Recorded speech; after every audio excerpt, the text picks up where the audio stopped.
I'm very, very happy that I'm here today to guide you through this day. We have a lot of different talks. We will start with keynotes, and then we have always panel discussions afterwards. We have a longer lunch break, then more panel discussions, short intros, and at the end, again, a keynote. But before we really delve into the program as such, I would like to very much welcome the rector of the Angewandte, Mr. Gerald Bast. Welcome. Thank you for joining us. Thank you.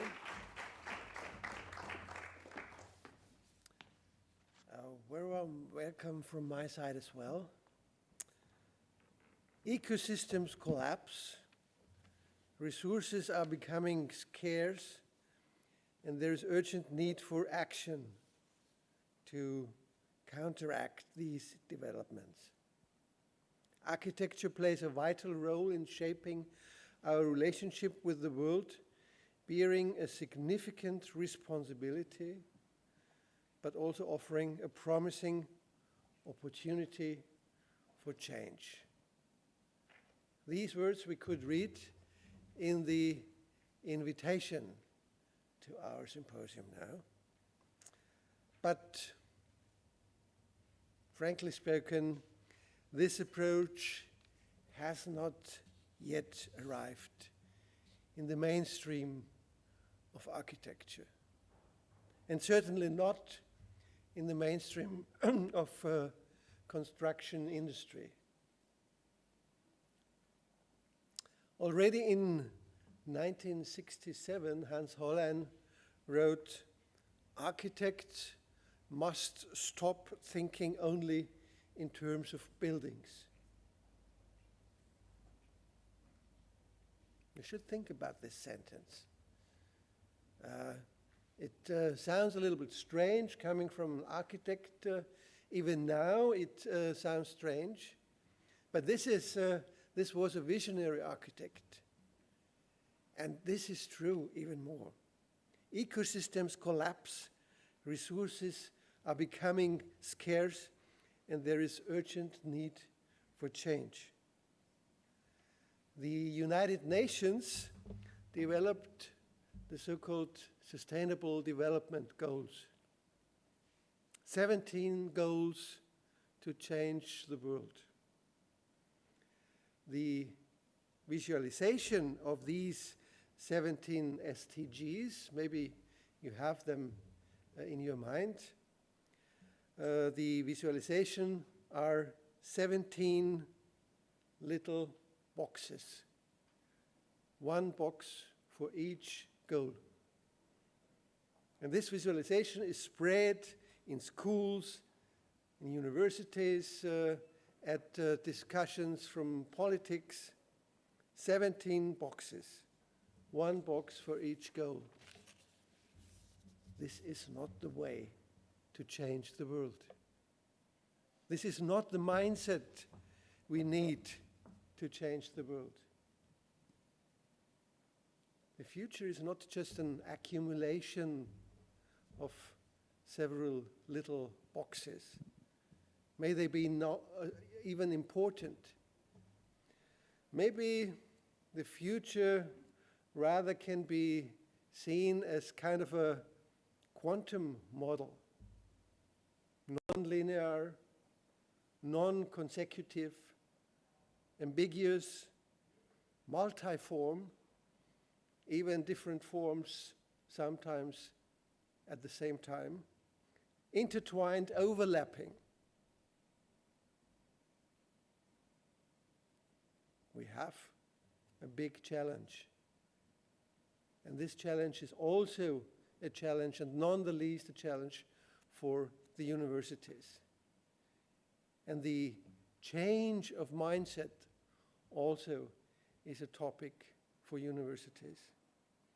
And in this sense, I'm very happy that the University of Applied Arts, and with this symposium again, the Institute of Architecture goes a little bit in this direction, trying to shape the mindset for the third time now. And thanks for that to the organizers, Karin Raith and Lukas Allner. You again did a tremendous job inviting fabulous speakers. And I only can wish you and all the audience an inspiring day, bringing inspiration for acting on changing the future. Thank you.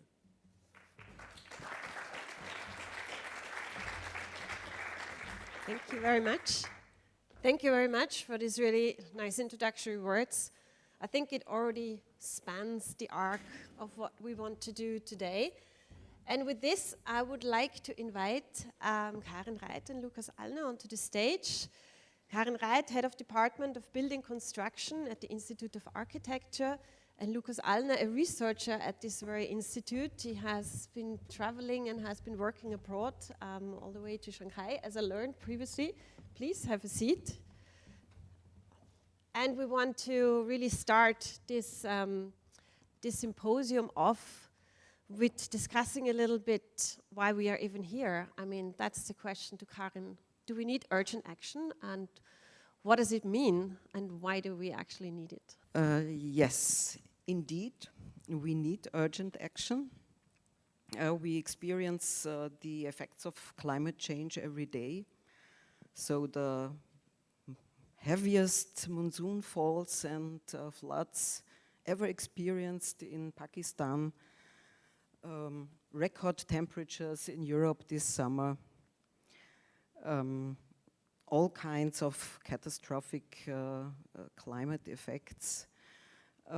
We see that large parts of the earth are becoming uninhabitable, either through droughts and crop failures, or due to rising sea levels and the resulting salinization of the soil, or other weather extremes.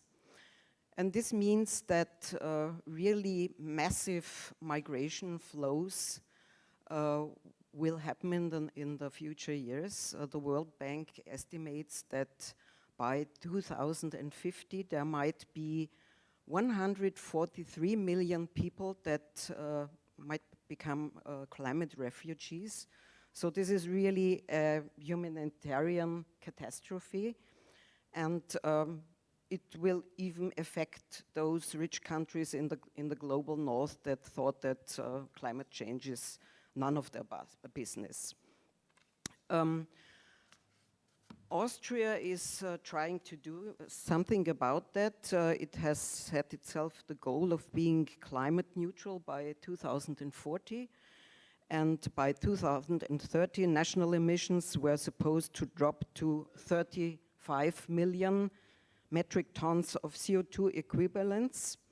But last year, more than 78 million tons were still emitted. This means that we have only 8 years left to more than half these emissions. And we are not alone with these problems. So if we want to master the climate crisis, we all know that we need renewable energy. But to be able to supply the world with this renewable energy, we have to build all the new plants, all the new infrastructure for generating and for distributing this new energy.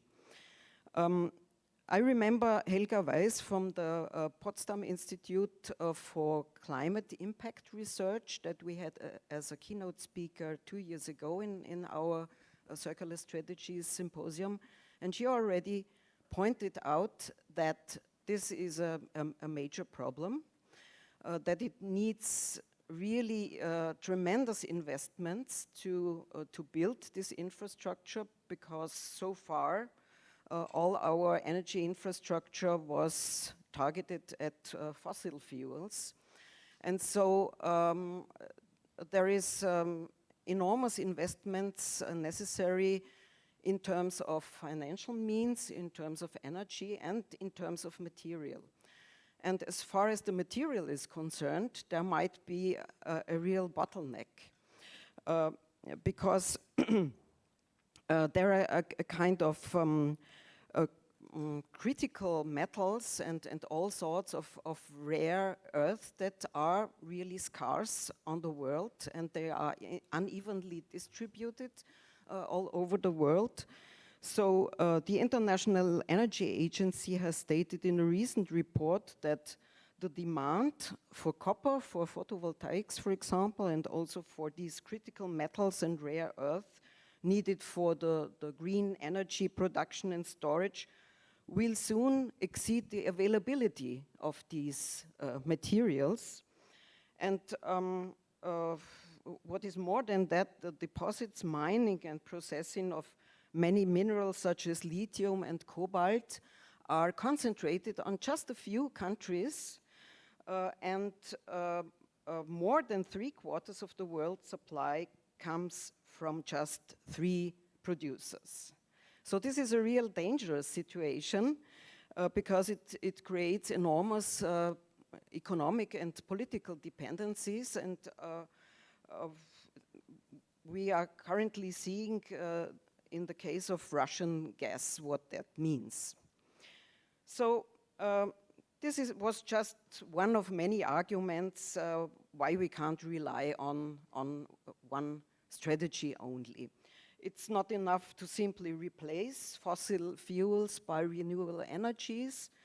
We must also reduce energy demand in all sectors, in mobility, in food production, in textile industry, in construction, and so on and so forth.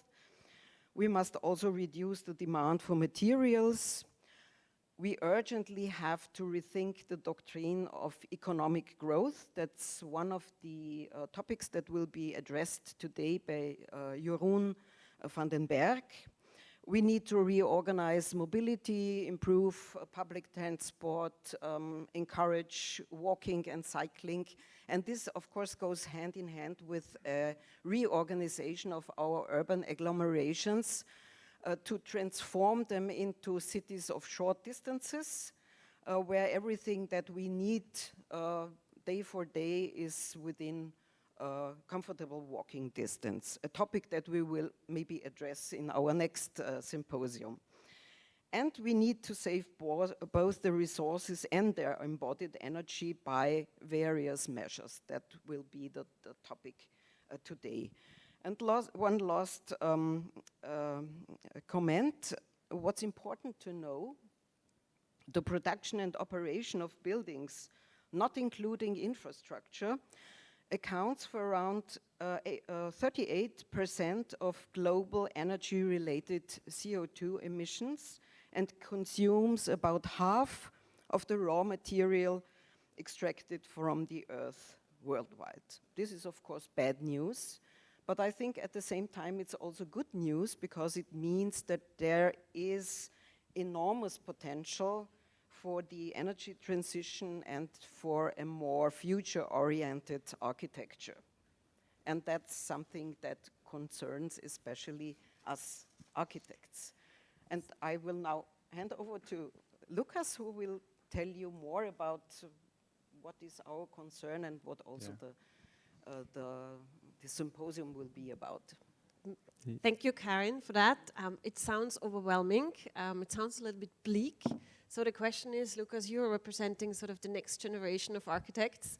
What are our strategies? I mean, the symposium is called Circular Strategies. Yeah.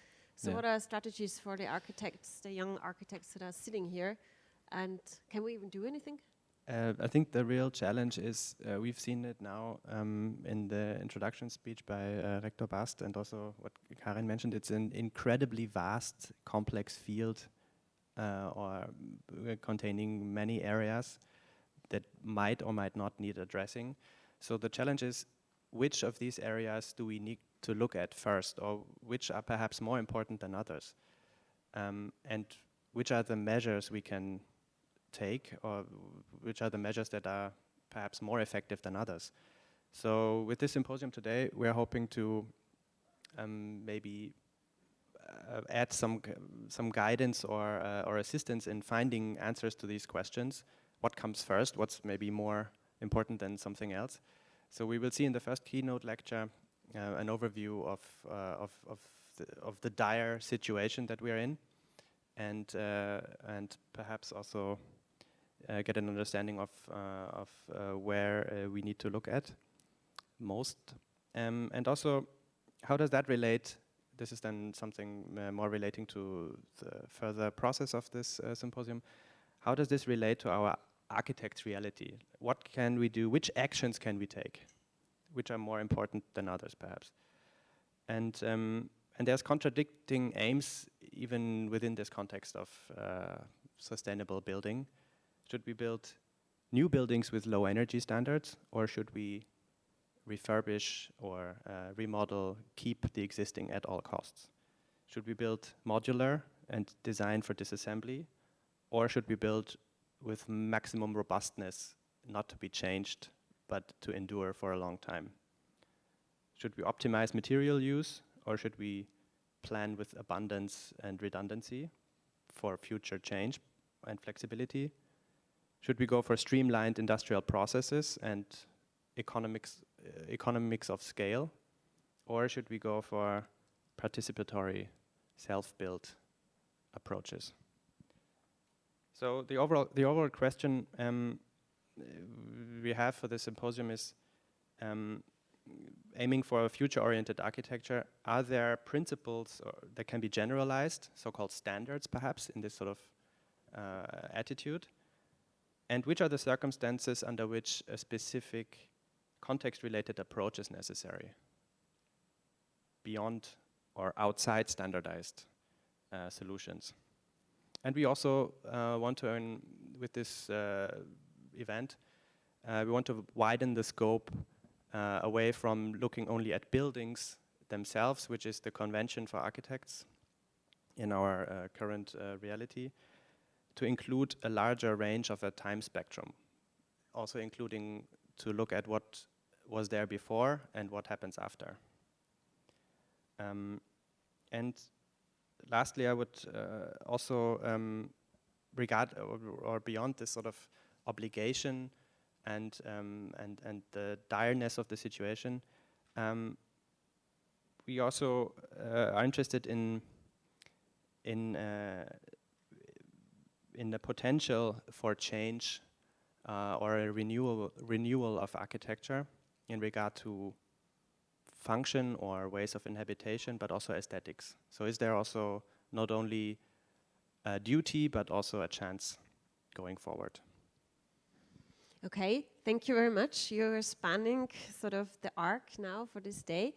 I have a last question to you, Karin. You said before when we had this introductory talk, you're focusing on architecture, of course, with the symposium, but you also want to engage other disciplines like economics and material sciences, for example, or energy sciences.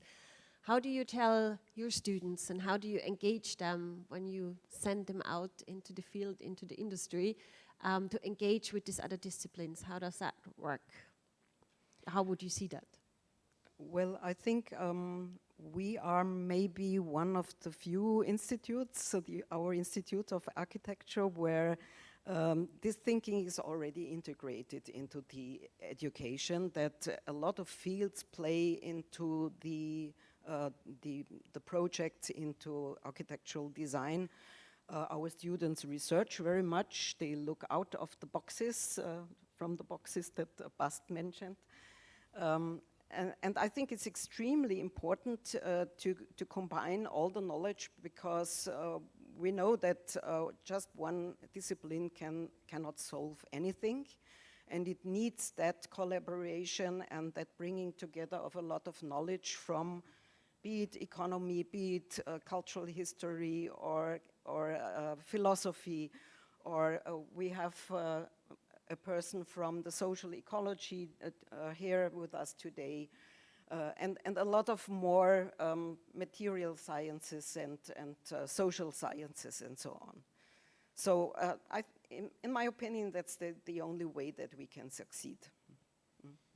Joint approach altogether. Okay, so there's hope.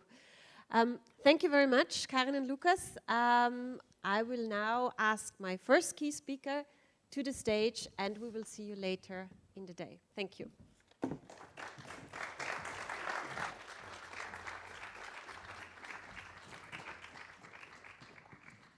So I am very happy to welcome Susanne Kytzia to the stage. Welcome to Vienna and to the Angewandte. I'm introducing you very briefly, and then you have the stage for the first keynote for urgent action.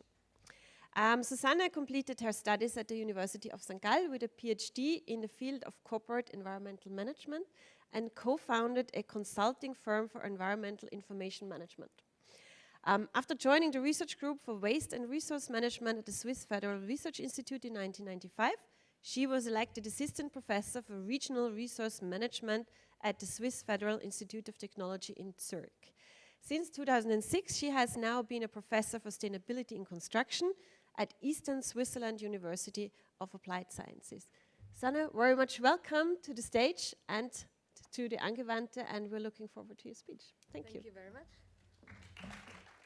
The heading is urgent action, and I'm talking about urgent action not so much with respect to the environmental problems, but to the situation in at least the Swiss building and construction industry and where we stand there. And this is the outline of my talk. I want to start with explaining the idea of a missed window of opportunity. I think we have missed the window of opportunity, and you know, in my age, you're looking back at the past and you think, well, we should have known earlier. And I'm going to talk about this. Then I'm going to explain a paradigm shift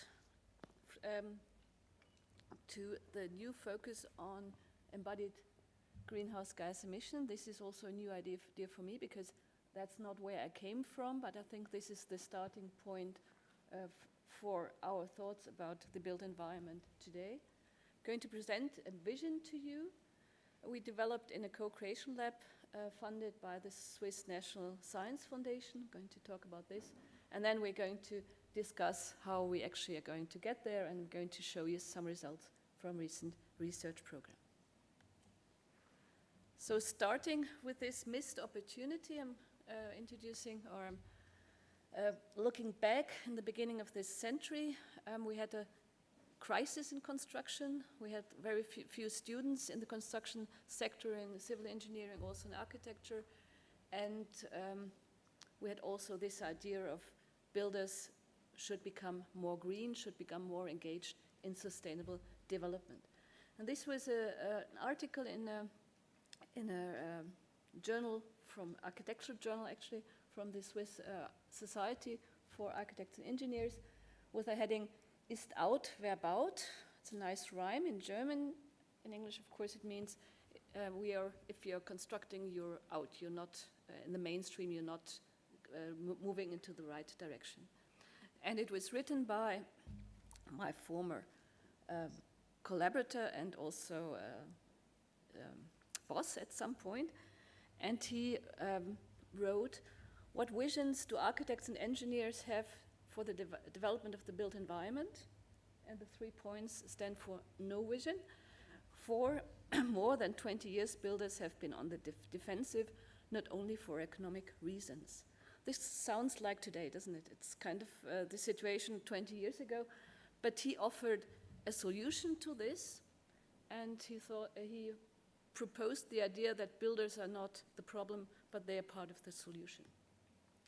But the solution was a technological solution. He told his students and also the practitioners that there are new technologies which will solve our problem. And you see this on the right-hand side. The idea is that we develop new solutions, new technologies to build buildings which are net zero in the sense of operational building energy, so we can operate this building without using fossil fuels, without creating greenhouse gas emissions. And this is the future, and we are almost there. And today, actually, we are there. We can build net zero buildings. That's known. That's an existing technology. But the problem is the existing building stock. We have so many buildings which don't meet these standards. So what we really have to focus on is to renovate and to replace these buildings.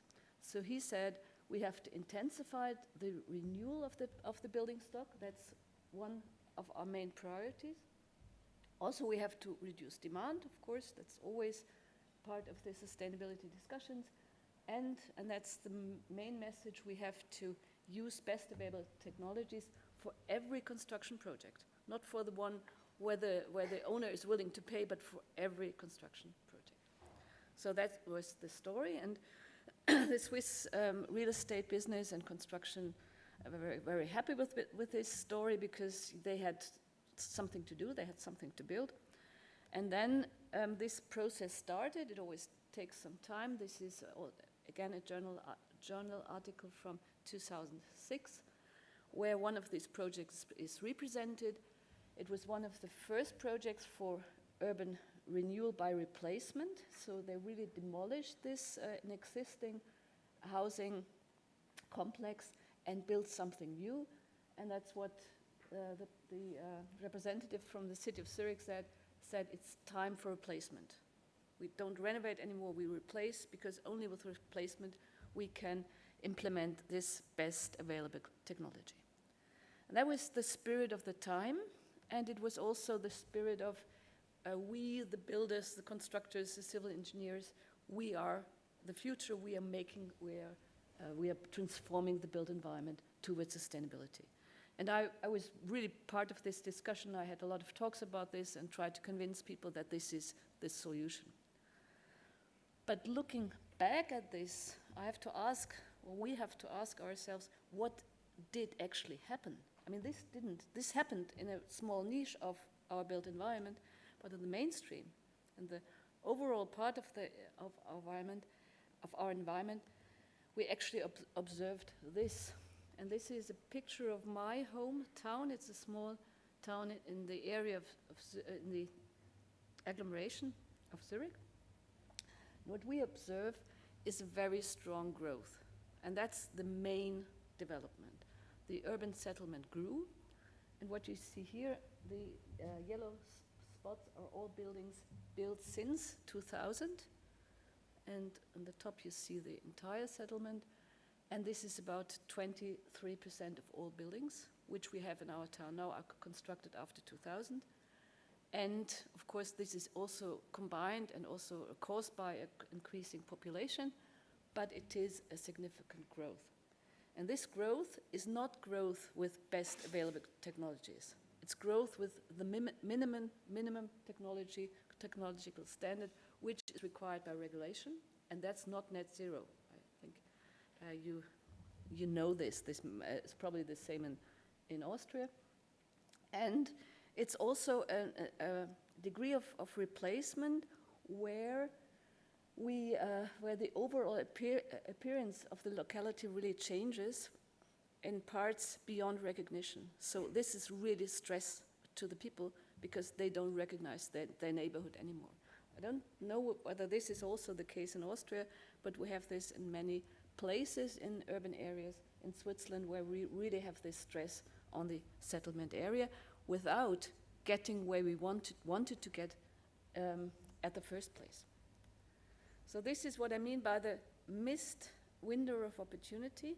We really changed our built environment in the last 20 years. We really invested into our environment. A lot of money went there, a lot of brain went there from architects and civil engineers, but we didn't reach, or we didn't move in the right direction.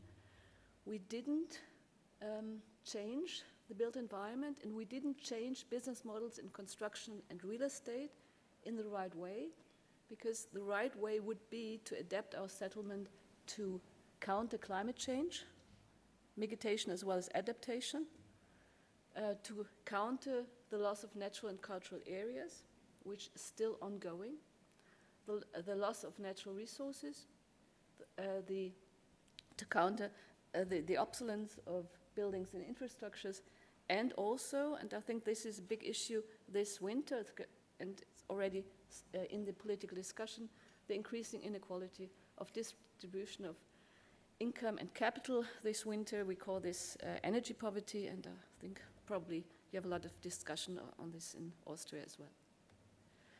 So where do we go from here?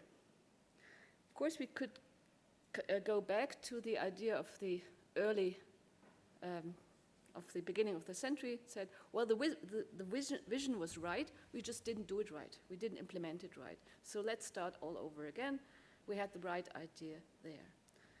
But I think this just doesn't work because we don't have the time for this vision anymore. I want to explain this to you with this graph. And actually, it represents, it gives you a picture of the vision Peter Boccini introduced in 2001.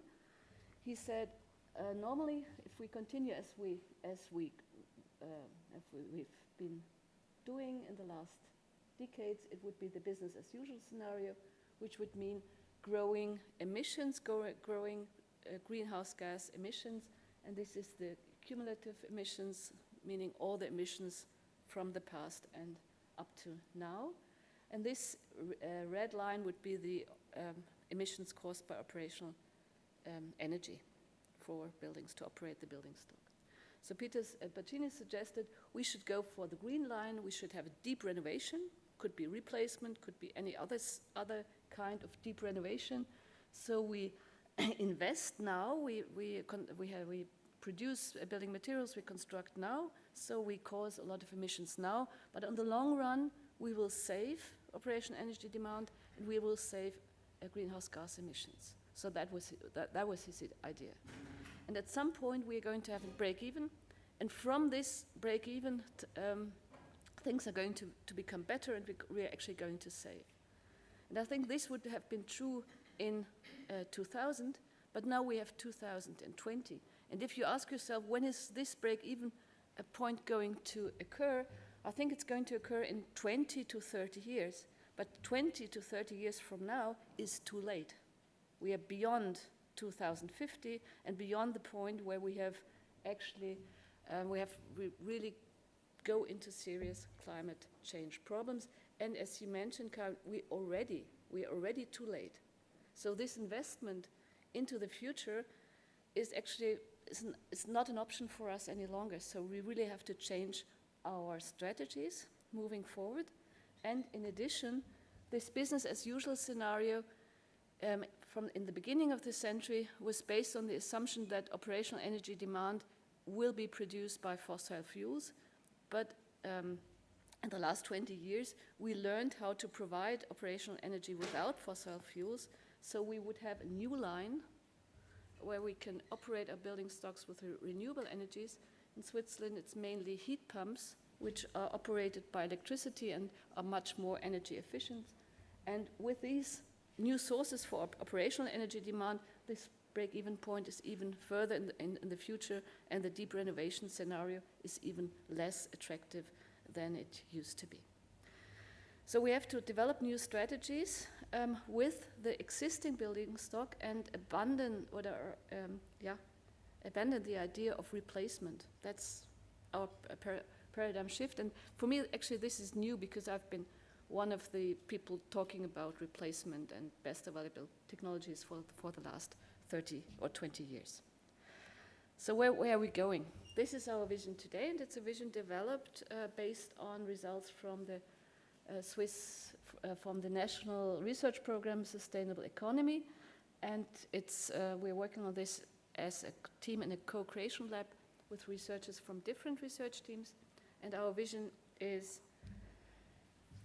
construction and housing. Our vision is a healthy settlement that is maintained and renewed without fossil fuels, using secondary resources only, providing sufficient affordable housing for all society members. I think we could all agree on this vision. This is actually where we want to go. This is how the future should look like. So the question is now where to get there. And for us, we have two levels where we are working on this. The first is the development of the built environment, which is not the single building, it is the whole built environment we are looking at, including infrastructures. And the second is construction industry. How could they adapt? How could they be innovative and develop solutions leading to a circular economy? I'm going to give you some numbers to this to make it a little more scientific. This is the process we are trying to encourage, going from now to the future. And to date, of course, today we have very resource-intensive construction and operation of our buildings. You see some numbers here. Going into details, this is again the status quo. We see that we use a lot of materials in our building stock, and mainly in the buildings themselves, not in the infrastructures. Overall, they amount to 70% of all material used in Switzerland is going into the building industry. This is even higher than the worldwide number because we are a service-oriented economy, so we're not that material intensive. And it's mostly concrete. That's the most important material we use. And in infrastructures, it is gravel and sand. Looking at the carbon footprint, the greenhouse gas emissions, it is less. It's only a third of all greenhouse gas emission. That is caused to the high level of greenhouse gas emission we have in agriculture, which really compensates or has also a large share.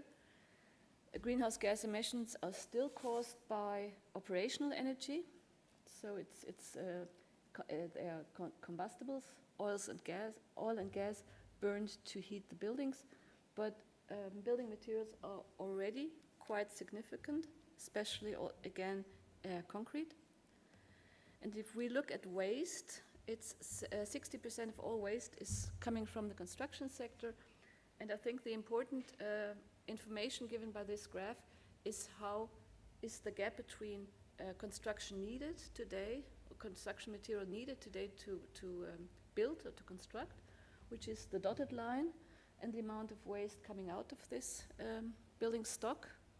And of course it's much, much less, so we can't have a circular economy if we continue like this, because we don't have enough material to build what we want to build.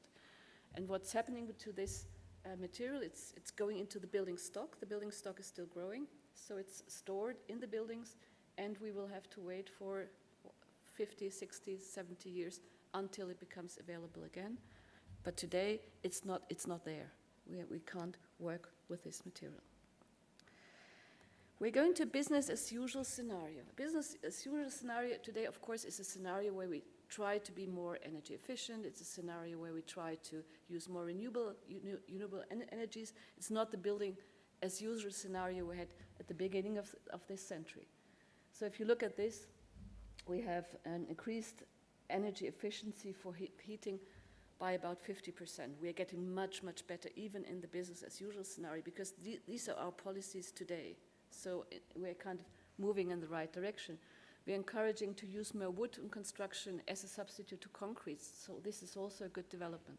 We're trying to recycle more and recycle concrete to concrete, so abandon downcycling and try to upcycle our materials. So we're moving in the right direction, but we have one significant problem, and this problem is growth. In Switzerland, we still expect a growing population and a strong growth in population. We are expecting to have 1 million more people by 2050, and we are also expecting a growing demand of living space per capita due to demographic changes, but also lifestyle changes. And if we have this calculation of the business as usual today, we see that we are not going where we want to go because of this large growth. So if you look at the greenhouse gas emissions, although we are trying to be more efficient, we are only able to bring our greenhouse gas emissions down by about half. This is not net zero. This is not where we need to go if we really want to do something against climate change. And if you look at the material side, you see a small effect, but you don't see much, because we still continue to replace, renovate, and of course to grow. The building stock is still growing. If you look at the aspects of circular economy, of course we can recycle much more, but we still have this phenomena with the growing building stock that there's not so much material available. So if you look on the right-hand side, the green part of this line is recycling material, secondary material. The yellow part is still virgin material, primary resources, so we don't get to the point of circular economy. This is what we are trying to work against with our scenarios, with our measures we are suggesting. And the fields of action are, we have to find alternatives to replacement. We have to renew our building stock without demolition. We have to use the living space more efficiently. We have to stop this per capita growth of living space.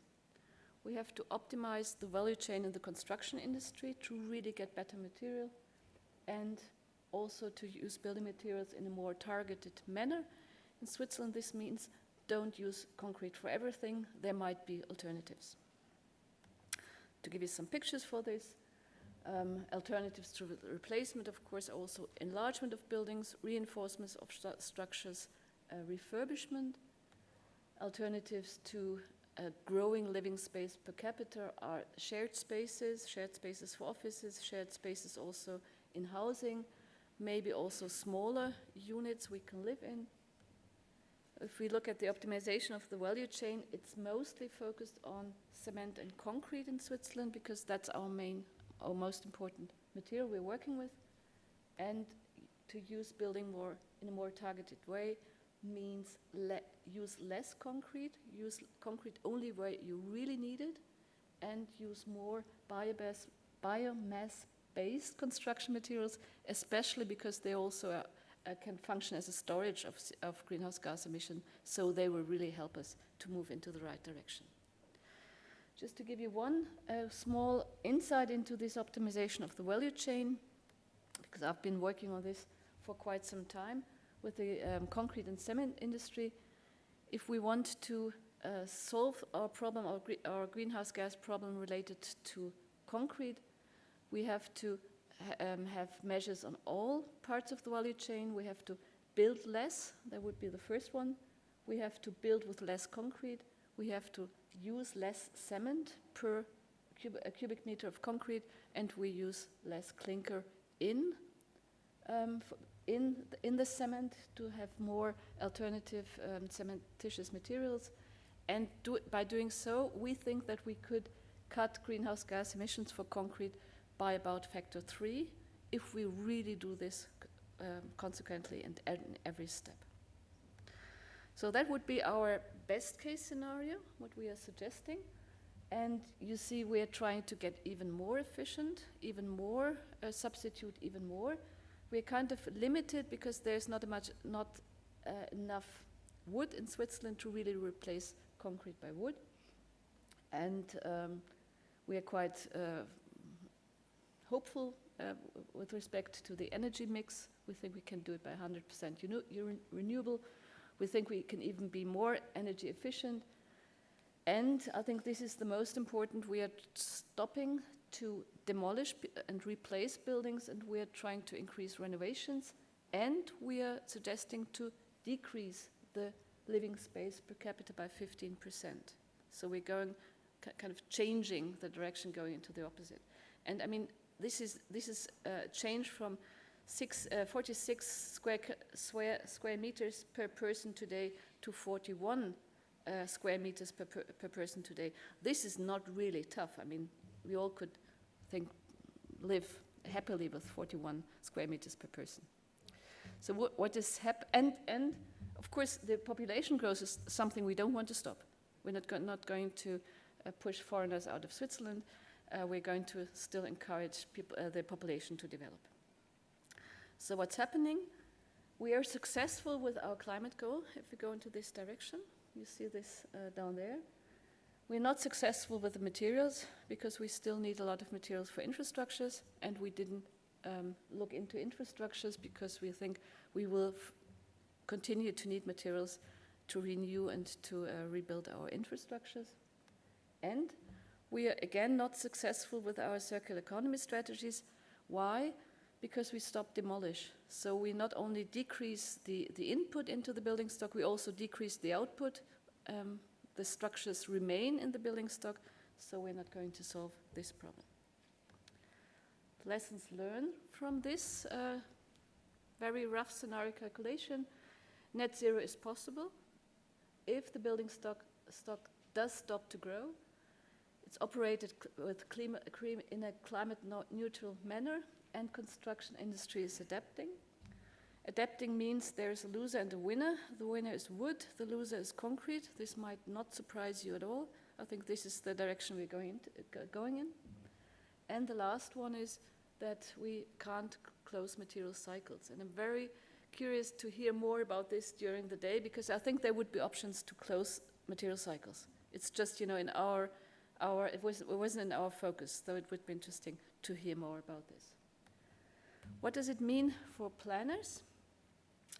We heard in the beginning that we have to think beyond the single building, and I think this is what my main message with this learning cycle, which I show here, because we have to start on the top, and we should start with thinking about urban development as such. There have to be priorities in urban development, strategies for urban development beyond the single building.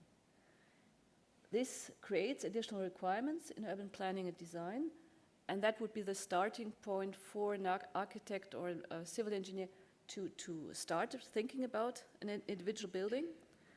Thinking about an individual building, it is necessary to consider the life cycle perspective, not only construction, but the entire life cycle, to come up with the best solutions. And if you've done this in a stadium of preliminary design, we have to go into optimization in detail. If we come up with a very optimized design, it is up to the constructors, so the construction industry, to offer good material within the scope you have designed before, and you have to challenge them in tender. This is public tender, but it also could be private tender, to get the best offer from construction industries. Then you have to, or you can build your building, whichever, or you realize your project, but then you have to go back and look how far you got and check your priorities, because if you don't close the learning cycle, then we're going to go into the same situation I described at the beginning. We're going to look back 20 years later and find out that we are too late to adapt our strategies, and I think this is something we cannot let happen again, because time is running out. Thank you very much.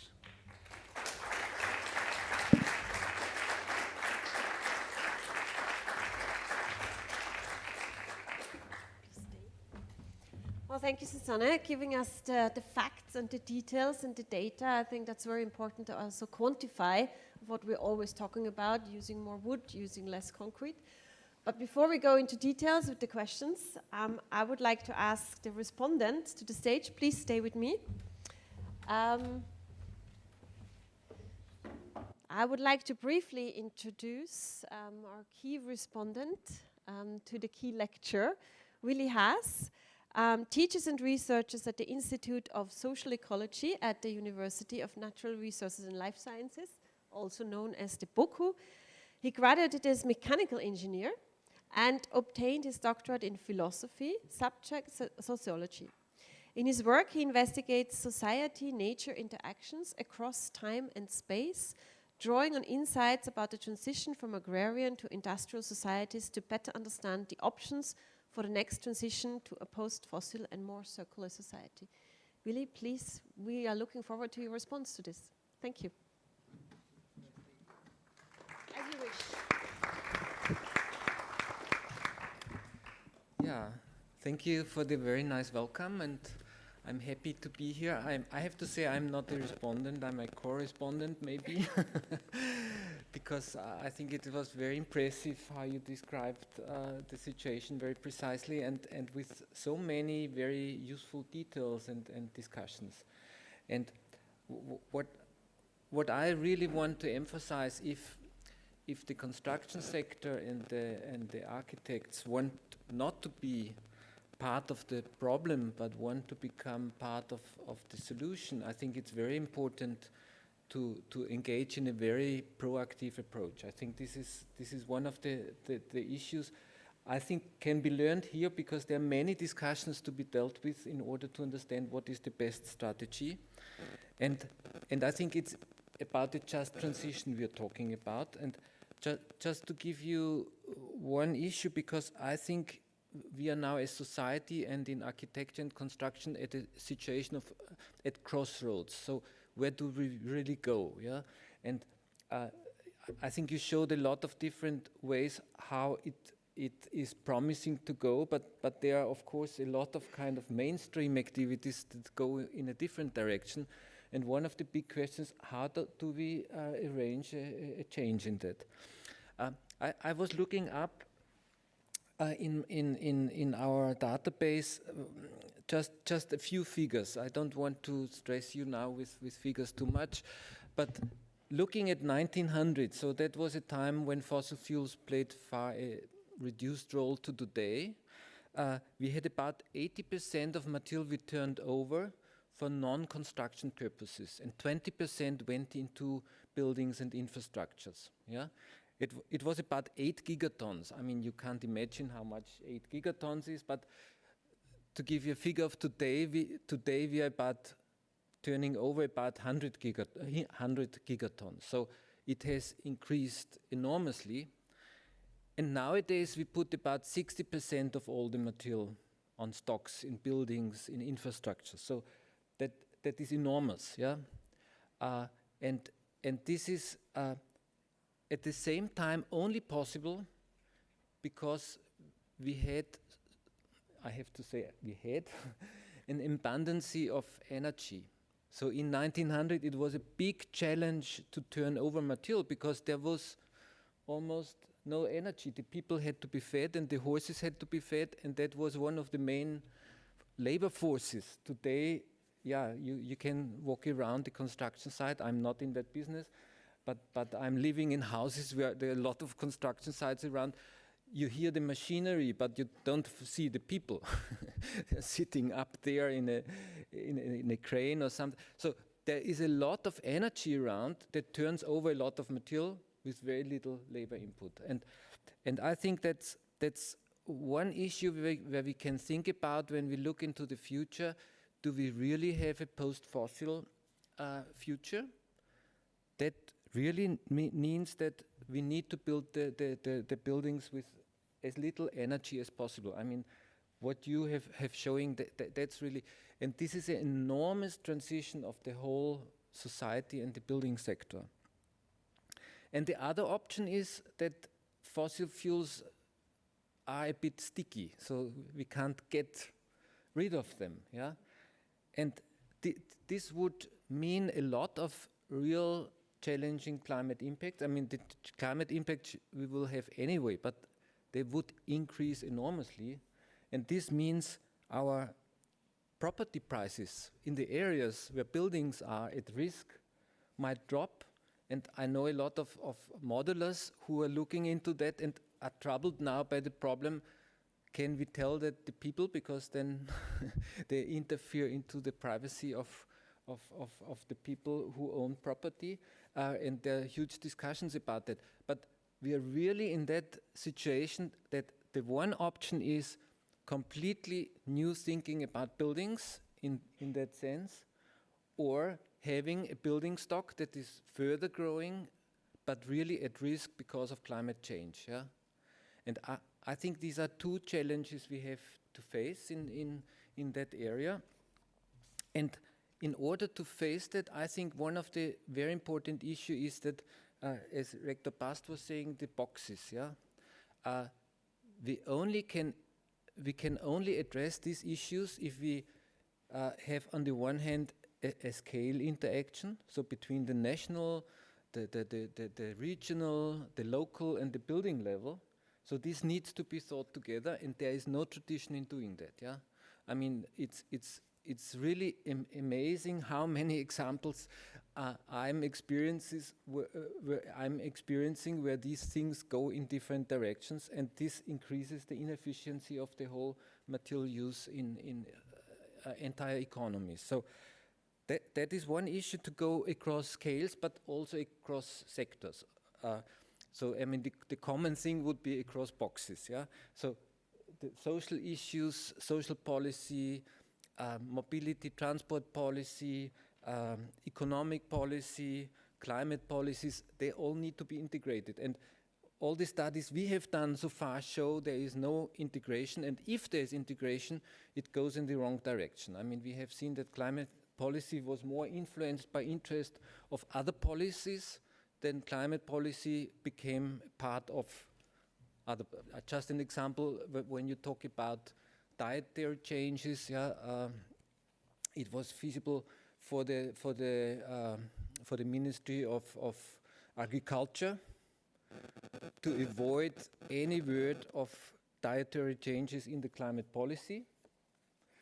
But for them it was feasible to say biofuels are important, and they became part of the climate policy. So policy integration doesn't happen, and if it happens, it's not really for contributing to that. So this I really have to stress, and what we are struggling with is as well this urban sprawl that is a result of this lack of policy integration. Yeah, and I just want to focus now on studies that were looking into circular economy in the building sector that showed where the barriers are. I think it's very important to understand that the linear is the normal nowadays. And this is really the normal. Everything is geared towards that. And if we want to get rid of that, we need to understand what are the barriers, because only when we know the barriers, we can look how to overcome it. The built environment is characterized by long lifespans, numerous stakeholders involved, and hundreds of components interact in time and space. So that is something that characterizes this area, and for circular economy, this is a challenging issue. And in a UK study, they found out that the sector is its own enemy as soon as it comes to circular economy. So I found that quite intriguing, that quote. They say they're wary of innovation, risk-averse approach to contractual issues. So contracts are really the thing where they want to be reliable, and that hinders a lot, and they are not very innovative in the way they act. And in the US, I was a bit involved in that. They interviewed a lot of people in the building sector, and they found out that strategies used were open loop recycling. So open loop recycling means that the material that is demolished is not used for the same purpose as before, or in longer distance, what is a bit a problem with bulk materials, selective demolition and prefabrication. But what is not used widely is design for disassembly, design in layers, closed loop recycling. And they found out as barriers project timelines, routines, lack of attention to circular economy issues in practice, and business models, which do not prefer to have a lot of upfront investments into planning and considerations how to make it best. And I mean, here we are already at the frontiers, but what I realized in many discussions when it goes about circular economy and material growth, what we still observe, a lot of material growth, is it's a nightmare for many, not just for the building sector, to say there is no space for new buildings, for new roads. Yeah, it's very difficult to discuss that, even in environments where I think the people are more leaning towards a low carbon society. Okay, thank you.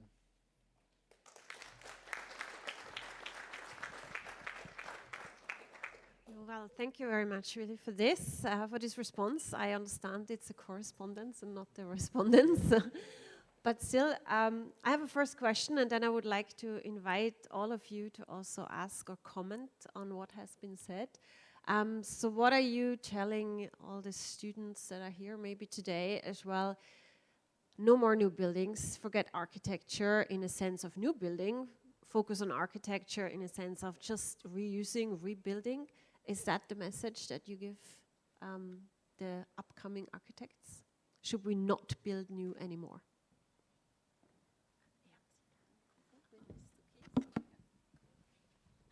Yeah, unfortunately, I think this is the message, and So we can go home now, right? So no. I think architectures are needed to rebuild the existing building stock. I think that's just a shift in the task, and you know, this picture I'm showing here, it's from a competition by the Swiss Society for Engineers and Architecture, and they had a competition for several years for the best projects from civil engineering and construction in Switzerland to show as a showcase how we should go. And there was always a big discussion whether we should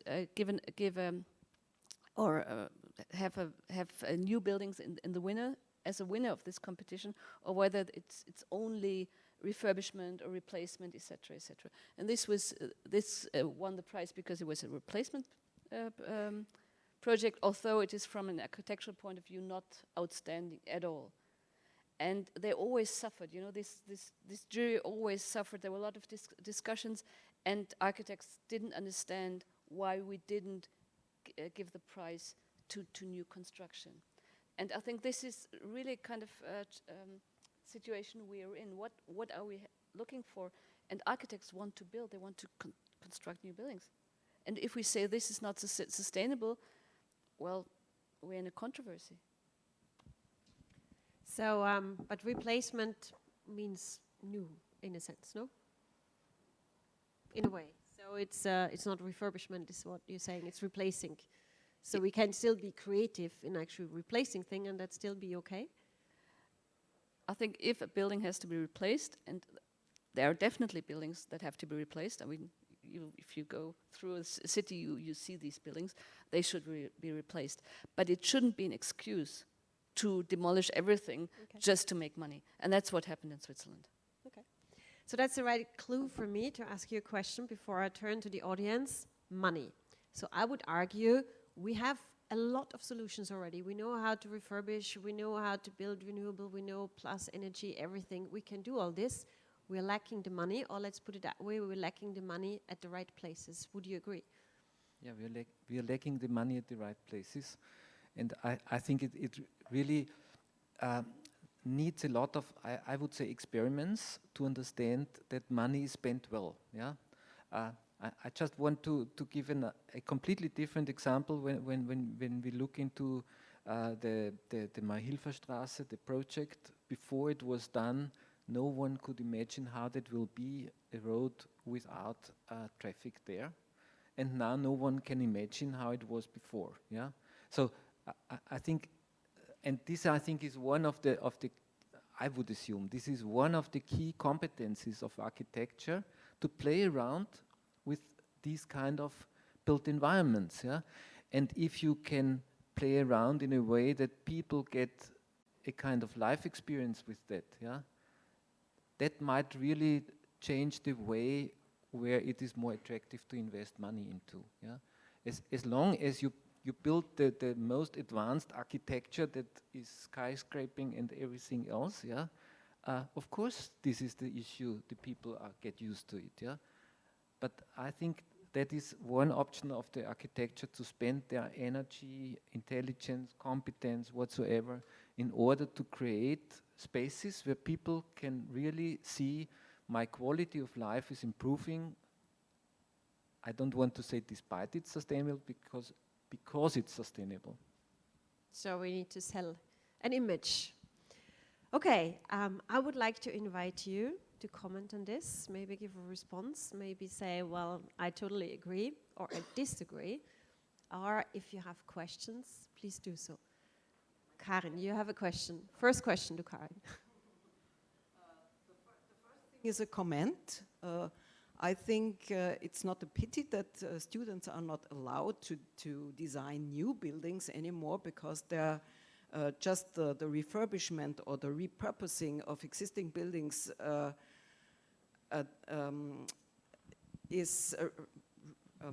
needs so much creativity that is an ability that should be trained more in the future. So that was my comment, and my question is referring to what you said, Susanne. You proposed that the size of living space per capita should decrease a little. I totally agree with you, but I think wouldn't it make sense not only to involve thinking about space, but also involve thinking about time? So we see that so many buildings are empty for most of the day. Think of schools, they are used, let's say, from 8 o'clock until 3 in the afternoon, but then they are empty. Or theaters, or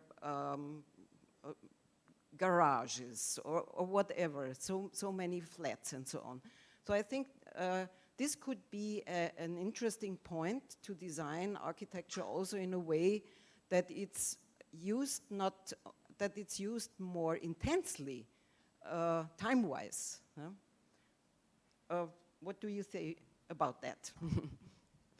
I think we all have our experience with the lockdown period where we use space differently.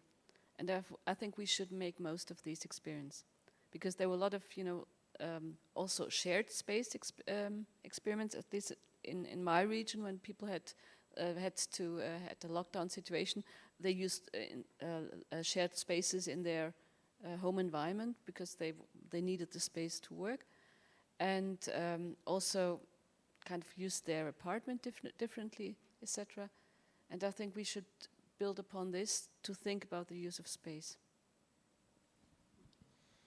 Okay, so sharing, not just sharing the cars, but sharing the space. Yes, please, sorry.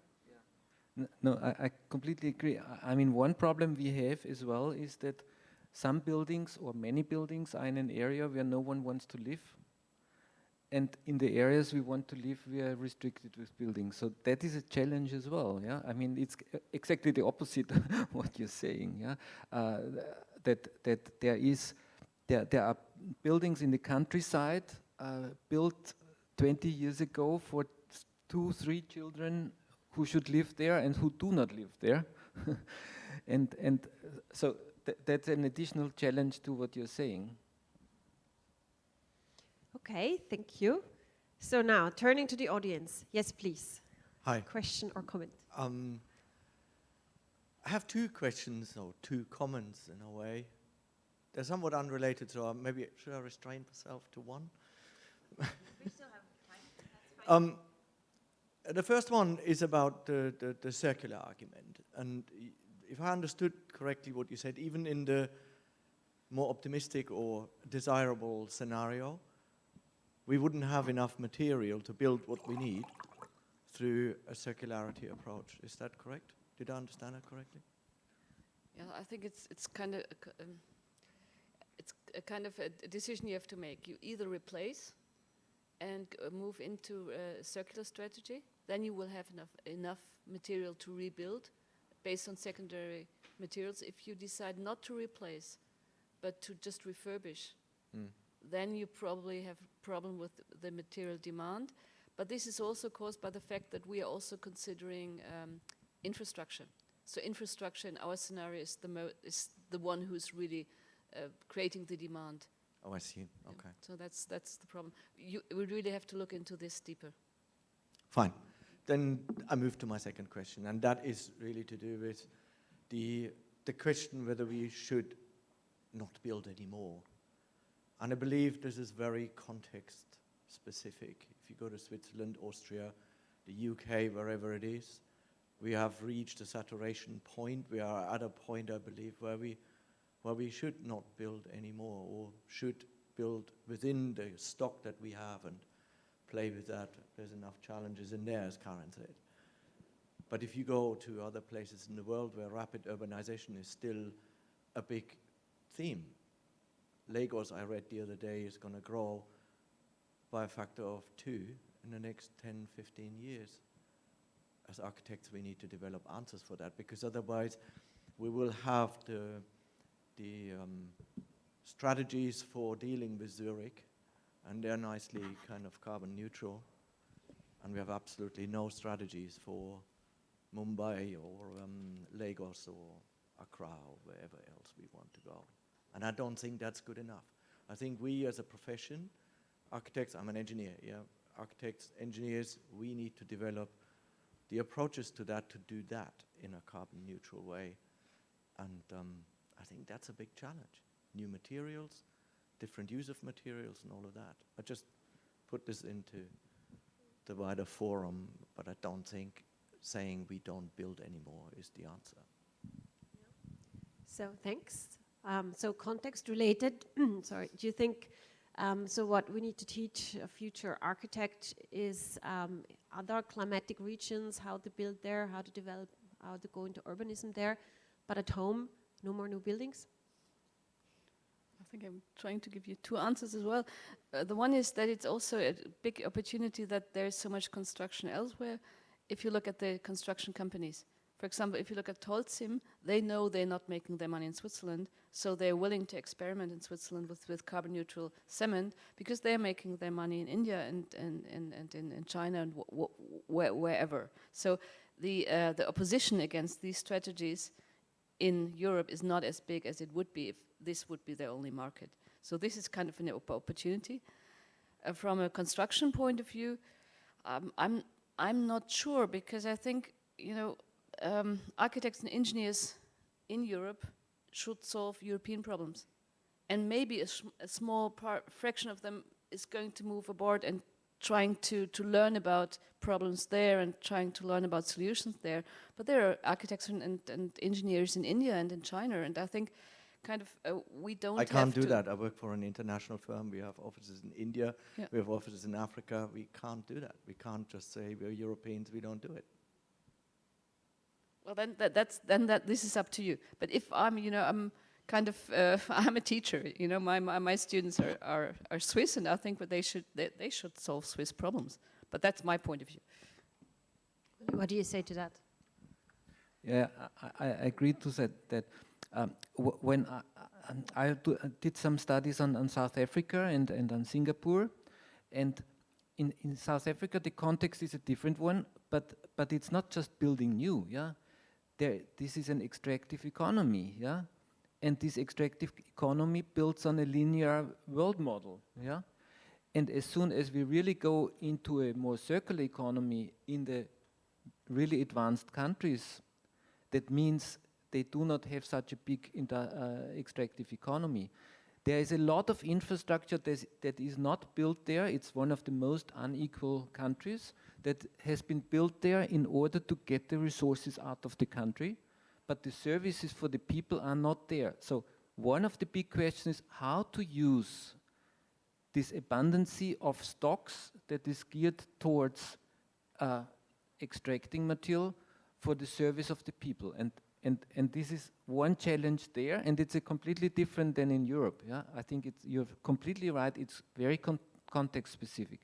In Singapore, we had this example where there was, it's a gentrification problem. Yeah, there as well.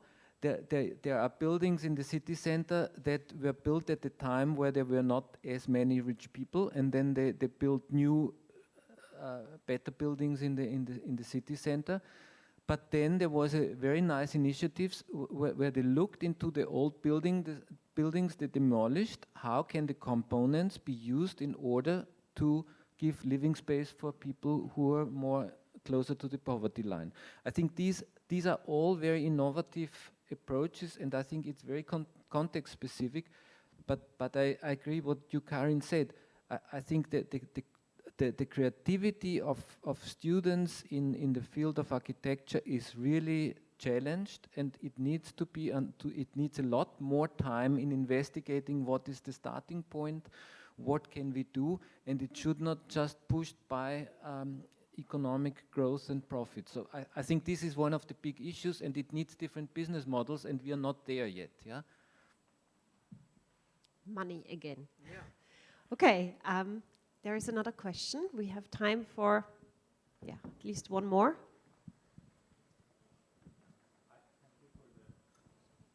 It's okay. You just speak, and they will sort it. Thank you for the very nice figures and presentation. I only have like one question, maybe, which also comes back to the this money and business model issue, because I think maybe not in Switzerland, I don't know anything about the figures there, but I think in many places in the world, like buildings and having houses is still a very secure way for investment, and it's a very important commodity. So basically many people seek to have more and more and more, while so many are, of course, they are living in shared spaces because they cannot. And as soon as they can, they probably forget about this model of living in shared spaces, and they want to buy their own house. So I think as long as we are talking about all of these things, and we are solving the problems in the university, and we are trying to talk about this very nice culture of living in shared spaces, but we are not actually dealing with the other side of the problem, which is like the demand, which makes a lot of opportunities for investors to build buildings everywhere. We probably cannot really solve the problem, because as long as the market is available, we cannot defeat that issue. And also, there is one more thing I might want to comment, is that regarding this, we probably solved the problem in Austria, in Switzerland, but there is this European company who is going to build a lot in India, for example, or many other places. There are not specific building regulations there which are limiting the greenhouse gases emission or any other thing, and we are living on one planet. So it doesn't actually matter if we are producing more waste at the end of the day. It doesn't really matter if you're producing more waste here or there. At the end, we're all gonna suffer. So I think it's really good to solve it somewhere, but then if there is a company somewhere that has the money and capital to build somewhere else, then probably there need to be regulations for that company to be limited to do wrong things somewhere else as well. Otherwise, we're still not going to probably solve a bigger problem. Thank you. Maybe since there are quite a lot of comments on that, maybe to the first question, you were talking about how much is enough, sufficiency. We're always talking about efficiency, but we also should talk about sufficiency. Really, what would you say from a sociological point of view? How do we get there that we actually need less? Yeah, I mean, of course, it's context dependent as well. I mean, if you tell people in the township in South Africa you should need less, yeah, of course, that doesn't work. Yeah, I think it needs to be a difference between what is the quality of life, and I think this needs to be increased and improved. Yeah. And this does not always mean more material and more energy. Yeah? And I think for these options, we need to go. And in order to go that direction, that's why I said we are at crossroads. Of course, we can look, what do we do in order to satisfy the market? Yeah? That would be one option. Yeah? To build as much as the market wants, and as many credits as can be given. And yeah? Or the other is to say, we want to look for better quality of life, and I think this is not always in the same line, and maybe mainly it's not in the same line. Yeah, so short-term satisfaction of market or long-term satisfaction of quality of life, and I have to say another issue. I mean, Karin was mentioning this. When we look how the world will be in 2100, we see huge parts of the world with deadly heat, yeah? And these are parts where people have to leave, yeah? Because it's not feasible anymore. And if this is now, yeah, the new market for building more and more, yeah, I think there is something wrong, yeah? Do you agree? Quality of life for the closing statement? I can't disagree. I can't disagree, but I actually think it's also creating opportunities for change, also on an individual basis.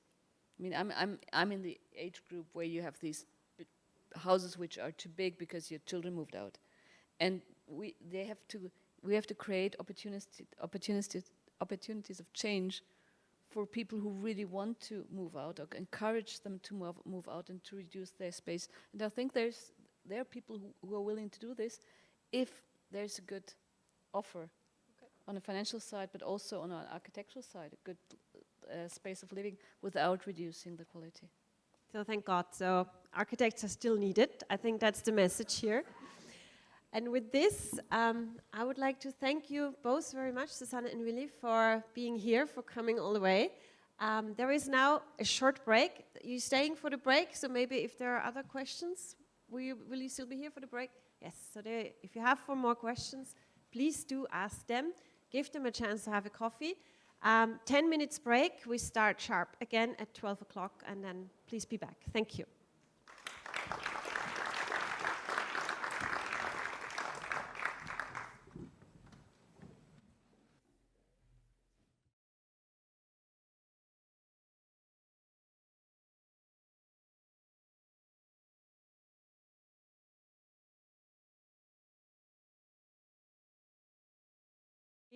I would like to introduce you first, and then I would like to ask you to give us a 15-minute introduction each, and then we will join into a panel discussion, or at least I will be sitting here in the panel, taking the questions from the audience and inviting you to actually join us as well. Okay, so our first speaker will be Christoph Müller. Welcome. He's a co-founder of CircularNet. He consults real estate investors and architects on how to transform existing buildings and design with reused building elements reclaimed prior to demolition. He studied architecture at the TU Wien. Before he worked with Circular, he was a lead architect at Baubüro in situ, focusing on affordable housing for refugees. He started his career with the United Nations and international NGOs in the field of humanitarian shelter. Welcome, Christoph, and please, we are looking forward to your introduction. Thank you. Servus Vienna, thanks for having me. Sorry that I can't be there in person since I tore my Achilles tendon, which I cannot recommend. Long story short, I think I'm just gonna start. I hope everyone can hear me well. I don't know. Yes, we can. Great. So.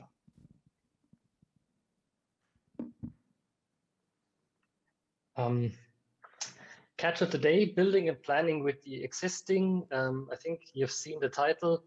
The focus of the entire lecture will be mainly on the circularity of construction. What does that mean for architecture, for planners, and for strategies of design? And also, what does it mean for planning processes and cost and financing? Just a quick introduction to what we do as Baubüro in situ and Circular, since we are 2 companies that are very closely intertwined, one grew out of the other one. So going back to what Susanne Kytzia mentioned, there's only one reason in our company that you might get fired, except for criminal conduct. That's usually when you suggest to do a replacement project. So that's also the reason why we mainly focus on transformations of areas, of adaptation, refurbishments, modulation as a strategy to solve problems when there's temporary use and then a specific intermediary solution in an area that then can be reused again in a circular model at a later point. And last but not least, the topic of today's lecture, today's talk, circulation in the construction industry. So the question is, circular construction, what for? Why do we even focus on circularity of construction? I think we've already heard that in the beginning. It's the emissions. That's the clear problem that we have. We are currently building with carbon emissions, gray energy that we do not actually have. We're creating a mortgage that we have to kind of pay back in the future through negative emissions. And I think we all know that, and it's a very clear topic. I don't have to go into detail with that. So I want to give us a brief example from the city of Zurich that just shows the gravity of the problem that we have in European cities. That is a calculation that the Special Department for Sustainable Planning and Sustainability in the city of Zurich did. And they calculated the projection in 2015 that for the city of Zurich, as a part of the Swiss emissions that still were available in order to reach net zero emissions by 2040, there were 260,000 tons of carbon emissions left for public construction projects in Zurich. These are just public projects by the city. And that is this green triangle you can see at the bottom of the page. So basically, that would have allowed a rather linear and easy lowering of the carbon emissions in the construction sector of the city until 2040. So this would have been a feasible kind of scenario with a projection already that was already going up in 2015. When we look at the sorry same, to interrupt, but we can only see the first slide now. So it says still catch of today. Maybe you need to move forward or enlarge the screen, or maybe you have two screens. Okay, then I will just share my desktop, but now maybe that works better. Yes, now it's fine. Perfect. Thank you. Okay, then it was a problem. Then I will go all the way back. This was the second slide. Just to give you an impression, the transformation I mentioned, the adaptation, the modulation for the temporary solutions in areas, and the circulation as the topic. The question that I asked in the beginning that you didn't see, but I thought you heard, was the reason for circular construction strategies. And that's naturally what I mentioned with the mortgage that we will have to pay off in the future, that we're currently creating by the way we use carbon emissions in the construction sector.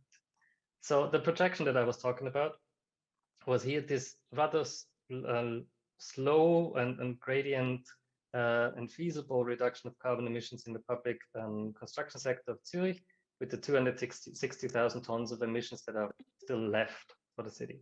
And the projection was already rising in 2015.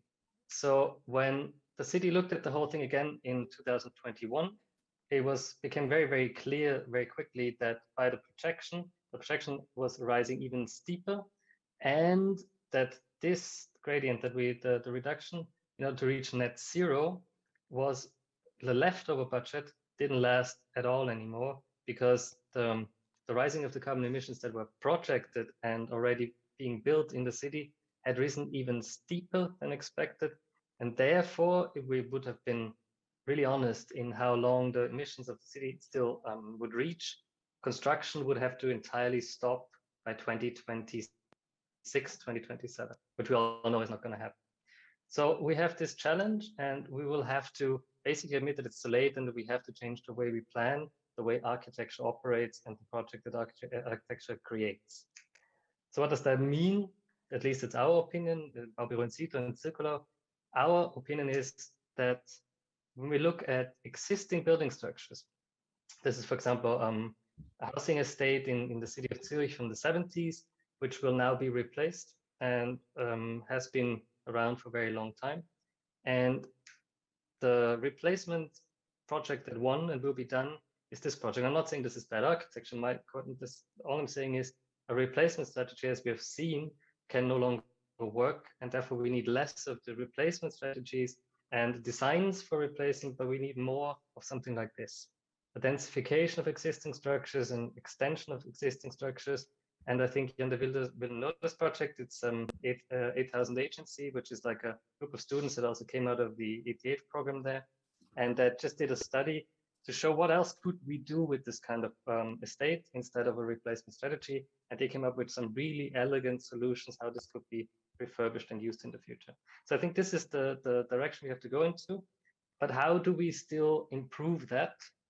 And what are the building blocks and the foundations we have in order to create a circular model in design and construction? And as I've mentioned now, I think the main foundation is the existing. We always have to look at the existing and how we can extend and work with that. And then the second part is extension of existing structures with a circular model of reusing building materials and components from demolition that is still ongoing. And why the existing is so important, I just want to make that very quick and clear. In our project in Winterthur, where we used existing building structure and extended with reused components, we could see that 9% of the building structure, that was basically that part here, that accounted for 9% of the actual volume of the project, and therefore not creating any carbon emissions, led to a reduction of the overall carbon emissions by almost 60%. So out of the almost 500 tons of saved emissions, around 300 were just not demolishing the building.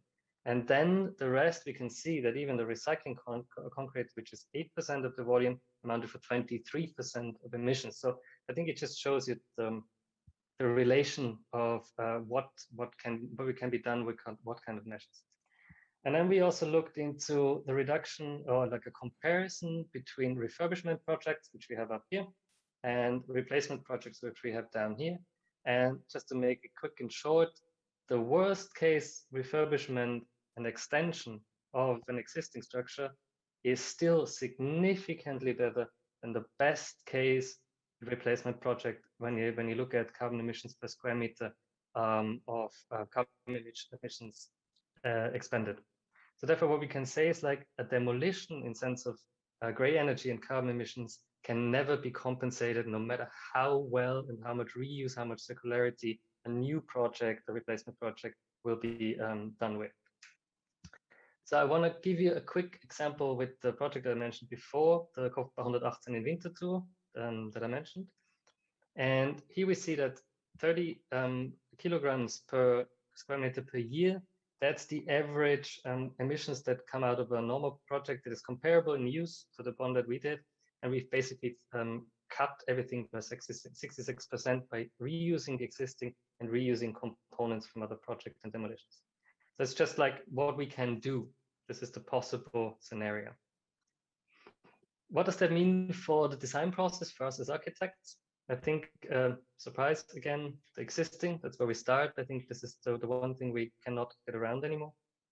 And then there's some key principles that we discovered through the process of this project. And I think the main one when reusing building components is form follows availability. I think we have to get away from the idea of designing a project as an architect and then tendering it and then just getting the components and the colors, the materials, whatever we want is no longer possible. We have to follow the availability of reused components we can get out of demolition and iteratively design with that and create certainty from the original unknown of components. So this is like really like a loop iterative process where no client will know in the beginning what they will get in the end. There's not going to be a rendering that would just be built. It's going to start like this kind of somehow, and they're going to end up with something that's slightly different. And this is something that we have to embrace in a way. Just an example, one of the main things for this project was the facade, the facade panels that we didn't know for a long time what they're going to be like. This is before the permit, we knew it finally. So, and also like you can see where all the components that we used came from. So it's impossible to know what components you will have for your design. Joining is another thing. So whatever components I find, their parameters will define what kind of structure I can build.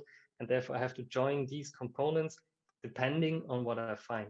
So this is, for example, the steel structure for the entire project was the demolition or a disassembly of a former supermarket storage facility.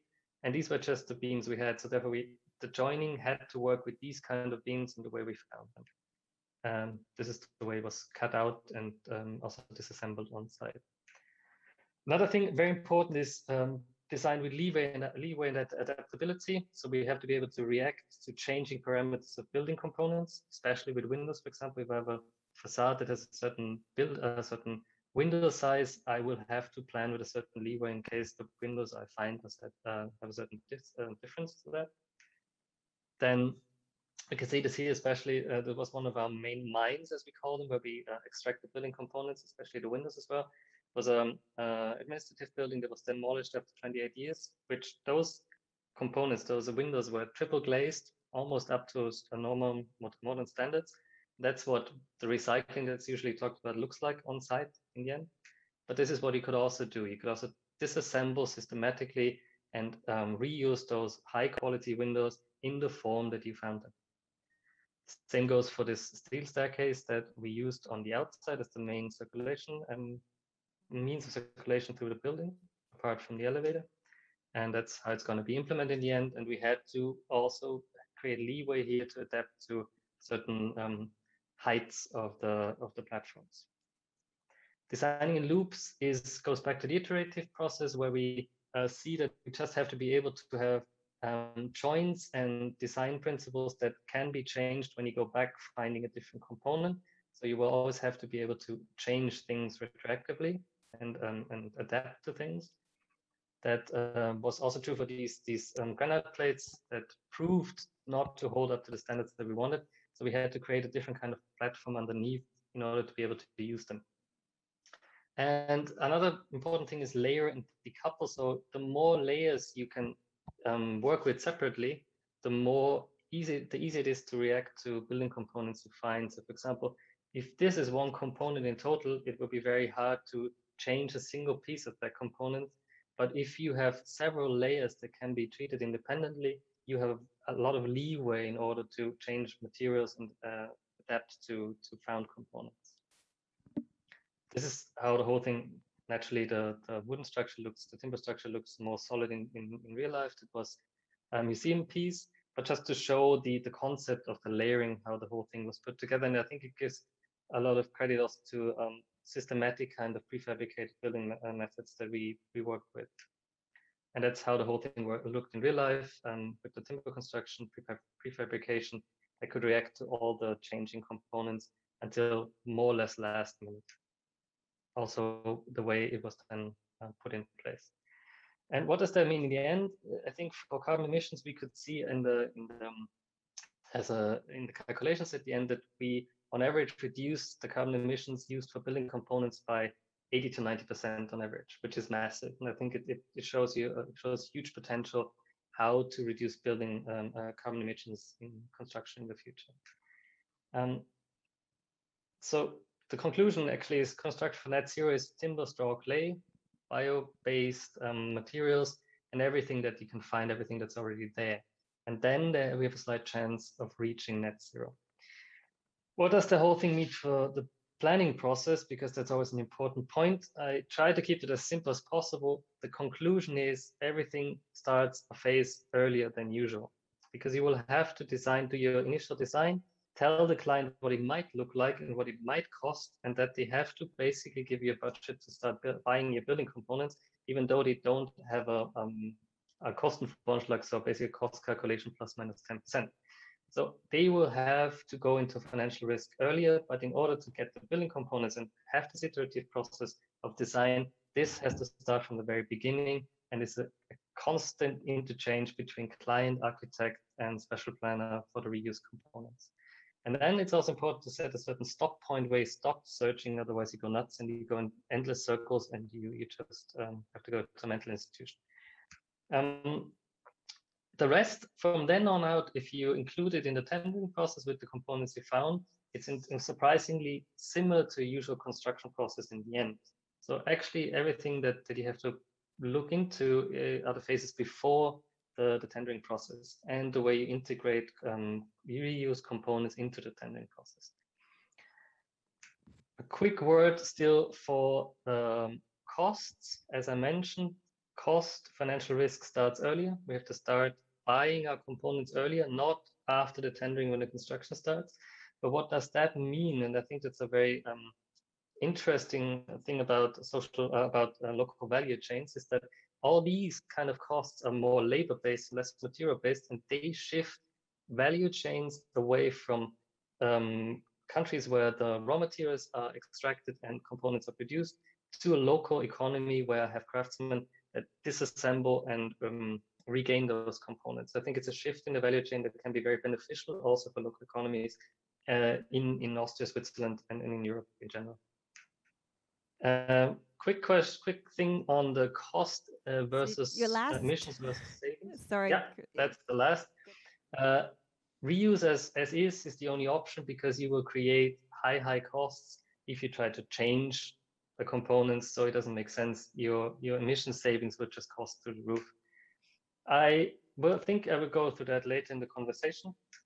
And just lastly, there is also a publication we did about the entire project where all the information that I wasn't able to give you now is in there. And I think it's also, you can order it at Thalia or at Park Books. It's also available on our homepage to get this book. All the information, all the details, all the data is in there. Thanks, and I hope I wasn't too long now. Thank you. Thank you very much.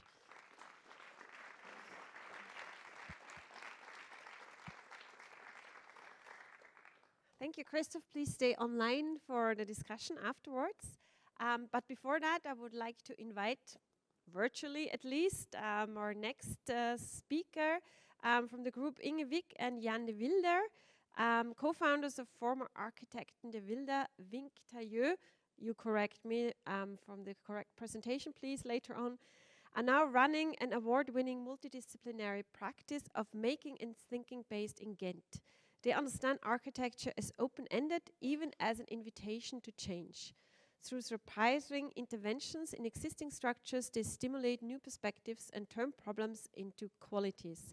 Inge is a professor at the Kunstakademie Düsseldorf and Jan holds a chair at the ETH Zurich. Welcome to Vienna, virtually at least, and we're very much looking forward to your presentation. Thank you.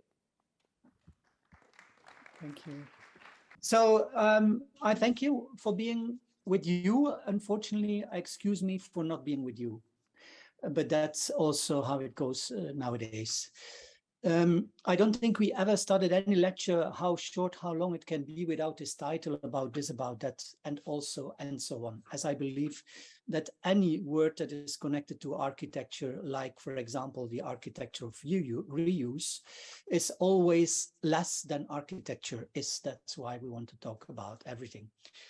And I ordered quickly some ideas based on 5 playful chapters of words, which I used to write a text on the invitation of Silke Langenberg, colleague at ATH. And because she invited me in writing or considering a text on the word of upgrade, which I quickly changed in the idea of downgrade and maybe also freegrade the ideas. And secondly, I also, on that occasion of the text and the discussion into the chair, have the occasion to run at TATH, we changed the title of the chair from architecture and design to architecture and attitude, or architecture and attitude. So first thing, these 5 chapters will be illustrated with a few images of work we made. The first chapter of the text that will be published by, or the book will be released by the end of the year, by the way, no use to confuse things. And it's maybe a little bit, it's a pavilion, you know. Pavilions are today also in teaching and in expressing ideas extremely used as instruments of coloring, of instruments of illustrating ideas. What you see here is a castle in Horst near to Leuven, a little bit further away from Brussels, where used to be a art and music festival that took for a big that took place mostly in the inner courtyard of the castle. As you see, due to security issues, they couldn't organize the festival anymore into it. And we introduced a new kind of, let's say, around perimetered inner courtyard next to the castle, based on the use of materials that were not used, and that just could be used for a singular moment, for a singular time, for a couple of weeks. And after that, they could continue in their normal circle of use. It's maybe a funny answer or a funny example to open this discussion on circularity, but it came together with, I have to say, a couple of years, a moment in the office where we really, however, we believed that we were always on the issue of reuse with all what we did. For so long, we never used the word reuse. We have to watch out with the word reuse, that it not soon becomes from a tendency, a fashion, and then it waves again over into something else. Architecture is very vulnerable to that, to redefine itself every other 10 years or decades. Second, so reuse, pre-use, reuse, we play with the words here today. It's a project which is now almost 15 years ago, and which is about a refurbishment of a little house that 2 young people received in their lives a little bit too early, as at the end they didn't got any means to really refurbish that beautiful house. We made this model and we came up with this kind of structure. At that time, 100,000 euros, maybe today could be 150,000 euros.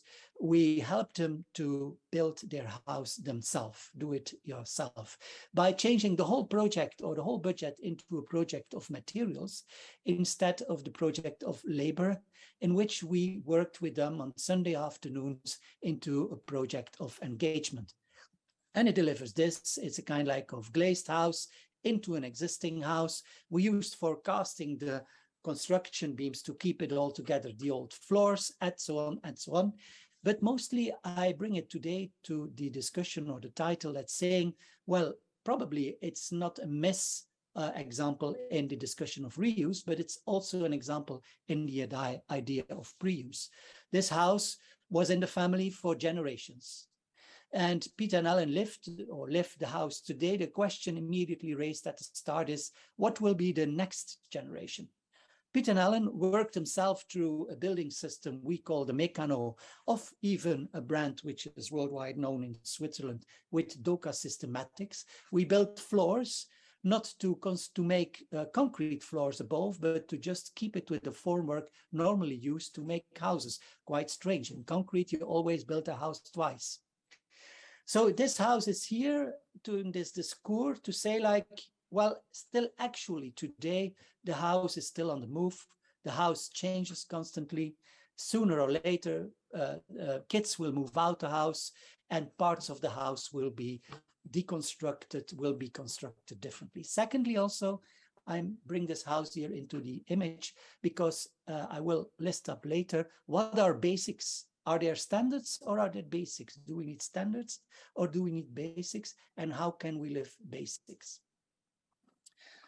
Third title, useless to free use.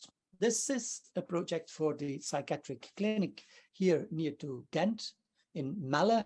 This is an image that contains a lot of more than the central project. But I will talk about the central project, which was a project of an old pavilion, as it was named at the time, being a pavilion that had been realized along a series of others of these marvelous pavilions, in which the idea around 1900 was that one had central bed places in the middle, and one had doctors and therapists around. Today, luckily, after World War, new inside views in psychiatry changed that everyone, of course, deserved a private space. And that's why these pavilions were at high speed since the 50s demolished all over the park. And this park was losing its identity of architecture. There is like 5 to 6 or maybe 7 years ago, by now a young director my age arriving there and opening a discussion at the moment that the demolishing of this pavilion was started, but was halted because of asbestos problematics. He took the chance of a delay of 1 year to reopen the discussion.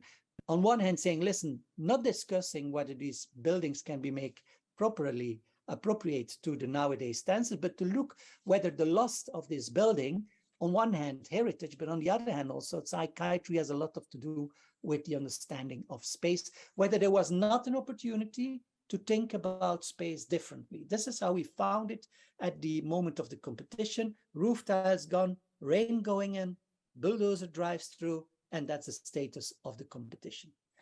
This is our proposal. The competition stated saying, well, listen, for the price of the demolishing cost, what can we do with the building differently? Our entry was quite clear. We said, well, then let's stay with what it is for so long and find out together what we could do at a distance, not of 1 or 2 years, but at a distance of 10, maybe 15 years.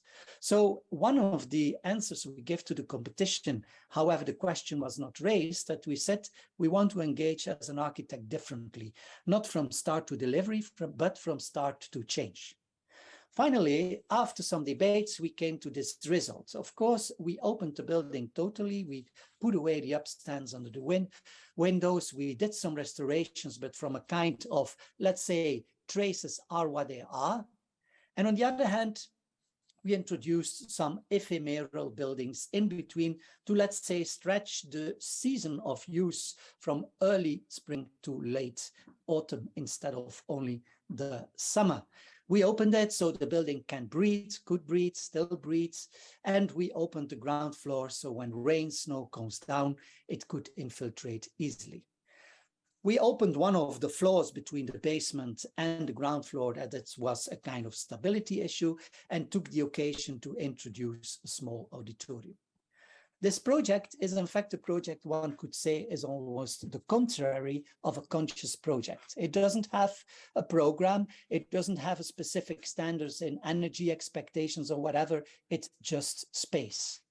And it's not a space that it's not used, but it's a space in which, for example, as an architect, you discover throughout the designing, but also later on throughout the life of the building, that in fact, there is no use, but so much use. Like, for example, A patient in psychology is not like a patient in physical diseases. Often it's a one-to-one program in which therapist and patient walk around. There are some drawing classes going on, but mostly the space is a place where patients or youngsters seems to gather at evening, light a fire without lighting the fire, without firing lightning the building, where a space that is a space where seemingly people take care of. There were a lot of safety issues from the beginning. You know in which environment we are, psychology, but since then, never any incident happened into that building. But what to say is that, what is it about use? We, of course, have to stress that we have to use the things better. But is using the things better only an act of using the things more precise, or could it be also an act of using the things more freely? Today, we are in an opening discussion with the client on change. As we said, we keep on our commitment to stay in touch with the client, and we prepare new documents on which we will discuss and debate with doctors, therapists, patients, changes. Well, we do it in the way we always do it. Drawing, modeling are our instruments to talk. We are architects. We could change the projects, we could interchange them from title to title, but I give it a certain order. Available, re-enable, and freeable. This is a project in the city of Charleroi, a 66,000 square meter big Palais des Expositions, which has been realized by the end of the 60s, start of the 70s, to expose the heavy industry quality, which was at that moment ruling at that central part in Europe, Germany, Holland, Belgium, France. To give exposure to it, this made this huge building, which in fact was smashed into the city fabric and was dividing the lower and the above city. Floor parts can keep up to 3 tons of weight because locomotives and metal needed to be thrown in it. Look at it, you have a right part and a left part, and you have a central part, which is the lobby space, 12,000 square meters tall. And you have to see that from this side, you see one level, because 2 levels are under the ground, well, from the opposite way, of course, above ground. Free spaces, floor, ceiling, like 7 to 9 meters. This is the quality of space as we found it. In 72, the whole economy dropped. And in fact, the building was only used for a couple of years. And since then, in its total capacity, mostly empty. And this is how we found it at the moment of the competition a couple of years ago, in which now Charleroi changed from a wealthy, rich, economical area to one of the poorest areas of Europe, and in which Europe dedicated to the city of Charleroi a couple of €100 million to develop. 35 million euros went to this competition project, but for a whole refurbishment of the project, one should count on 3 times the money. The mayor and the Baumeister were very sharp in that and said, let's invest only in the central lobby space, as you can see here at the image, and ask to the architects to make a state-of-the-art architecture expression. And of course, as always goes, a zero energy building. This image became our proposal, an image of an unstated building phase we changed in a future building phase. We advocated to lift all the facades of the central lobby part to make a new stepped terrace park, reconnecting the above and the below city. This was a model that went along with it, with the presentation or with the idea later on. And this is a model that even showed the development further on of this space. There were 2 beautiful staircases, as you saw. We copied them to connect also the below floor, and by that arrive at the lower city. Cost price of this operation, 1/3 of the 35 million euros, which in fact was already 1/3 of the money needed to treat the whole building. By saving that money, we could invest 2/3 of the money in technical updates of the other parts of the building, like, for example, in this case, also asbestos removal or introducing new electricity. We are today in this building phase in which it starts to look pretty much how it will finally look. You have a view back here to the above cities. The staircases are still covered here. New staircases are yet on site. We move slowly as the money of Europe goes in bits and pieces, but we move now to an opening of this new little city park reconnecting above and below by the summer of next year. And here you see the result of some technical updates, and for the rest, we keep the building as it is. I do think by this also I want to advocate that architects are highly responsible in having a critical position towards the question that are raised to them, and not just a responsibility of fulfilling needs and expectations. To that content, I like to add one fifth chapter, do it yourself, do it together, free it forever, in which now I am a little bit, I'm gonna, well, this title is not fitting, I see. It doesn't matter. It's the last point of this attitude of responsibility. This is the Dutch Architectural Institute Rotterdam, which is a Jokunen project, and you can situate a Jokunen project vice versa, the Rem Koolhaas project on the other side of the museum park. So I'm not going to comment this, but let's say nowadays the building doesn't look too bad. The NAI changed into the Nederlands, het instituut, het nieuwe instituut, in which it does not only represent architecture anymore, but also fashion. We were asked in a competition to give new shape to the library here present, library designed by Jokunen. We were quite surprised by the question, because when we went through the library, we didn't think there was any problem with it. Look at it, it's a nice space. Also, the furniture is of high quality, USM furniture, by the way. It was well maintained and everything looked very nicely. Our proposal was to reshuffle the furniture only, to change it from level, as there were balconies, so mezzanine, and to open the windows by bringing the books downwards, and to create just a change by not changing it at all, but just changing bit what it was. We studied the whole stock of all available material. We only added in the change of the approach to approach now the library from the level of the mezzanine. Technically, that was problem. We added only 2 scaffolding staircases where people could have that nowadays understanding of more a mediathek than a library. But that's the only addition we did. With all the other things, we just shuffled them around, and we did it very precisely. We added some images to make our point. And at the end of the competition, the Dutch Architectural Institute even was wondering whether they would pay us, as out of their nowadays opinion, late years of 10s, almost the 20s, they found that we didn't design anything. The Dutch Architectural Institute quoted by that. We even had to fight to get our remuneration, as they thought that we didn't enter anything. Yes, re. When I go back to the first half of Piet and Allen, we never used the word. The word is on sale at the moment, dangerously on sale. Don't forget, as architects, we should dream also. We brought that in a text which, in fact, questions and it just rattles around with all kind of other ideas of re-attitude, as I stated in the beginning, how we name our chair today, dream again. On the other hand, we think that architects, we should work around life, not around reuse, but around life. But reuse is one of the urges, that's true, or is one of the answers on the urges, that's true. But at the other hand, we should not forget that we have, in the whole discussion of how to act or adapt or to find a new attitude in this world so demanding, we have still the power of form. I believe our projects always speak about that.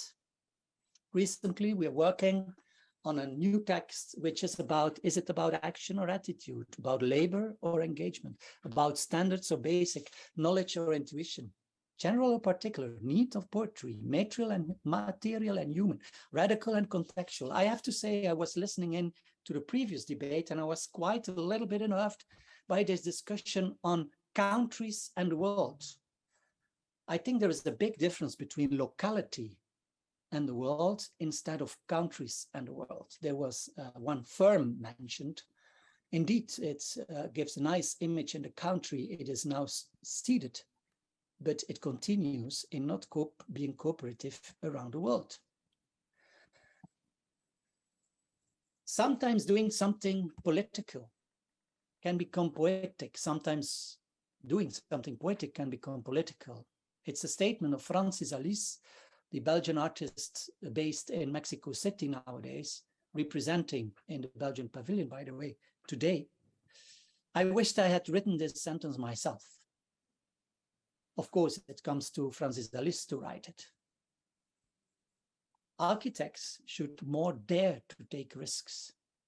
We are in an over-calculated, an over-systematized, and over-responsible modus at the moment. And we have to, but on the other hand, architects should also dare to take risks and comment commissions, comment attitude, comment jobs we are pointed to.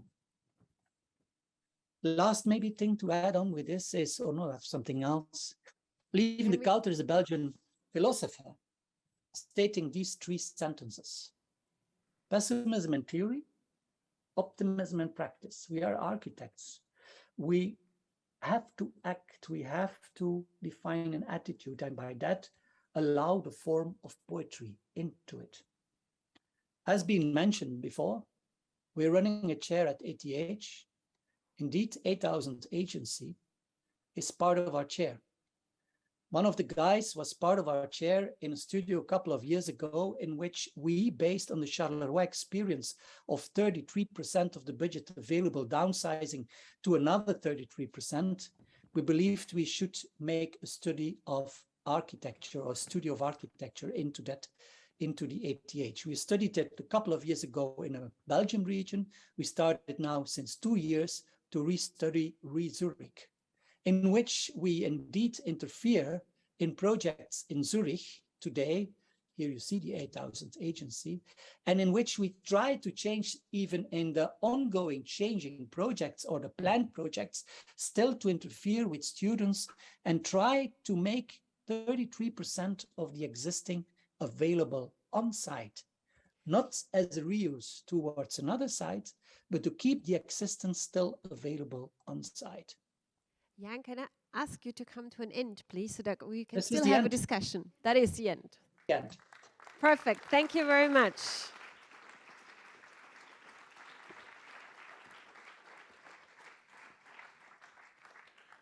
Thank you very much to you both. Screen sharing. Yeah. Thank you very much to you both for giving us these presentations. I thought the verge towards philosophy, I really liked it a lot at the end. I would like to open the discussion and maybe start with a question myself, and then ask the audience as well. A question to both of you, Christoph and Jan. Jan, you were talking a lot about risk, that the architect should take the risk, and Christoph, you were saying form follows availability, and we need to live with uncertainty. So now my question, maybe a bit more a practical question, how do you find the clients, or how do you convince the clients and the developers to go with the risk and with the uncertainty? Maybe Christoph, you want to start, and then I hand the question to Jan. I think I start because then you get the really pragmatic answer, and then you can get the dream afterwards. I think it makes sense. We usually get them through a very clear risk analysis. In finance, there's something like the ESG, environmental, social, and governance risk factors, that usually investors do calculate and look at their potential risks in the future. And if you get them to understand that the governance risk, like the potential political changes, might affect their portfolio long term, they start to panic a bit. We realize that now, and start to ask to get strategies in order to be positioned in the market for the near future for those changes. It's a very pragmatic thing, and I think they start to understand the potential risk they're running into. Not very dreamy, not very visionary, but very pragmatically honest. Yeah, and what do you say to the pragmatic answer? What would your answer be to that? Well, I don't feel myself as being non-pragmatic, contrary, maybe uber pragmatic. First of all, we always do what our client asks exactly.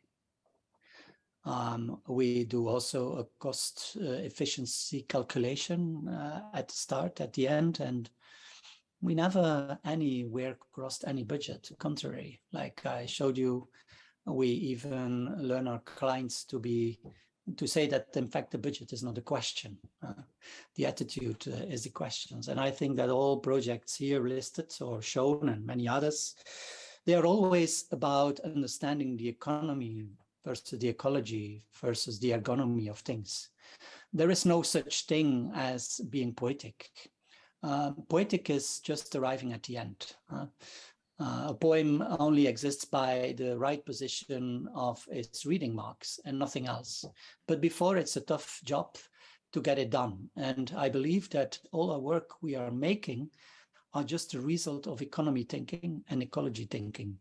But indeed, in a sense, and I like to challenge it to that at many more today in all projects that see that approaching us, in a sense that I believe that the critical position should go beyond the paved paths. On the other hand, one can go beyond the paved paths if one understands very well the paved paths. So it's extremely important to know how to build, to know how economy goes, to know how the market is, and so on.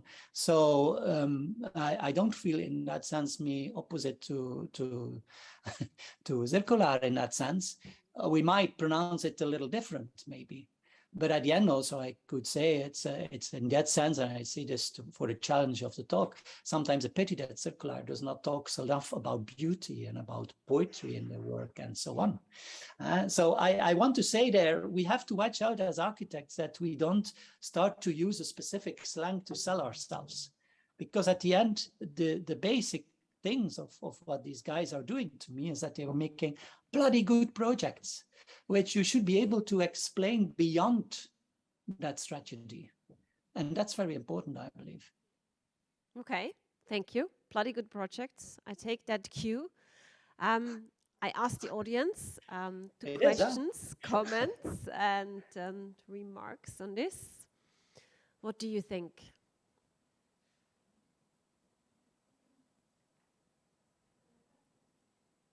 On the bloody good projects.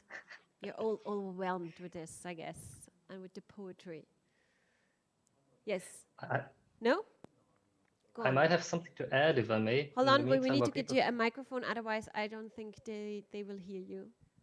Thank you. I wasn't going to speak because I have sorry. But no, I have the last keynote, but I can't resist saying that was absolutely brilliant. I'm an engineer, and I wish I could hear architects talk more like you, but also do the things that you were talking about. I think you're over-systemized and over-engineered, over-institutionalized. All those things have happened in the last 50 years, and that's part of the problem. But I'll talk about that in my keynote. I thought that was really perfect. I totally agree. It's like we architects became scared of our own capacity, and we believe we constantly have to prove it. Of course, we have to be with the numbers and the systems and the engineering and everything, but we should be able to talk differently about what we do. So I do have a question, and do you think we need to educate our clients in that sense? You know, because you're saying you take the project that you need to do and you look at it differently. You don't take it literally, but you reinterpret it. Does it mean you re-educate your client, your developer? What we constantly do, both of you. What we constantly do is basically we never take on a project brief and just take it and execute. This is the thing that clients usually get annoyed with us. That's more Baubivo in situ now and less circular. That we just take the project brief and ask if it's the right thing to do in the first place. And then maybe sit down and ask them, don't you want to do something a little bit different? And then very often that the numbers come in again and anything, but it leads to a different approach and very often to a completely different project from the very start. And I think that's necessary. And I think that's architects are way too servile in taking project briefs and just trying to execute. Yes, I to continue on that, I think, again, we need to be conscious. And this consciousness, of course, is also driven by the science architecture had become. In the sense, luckily, we can measure better. Luckily, we can engineer better. We can do it all better. But having that luck, we also should be able to redefine and position our freedom into that. This is important. The upgrade, downgrade, free grade. We should go into the free grade of that. And the point is that, and the phenomenon also with clients, investors, commissioners, governments, is that everyone has become highly professional. And of course, the highly professional is almost easy to talk about. You can prove, you can measure, you can talk. But the other points, talking about architecture as, you know, today in the school, in the studio, we talk, do we live a house or do we house a life? Of course, do we live a house? We can measure. There is a house that big and you can live in it, so many rooms and so on. Do we house a life? It's another discussion, because indeed, life's changing, life is moving from a family to getting alone again, and so on and so on and so on. This is fundamentally changing, and it's changing all the thinking, but it's very difficult to get that point yet at the level of governing, at the level of investments, and so on. It's very simply, if you look to the size of a bedroom, throughout decades, it only has grown. But it never has been thought about what a bedroom is and could be and should be. And of course, that last part, it's almost impossible to discuss, and because it's at first, at this very moment, for many of us, difficult to measure, to understand. But we should front these discussions back more and more.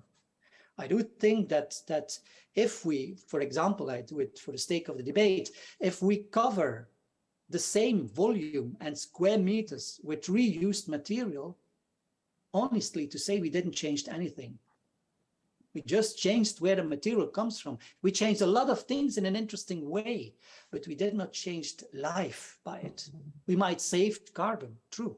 Luckily, let's do it. But it's not enough. And the not enough, my opinion, comes from the side of the imagination, the fantasy, the dream, in which we should reiterate the things we were used to do. I think that draws a really nice arc, because we started this discussion today very bleak. You know, there is a bleak outlook on our resources, on the scarcity of resources. Then we came to the conclusion we shouldn't build new, we should just refurbish. So architects are needed, but not that much anymore. And now we come to the conclusion architects are very much needed, because we need their creativity, we need their rethinking, we need their new interpretation of things. So I think that's a really nice arc that we are drawing now. But we still have time for a few minutes for at least one question. If you still have a comment asking our two guests abroad, if there is another question, or if it's the tiredness before the lunch break. Okay, it sounds like. I have one. Please, go ahead. Is this on? Yes. Okay, thank you very much for the presentations, both of you. And I guess the question is addressed to both. Because what I understood, or what I felt the most, that you both very much work within the process of producing an idea and producing the design over the course of time, instead of making design, producing an image, and then trying to fulfill the image that you had or that you developed, either collectively with other people or individually in your offices. And I'm wondering, well, let's say in the current time and the new generations of architects that are being educated or study architecture or live in the world that is very much image based. Maybe you can have a response to if it's something that you intend to do consciously in order to counteract what is happening at the moment, or if this comes naturally with the way you work, and how this connects in the future, might connect in the future of education of students and the way communication works in general. Does that make sense?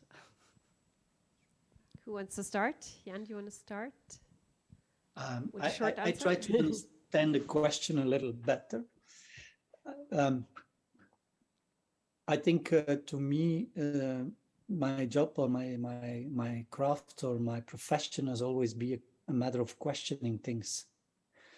Not only now, but from the beginning, even as a student. I was not a successful student because I was questioning constantly the things, and even I quit it for a while. I mean, listen, it's not about doing the contrary or looking the confrontation or just questioning because it is about just questioning. Questioning is quite, on one hand, a free issue, a free mind. On the other hand, also quite needs a precision. It's a question is more precise than an answer, my opinion. Anyway, I mean, indeed, we are in the field of profession and practice. We are in the field of teaching and research. And it's true, I'm also questioning myself whether the questioning attitude, which is today part of studio working with students, which we used to do for long, but seems to be now more wider, horizontally becoming base of studio teaching. I have to say I move now a little bit away from it in a certain way, not away from it. We keep on questioning. We have also this question series we organize now already 4 years. But to me, it is not about doing, as far as I understood your question, I mean, it's not a mechanic, it's not a technique of constantly changing what is expecting. Again, we do exactly what is expected, but fortunately, how you can do what is expected still has other chances than what we think is expected. I don't know if it's a clear answer, but I have to say the question came to me also, but I liked it anyway. Yeah. Okay, thank you. Christoph, maybe last answer from your side. What do you tell I get the future last students? word. No, we're not producing images. We're not image-based, and that has multiple reasons. First of all, and I go back to what Jan said, we question the brief of the project, and we keep on questioning it at every step. So therefore, you can't produce an image that in the end, that leaves you with a fixed image at the beginning of the project. I think that is counterproductive and counterintuitive. On the other hand, we have the way we operate in the office is that people that start working with us, they get a project and it's like, make it your own. So therefore, there is no in situ project style. There's nothing you won't look at it as, oh, it's an in situ. That doesn't happen. So therefore, and a lot of people start working with us and they're great, but they struggle in the beginning with, so what? I'm allowed to do whatever I want. It's like, actually, you see that it's not that easy to do that. And that doesn't create images. And the last thing I think that's very important was what I realized doing all the affordable housing for refugees projects. It's not about images. It's about housing a life. So, and it's about reducing the vanity of the image, therefore not producing it. And the beauty comes in the end when you look at it, it's like, yeah, it creates dignity in living there. So, and that's the beauty of it. And you can't picture that beauty in an image. And I think that's why we're also not aiming to produce images from the very beginning or even in the end. Mm-hmm. Thank you very much. I think that was a very nice sort of closing statement. Now we can think over the lunch break of how we actually widen our horizon in this respect, or actually rethink of how we approach a task that is given to us. I would like to thank you both very much of being here with us, even remotely, of taking the time of sharing your ideas and your thoughts with us in a philosophical and an architectural manner. Greetings to both of you, and thank you for staying with us. And Thank for you. thank you. My side. Yes, my side, yeah.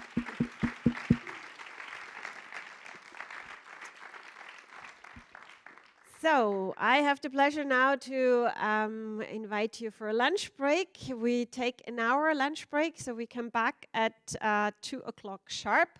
I was told there will be some flyers where there are recommendations for places. No, there will be not. Let me rephrase. There is a Mensa out there, which is excellent. Go there, have some lunch. There are a lot of restaurants in the area, if you're not familiar with the area anyway. Discuss, rediscuss, rephrase, rethink, and please be back at 2 o'clock. Thank you.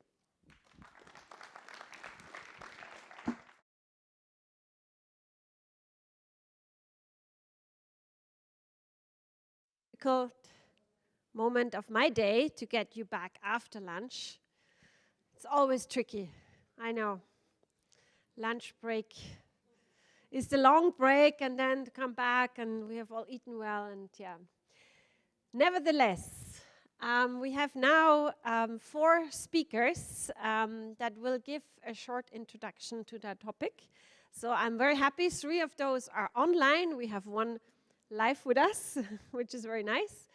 And we would like to keep the presentations very short. So if those 3 plus you, can already hear me, then a reminder, please really stick to the 10 minutes, because we have 10 times 4, 40 minutes. And then we still want to leave some time for discussion. So it's very important that we really have just a short input, a short presentation. Sorry. Excuse me?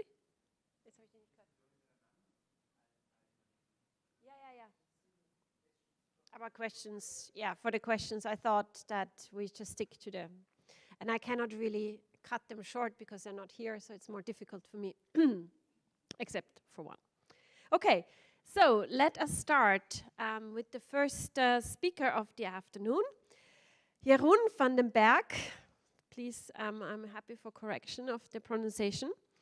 Is ICREA Professor of Environmental and Climate Economics at University Autonome de Barcelona and Professor of Environmental and Resource Economics at Vylder University Amsterdam. Nobody's online, nobody's hearing me. You can hear me. Okay, I finished the introduction and then we can get him online. I think that's fine.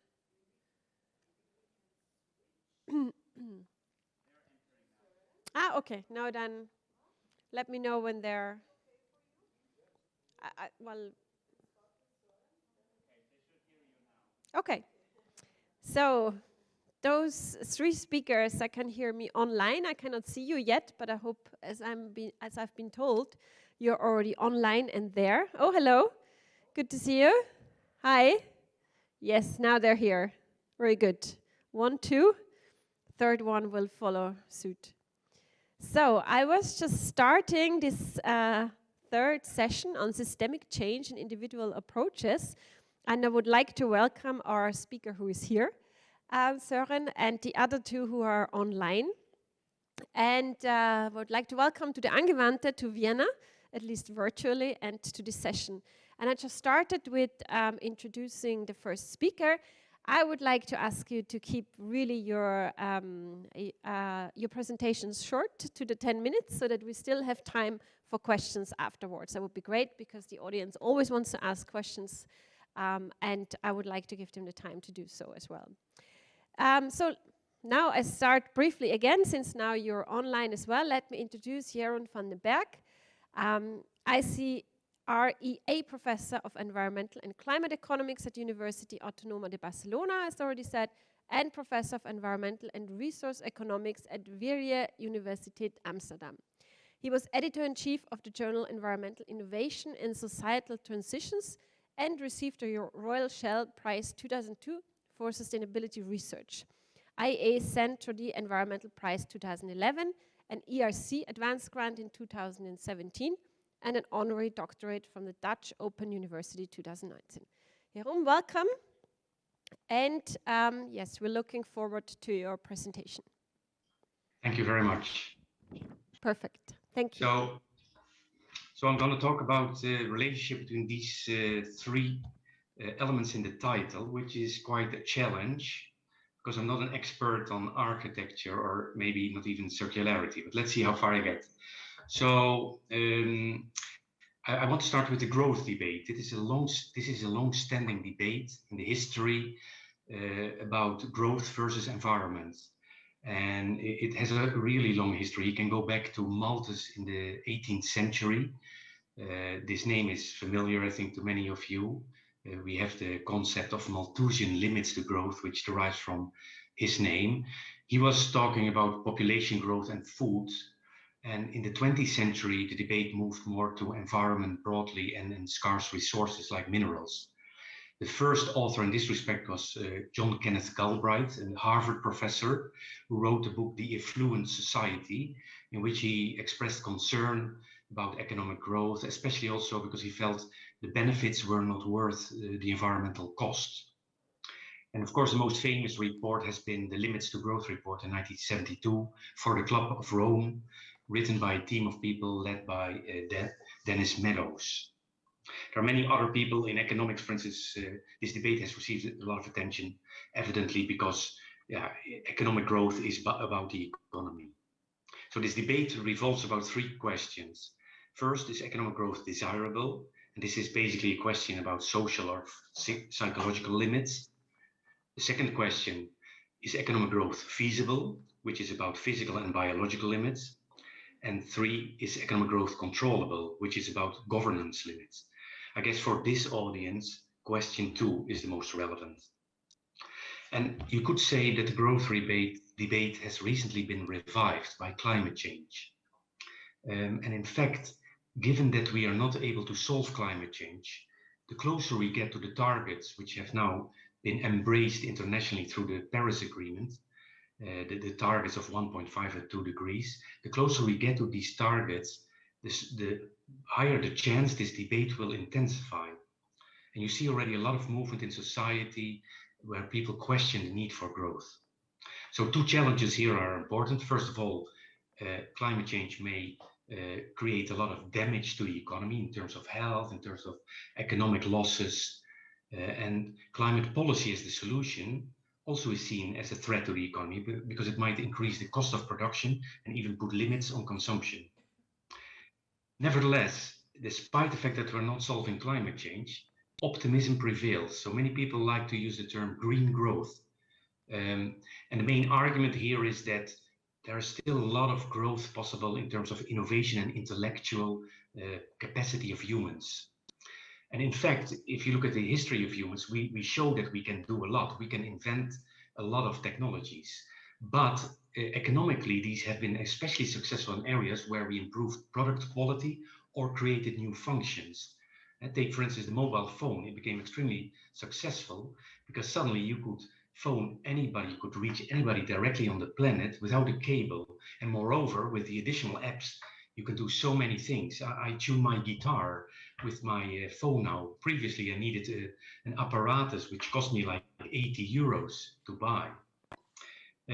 But from an innovation, from an environmental view, it's not entirely sensible that innovations will be successful in the future, because a lot of the environmental innovations and climate innovations we need are factor saving in energy or in carbon intensity, and that's not exciting for consumers. Consumers are willing to pay a little bit more for green electricity, but it's not really different. So for many people, it doesn't matter really much if it's gray or green. From an innovation perspective also, if we want to move to a low carbon economy, we have to invest a lot of R&D, research and development, into carbon intensity improvements. But this will go at the cost of labor productivity. And as a result, we are undermining the fundamental basis of growth, which is increases in labor productivity. And of course, from a multi-sectoral or multi-product view, you can say that, okay, we're adding a lot of cleaner products to the economy, but indirectly, they are depending a lot on dirty activities. And we know that the internet, all computer-related activity uses up a lot of energy. And at the same time, also, we're adding new products and services rather than substituting old ones. So the consequence of this optimism about growth, but also the carefulness of politicians, is that we're not moving forward with stringent policies. So the Paris Agreement on climate change, our most important achievement in the area of climate policies, is rather weak. You can see that here. You see here all the countries of the world plotted in 4 graphs. The rich countries are mainly in the left top graph, and you see they're a little bit around the axis, which means they're not decreasing emissions a lot, because if you are above the axis, if you are below the axis, you're decreasing emissions. If you're above the axis, you're increasing emissions. For the developing countries, which are in the green graph, you see that most of them will increase their emissions. The third type of offer came from India and China, big emitters, and they're both above the axis, meaning they're increasing their emissions. And finally, there are a lot of oil exporters and other smaller countries who are not so interested in climate change maybe, and they are also mostly above the horizontal axis, meaning they're increasing. So Paris has not solved climate change. So then the reaction, anti-growth, degrowth, which is very popular now, is tempting, understandable, but it's also treacherous. And I'll try to explain that. First of all, it's confusing because there are many interpretations.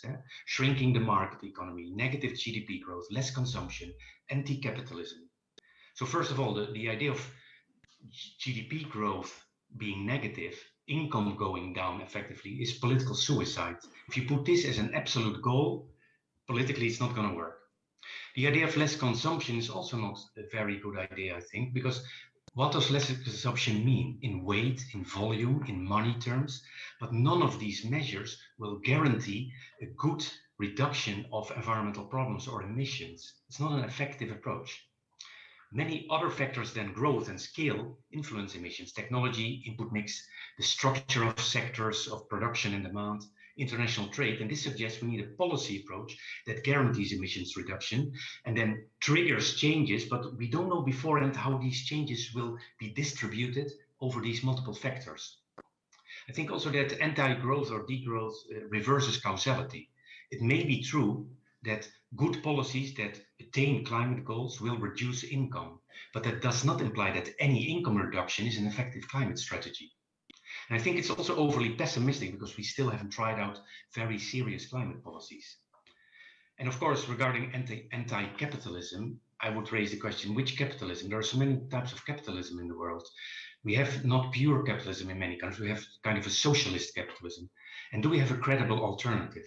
And do we have enough time really to save the environment in the next decades, because we don't have much time, by changing something so fundamental as capitalism? So you would think you have to choose between pro-growth and anti-growth, but I was for a long time in debate with both groups, with both camps, and I realized there's a third option. And at a certain point, I decided to give it a name because then it became more concrete for others. So I called it A-growth. And this is an approach which is critical of both green growth and degrowth, simply because there's no evidence, there's no conclusive evidence that either of these approaches has a sure future. And as a result, I'm kind of agnostic, and there the A from A-growth comes, agnostic growth. I'm neutral, I'm indifferent about growth, I don't care. And I think this is also consistent with the idea that the measure of growth, which is GDP, gross domestic product, is a useless indicator in terms of welfare. So we shouldn't strive to grow it. And if we shouldn't strive to grow it, we should be indifferent, because we should also not strive to make it smaller. That's also not a guarantee for a better world. So we should be disinterested. And A-growth as a strategy then means that we remove the constraint of always unconditional growth. And that basically enlarges the space in which we seek progress as a society. And that facilitates, in turn, political support of stringent climate policies, because we move from growth to welfare, to environmental concerns. There's no longer the growth test. In a visual sense, you could say this is a graph that economists often present, where you try to optimize your social welfare, which is these curves, given a production possibilities frontier, the production limits. You can see that B is the highest point that you can reach in this graph. But if you are in favor of degrowth, you don't want to move too much on the horizontal axis to the right, so you are searching in area 1, the pink area. On the other hand, if you find growth very important, you want to move as fast as possible on the horizontal axis. And that means you are basically restricting yourself to an area close to that axis, 3. And area 2 is really not interesting for these perspectives of degrowth and pro-growth. But if you have an A-growth perspective, you look in all the areas, 1, 2, and 3. And since B might be in 2, you might have the best outcome there. So I studied with a colleague how people think about this idea. And we did surveys among scientists and citizens. And this is basically the result. So green growth is the most popular. A-growth is second, and degrowth is third. Then there are also a few people who are in favor of growth no matter what. They don't care about the environment. But what is interesting is that among scientists, A-growth is already more popular. than among citizens. So maybe that's reason for hope if scientists lead the way. So I have two more slides. One is about circularity and the links to climate and growth. So I'm concerned, if I read a lot on semi-circularity, that it's no guarantee for reduced emissions that matter for climate. It might even increase them, because through circularity, you might create a lot of additional activities, especially in the area of recycling, reprocessing. It might work out, and I think, in fact, that adequate circular economy policies could contribute a lot to decarbonization, but you have to trigger that in the right way. At the same time, a positive message is that semi-circularity, I like to speak about semi-circularity because circularity, in my view, is impossible. Semi-circularity might also raise the prices of many goods and services because it becomes more expensive to do everything, because you want to lengthen the life cycle, you want to close loops. And that in turn might reduce consumption and growth because it discourages activities, and that might reduce emissions. So there is a positive element. But I think we need climate policies to assure that circularity always reduces emissions. And in fact, carbon pricing is a policy that I support strongly because it's not too restrictive, it's not too flexible for people. It encourages with a really strong instrument people, and it searches in the complex economy for those options that are affordable. And it affects decisions by all actors that matter: producers, consumers, investors, and innovators. And nothing, therefore, escapes the carbon price. In this table, I summarize my views on climate policies or any policies with regard to the environment. So there are 4 categories and 4 criteria that I think are important. And you see that carbon pricing scores well, indicated by green, and that other policies score quite badly. Red is very bad, orange is intermediate. Only information provision scores well on equity because it's voluntary, so people are free to do it or not. But as a result, it doesn't score high on effectiveness, exactly because it's voluntary.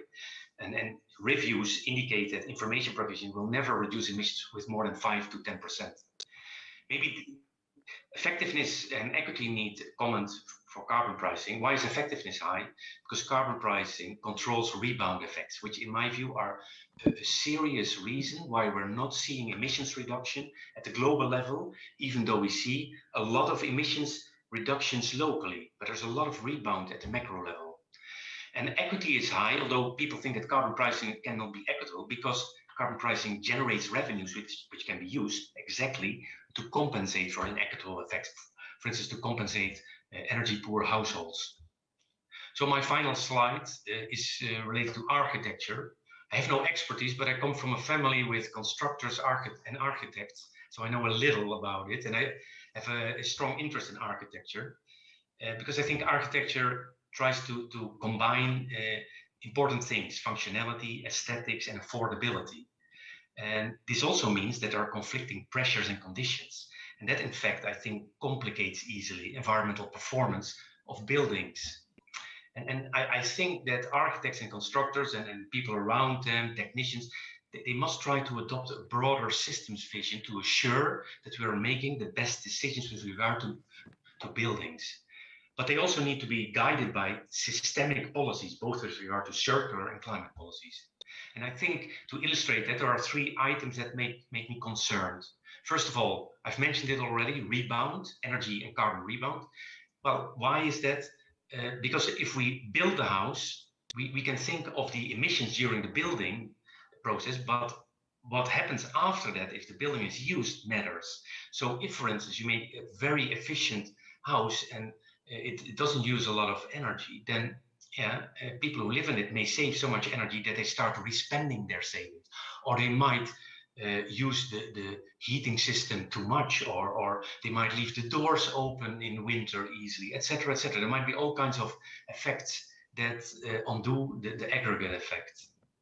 Secondly, if you build, then of course you may be concerned what happens in terms of emissions during the production, but there's also emissions during the production of all the materials and equipment that you're using in the production chain, which is extremely complex. And this is hidden unless you have good pricing that captures it. So for instance, if you make a zero energy building, it may look efficient, but if you have to use a lot of concrete to make thicker walls, well, the net energy effects are not always so clear. And also, it's interesting to note that there are maybe trade-offs between optimizing the building emissions against what you later might want to realize in terms of durability, repairability, recyclability of these materials. And that's not an easy issue to solve, I think. And finally, scale economies matter. As an economist, I have to say that, because economists are always worried about scale issues. So, for instance, if you install solar PV, you see that now on rooftops, you can do that individually per house. But that means that the equipment is individualized, maintenance is individualized, recycling later will not happen or will be individualized. And it might be better to maybe think about doing that at a higher scale, maybe in a neighborhood, to earn scale advantages. Well, thanks. That's my story. Thank you for your attention. Thank you, Jeroen.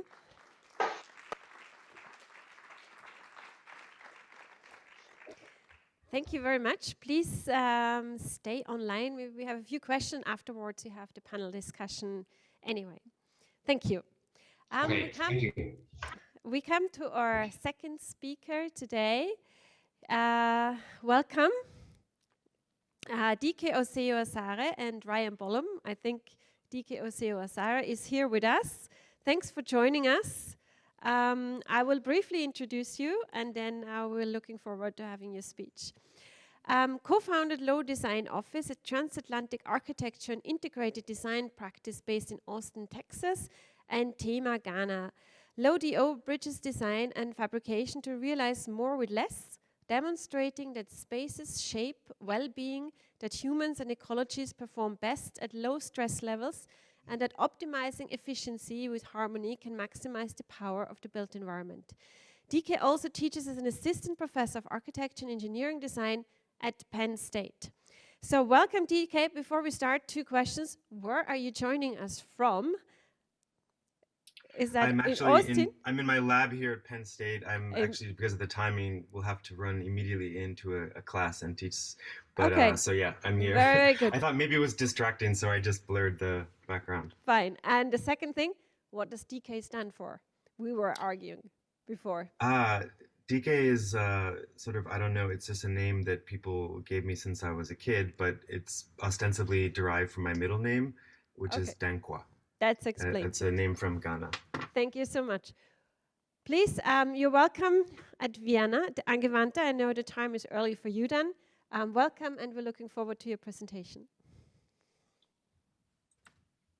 Hello, everyone. Thank you so much for including me.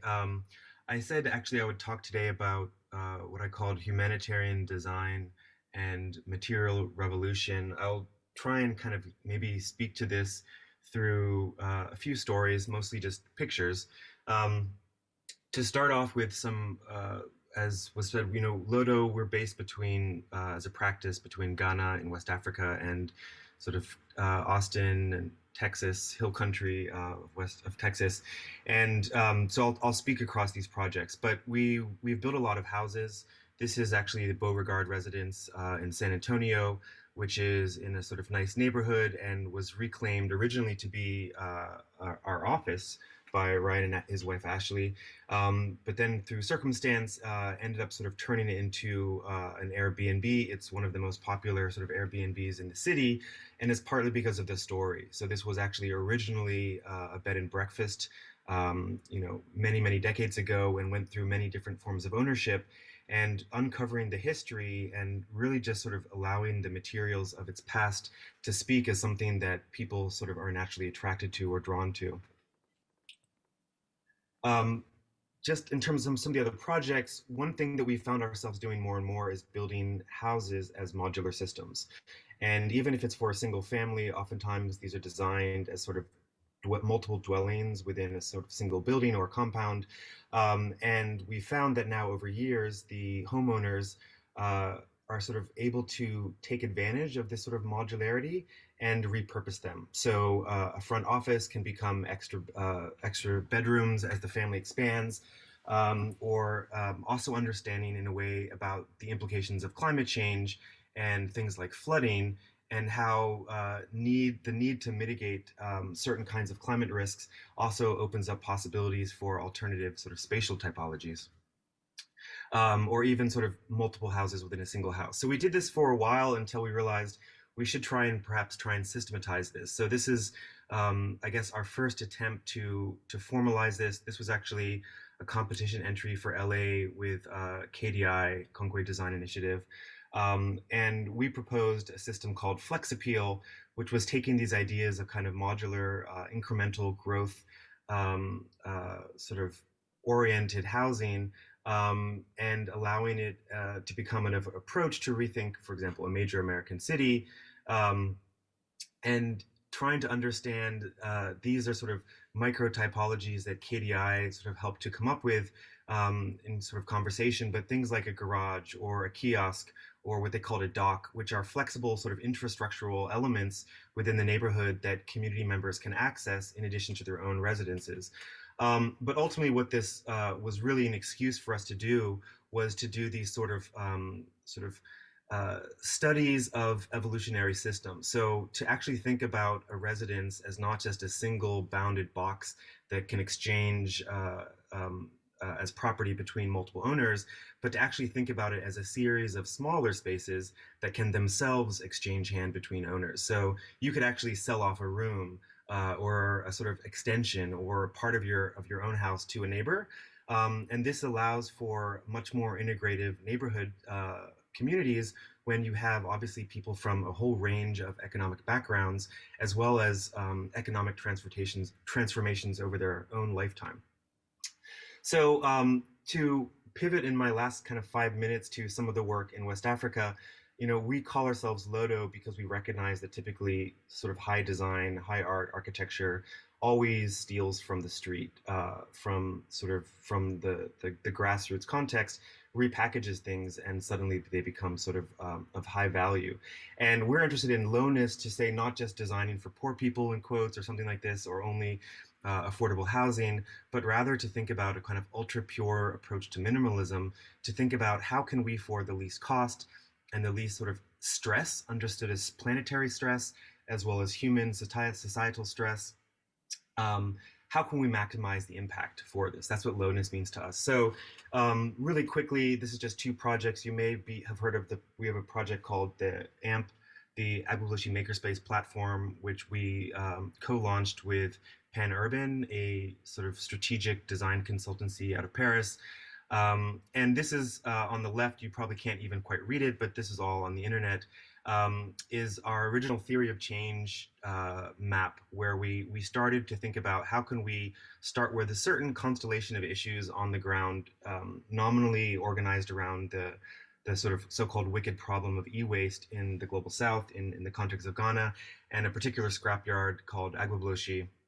And how could we sort of take incremental steps from that up to, at the very top, it says drive innovation in Ghana and Africa via indigenous research and development, digital fabrication, tools and technology, distributed manufacturing, and what we called sort of formalized entrepreneurship, but more we realize now sort of alternative approaches to cooperative production and entrepreneurship, if you will. On the right-hand side shows the 3 major milestones of sort of out of this project, we developed something called Spacecraft, which is a sort of deployable makerspace for communities, which they can customize to make the things that they need to make in their community to achieve whatever kind of collective goals they may have. It also includes a digital app and customizable toolboxes. But the makerspace kiosk itself is developed as an open source technology. And this shows the sort of version 1.0, which was developed in the scrapyard in the middle of Accra, version 2.0, which was developed in Dakar, which was actually a technology transfer from Ghana to Dakar. Makers from Ghana went to Senegal and communicated across multiple language barriers to sort of demonstrate the technology there. And then finally, the 3rd version, which is now continuing to be under development. This is, as part of that process, it's done as a participatory process, so it involves members of the community. And ultimately, this becomes a kind of standardized building, which can be customized by people based on what they need. Here you can see the same spacecraft as it's about to be shipped out from the scrapyard, and designed to allow you to have a certain level of sort of standardized systems within this kind of so-called chaotic, but it's still sort of organized scrapyard context. And yet the same structure can also serve as a portal to possibility and a makerspace for young people here in Karlsruhe in Germany. Finally, without really going into specifics, we've also explored this through bamboo. And this is actually understood from work we did in Nigeria on a new town, where we realized that actually entire cycles of life are tied to ecological cycles. So when the river floods, which is actually right now super devastating, has major impact, also obviously recharges the soil. This determines when you plant, also can determine or should determine how you think about what we called urban systems of sort of hybrid transportation, different forms of building, working with bamboo. And now finally, this is sort of developed also as an open source technology. I won't go into details now, but it sort of allows everyday people to build a sort of very specific structural system based from fundamental principles as an architecture which is actually not fixed in place. And so this is sort of the same ideas from the spacecraft as a deployable makerspace. What happens if architecture becomes an open frame? Here you see community members on the beach in Accra developing some of these first prototypes, which can itself be mobile, can flex, can be transformed. And I'll end here with a term that we use sometimes to describe this process. Again, this was developed with Yasmin Abbas, French architect, but we call this sort of approach stellation as a participatory approach to spatializing design thinking and making. And it ties back in a little bit of a way to this last presentation. When we think about a systems perspective, we have to think about what are the boundaries of that system. And oftentimes, especially in sort of global north, global south, political, economic systems, we sort of draw a certain boundary, and everything outside of that is sort of outside of the system. But if we can include those voices, include those perspectives as we design and model innovation possibilities, this can lead to some hopefully alternative approaches to evolving or revolving or rethinking about how we work with materials. Thank you very much. And applause, yes.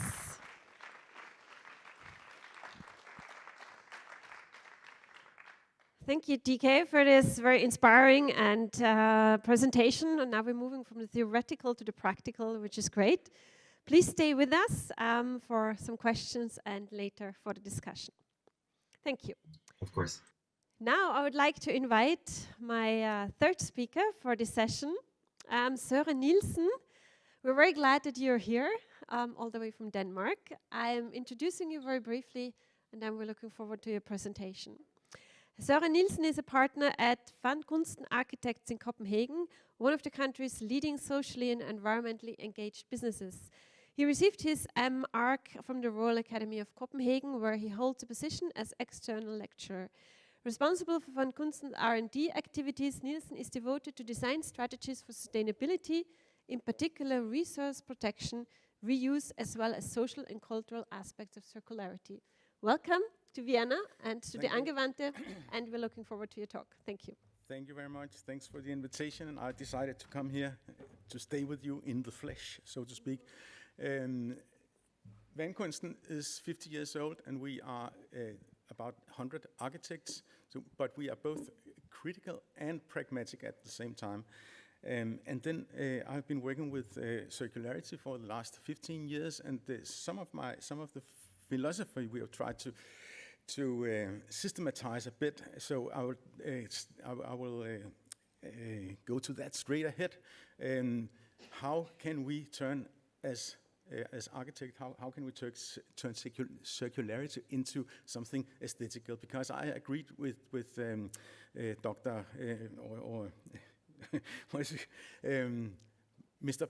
Bergh, who stated, who made in his introduction, he stated that architects should interest themselves in other things but houses. But I would say that we should only do it insofar that we can transform the information from other fields into architectural quality. So as architects, if we want to preserve resources, I think there's this hierarchy that we should have a plan A, which is a cultural strategy, and that cultural strategy is about making the most beautiful buildings so that they will be appreciated and perhaps turn into UNESCO World Heritage, be popular, be loved, etc. That is plan B. It doesn't work every time, so we should also have a plan B. That plan B is a functional strategy for mainly for robustness and flexibility, so you can convert the structure from one function to another over time, maybe 200 years or so. That will happen a lot. But we can't. We need even a triple safety net, and that will be the plan C. The technical strategy, which is about reversibility, and that is where we talk about circularity, and as architects, it's circular technology that we should engage in, so we can account for how not only to assemble the building, but equally to disassemble it again. And then those two, the last plan B and the plan C, they feed up into the cultural strategy through architectural motives. And I will show some examples. You know these buildings from the medieval time, where half-timbered house, where the structure is very transparent, and you can it makes the motive of the building. The structure makes the whole identity of the building, and we can get that today if we introduce design for disassembly. For instance, by making wood structures which are by nature always designed for disassembly. They are always reversible. This is a project we hope to build in Tübingen, where the structure creates the whole identity of this building. It's very transparent how the component relates to each other. Also in the interior, where we have this frame and filling motif of the structures and the walls between the structures. But when we go to the secondary structures, we also have some potential. This is a very, very small detail from one of our renovation projects, a small bracket that clamps the cement fiber boards on top of the underlaying rafters, instead of screwing in the boards, which will accelerate the destruction of them, and that will turn into some significant, very small but delicate detail, a kind of jewelry, a decoration, an ornament in the facade, and so I think we have a potential here. Yeah, and a similar example, which is not a renovation project but a high-end piece of architecture, Peter Zumthor's Bregenz Gallery, where he has this facade which can be dismantled very easily. But it will never be, of course. This is a typical Plan A building. It will become UNESCO World Heritage. But the point isn't that we should disassemble our buildings, but we should enable it in case that it's needed. Now I press this button again, and I hope. Yeah, and then we get some motives that we knew from before. They became relevant. They become relevant once again. This is a building just around the corner from here, which you probably know, and it's a great piece of architecture. It's the same ornamental strategy, but this is not reversible. And in order to talk about these, to deal with these motives, which is related to design for disassembly, I proposed some years ago to make a kind of alphabet of tectonic motifs, which I found in design for disassembly construction, and that enables us to speak about motion, the relationship between components as a kind of actions of construction. And if you are in doubt that components are acting, then you could just take a look at those guys here. They've been standing there for 150 years. They are columns, of course, but they are performing an act of construction.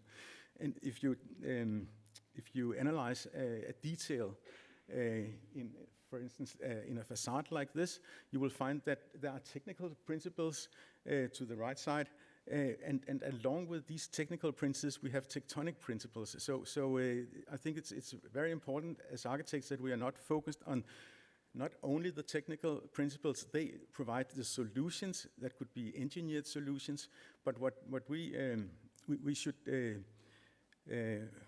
generate is the tectonical principles coming in parallel. That is the architecture. So that is one potential, aesthetic potential in circularity. But there's another one too, and that is the time dimension.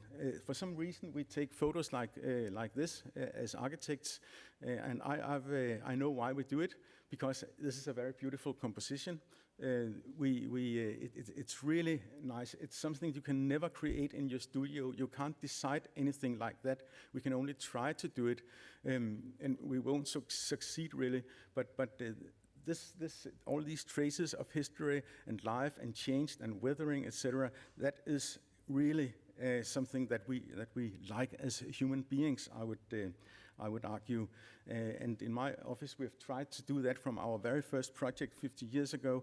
And of course, we could only, in our over-regulated country, we can only provide an emulation of this time dimension. But what happens when we start transforming our buildings instead of building new, then we can take a ruin like this, completely ruined, bound for demolishment, if not the municipality had insisted that they would not permit it, and change it from a military school. You can change it by transforming an existing building. You get a time dimension, you get a doubleness, a complexity between the new and the old, and it's even more interesting than before, I would argue. Also in the interior like this, you can keep traces from when there was the history of ravers and squatters, etc., and graffiti, and in the exterior you can find details like this, and you think, well, it's a Carlo Scarpa detail, but not. It was just a car who bumped into this this foundation once back in history, and we as architects we say, please, this is a jewel, and never repair a piece like that. And in relation to some large renovation commissions that we got, I decided to make a more systematic innovation study of repurposing of building components from renovation. And why is it repurposing and not reuse? Because we would like to upcycle on component level. And we made this report called Rebeauty, which can be downloaded from the internet, or small booklet, and we exhibited some of it at the Venice Biennale some years ago, and here's one of them, and here's another one, which is made by thin plate steel from waste roof boards, and they are flattened and bent and made into shingles, and all of a sudden it became a very decorative and very delicate an ornament that has an extremely strong identity. So I think that Wagner, it's Wagner time again. I mean, he made these ornaments, and I think we can get them as part of our reprocessing of waste materials.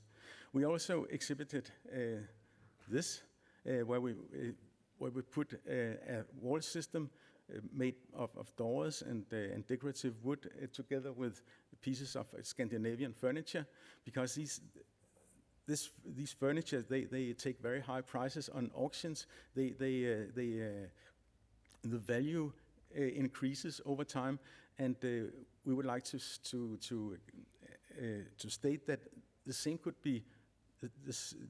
could happen to building materials. They could gain value, they could become noble, they could get a provenance, just like antiquities. And for the moment, we are doing small recycling stations for the municipality of Roskilde, you know, Roskilde with the festival. And it's quite informal architecture, but we have screened a number of buildings which had to be demolished, and then we have had the materials stored on the side. And when we are given the assignment to make one of these stations, we go and look what do we have, and by designing that way, we invite randomness, we invite the accidental to happen. Not only do we get the time dimension of the weathering from the material, but we also get a lot of surprises because we could never design something like that ourselves. We could never think it out. We don't have the imagination. It can only happen by accident. Yeah, here's another Richard, not Richard, Otto Wagner facade in floor vinyl, an experiment, and a recycling station with a lot of wood in it. That's okay. I'm always finished. Almost finished. Sorry. And sometimes you really get a surprise when you use these skylight elements for a facade, and then you get a shadow pattern which you hadn't predicted, and you get really happy because that looks so cool and so strange at the same time. And in the inside also you get a particular atmosphere from these materials. Yeah, so now I got through at last. Thank you so much. Sorry for the interruption, the unexpected. Yeah. Thank you.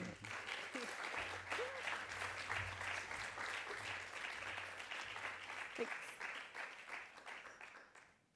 Okay, thank you.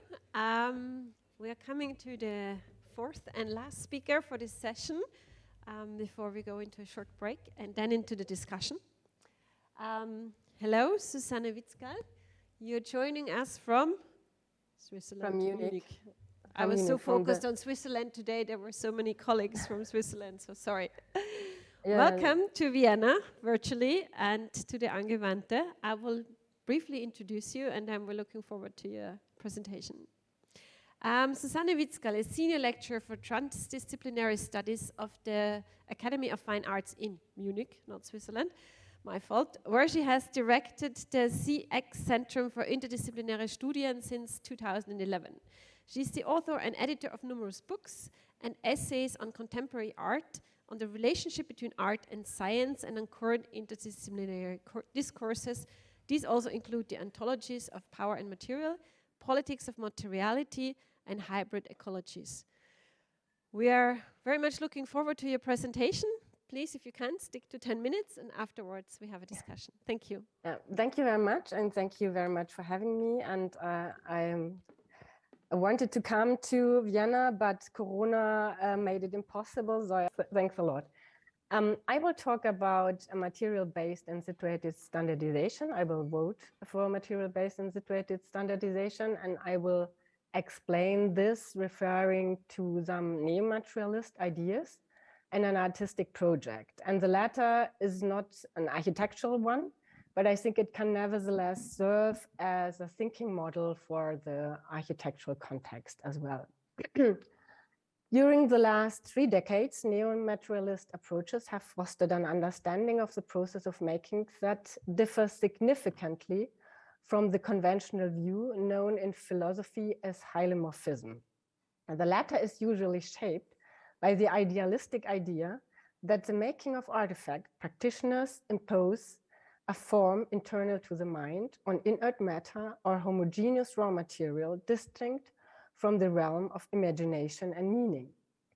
The divergent neomaterialist non-hylomorphic understanding of making becomes evident in and the next slide, please. I don't know which slide you have, but it should be a photograph. If you don't see a photograph, please, the next slide. The divergent neomaterialist hylomorphic understanding of making becomes evident in an example provided by the anthropologist Timothy Ingold, a field project he conducted with his students near Aberdeen Beach in northeast Scotland. On a windy day in February, the students gathered here to make baskets out of willow. The students quickly realized that this was not always an easy undertaking. Many were surprised by the recalcitrant nature of the material, Ingold reported. But once the students managed to carefully put the willow branches in place and finished the basket, the willow seemed to sit so naturally there, as if it had always been meant to fall into that shape and was merrily fulfilling the role for which it was predestined, end quote. Indeed, all of them comprehended in a very corporal way that besides its pliability, it was also the resistant quality of the material, the friction of the willow, that allowed it to be woven and which held the basket together. Next slide. The form, Ingold explains, was not imposed on the material from without, but was rather generated in this force field, comprised by the relations between the weaver and the willow, end quote. This example demonstrates that material not only participates in the process of making and determines it to a certain extent, it furthermore supports or even enables a very specific design process and form due to its invariant essential properties and variable intensive effects, rendering the material more or less porous, more or less elastic and resistant, as Gilles Deleuze and Félix Guattari would explain it.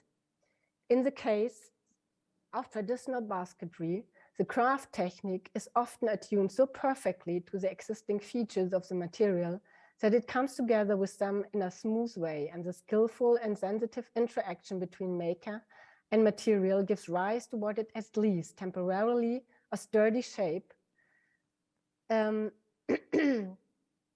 that seems to have fallen automatically into place, as it were. This way of designing, in which a maker remains in mutual correspondence with the material and derives a benefit from its potentialities in form-taking activity, stands in harsh contrast to hylomorphic strategies of making, especially to key strategies of industrialized mass production. The latter, as Manuel de Landa highlights in reference to contemporary industrial metals, engenders an entirely different procedure, squeezing material forcefully into an arbitrary form, initially stripping them of all their complexity and heterogeneity and subjecting them to processes of uniformity and homogenization, which cancels out the differences among their components. One rationale behind this process, on the next slide, please, De Landa points out, is that both human workers and the materials they used needed to be disciplined and their behavior made predictable, end quote. This development was accompanied by serious side effects. One of them was the conviction that a single universal material could be used in a standardized way for multiple kinds of structures and tasks, whereas the numerous roles of structures and the complex requirements of different tasks would require the appropriate material in each case. A material, I would argue, that contributes to a specific role and task with its own singularities and affects frictions and tendencies. In this line of argument, engaging with the appropriate material in a specific form building process would mean being aware of its potential, letting it unfold itself, attuning the manufacturing process to its features instead of reducing it with a lot of energy used to make a material willing to take on any particular shape. De Landa's elaborate critique of the predominant handling of standardized materials in industrial mass production allows the development of the non-hylomorphic neomaterialist understanding of making into an affirmative project, propagating a fundamentally different way of engaging with materials, a sensible, skillful, a respectful, mutual correspondence with materials that allows them to have their say in the structures we create. This means not only that different structures and tasks demand different materials with mind in a congenial way contribute with their invariant essential properties and variable intensive effects to the design process. This means also that an exchange of material demands a change in form and technique. A form and design or construction technique have to be in large extent material oriented and not the other way around. This becomes evident, for example, in the course of the project, The Forest Does Not Employ Me Anymore by Forager Collective, a former Bangalore-based group of writers and artists, and the British artist duo Cooking Section. In collaboration with the tribal Indian community Soligas, the collective and the duo developed a new manufacturing technique and a new prototype for handicrafted furniture out of lantana branches that complies with the material's specific characteristics. Lantana camara is an invasive plant that was brought to the Indian subcontinent by the East Indian Company, an important agent in the British colonization of India in the early 19th century, and evolved in a serious threat to wildlife and farming. Next slide, please. Since this could not simply be eradicated, scientists supported the Indian tribal community Soligas in the use of lantana for the production of furniture in order to control its spread. The Soligas in turn welcomed it as a zero investment resource, since its communities have been expelled from the forest by more recent policies, and they no longer have unhindered access to bamboo, their former standard furniture material. Whereas the Soligas exchanged the material, they did not change the traditional shapes of the furniture, next slide please, and more or less used the same production techniques. But in contrast to the sturdiness of bamboo, Cooking Section and Forager Collective explain, lantana is much more pliable and allows for more flexible use. Once lantana bark has been removed, the wood bends easily, but putting the branches in hot water, the Soligas craftsman can strip the bark more quickly than cutting it off with a knife. In other words, the new prototypes developed by the artists in dialogue with the Soligas took advantage of the invariant essential properties, the pliability and flexibility of the material, and the variable intensive effects, rendering the bark more easily removable after the hot water bath. Form and design technique followed here the material in the first place before they evolved into standardized manufacturing procedures, producing standardized products with uniform shapes and sizes. We can therefore speak of a material-based standardization. Furthermore, the project shows that it is crucial to choose the material also in regard of the particular ecological and socio-economic system. This means in regard of the entanglements and relations between humans and non-humans in a specific assemblage of meshwork of the world. The choice of lantana camara as a design material is a problematic heritage of colonialism caused by the destruction of the Indian landscape through the exploitation of its resources and the introduction of the invasive plant, and at the same time, a decolonizing counter-practice that yields beneficial effects through its partaking in Indian nature cultures. In working on the relations between humans and non-humans, this design practice helps to fight back lantana camara and hold further destruction of local ecosystems at bay, ameliorating the living conditions for at least some indigenous people. The particular beauty of designing with lantana camara, however, consists in the fact that it is not only driven by the goal to create better living conditions for humans and non-humans alike, but also that it cannot be threatened by the possible scarcity of its material, which occurs in India in dangerous high abundance. The design practice with lantana camara, and I shorten a little bit, the specific design approach with lantana camara rests on it and is cognizant of the vibrating interdependencies between diverse human and non-human actors, their cohabitation, their mutual becoming, their constitutive entanglements in biological, artificial, and material symbiotic assemblages.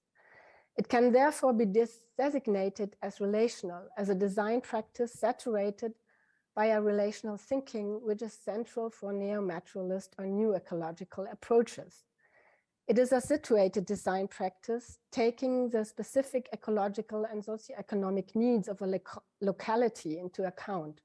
The standardization of its techniques and forms is therefore a situated standardization, restricted to a specific context and not applicable in a global way. And I come to an end. The neomaterialist reading of the project, The Forest Does Not Employ Me Anymore, can, in my opinion, provide a thinking model for possible architectural strategies in dealing with depleting resources and collapsing ecosystems. This thinking model doesn't support a global standardization of materials. It rather suggests to select a material based on the question if its essential properties and variable intensive effects can have an active part in the form building process, reducing also in this way the energetic effort, and if it is locally available or even better, abundant. Material is best treated as local matter, states the Indian architect Anupama Kundu.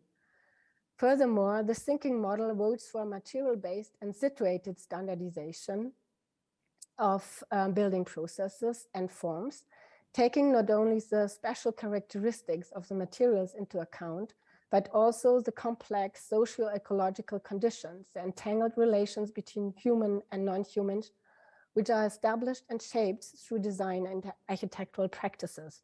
And this was the last slide. I forgot to say it. I hope you. Thank you very much. Said it. Thank you.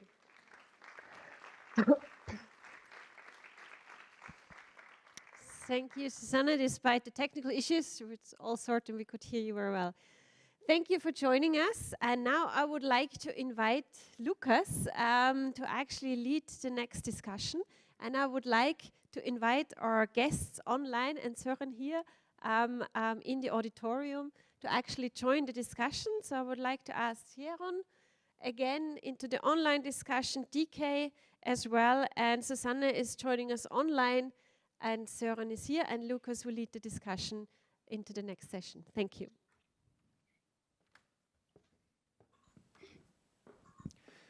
Thank you all very much for these diverse inputs, spanning, I would say, a large spectrum of professions. But I think what all of you share has to do with the basic question we set for the symposium, and this is more or less what I would like to discuss with all of you, or most of the questions circulate around the dialectic between standard and the individual, or the specific, or the however you want to phrase it. So I'm going to skip some of the things I put together, and I would like to start right off with the relationship of planned and controlled or foreseeable structures, let's say standardized systems, versus improvisation and open-ended processes that include structures or emergent forms that can't be anticipated. Does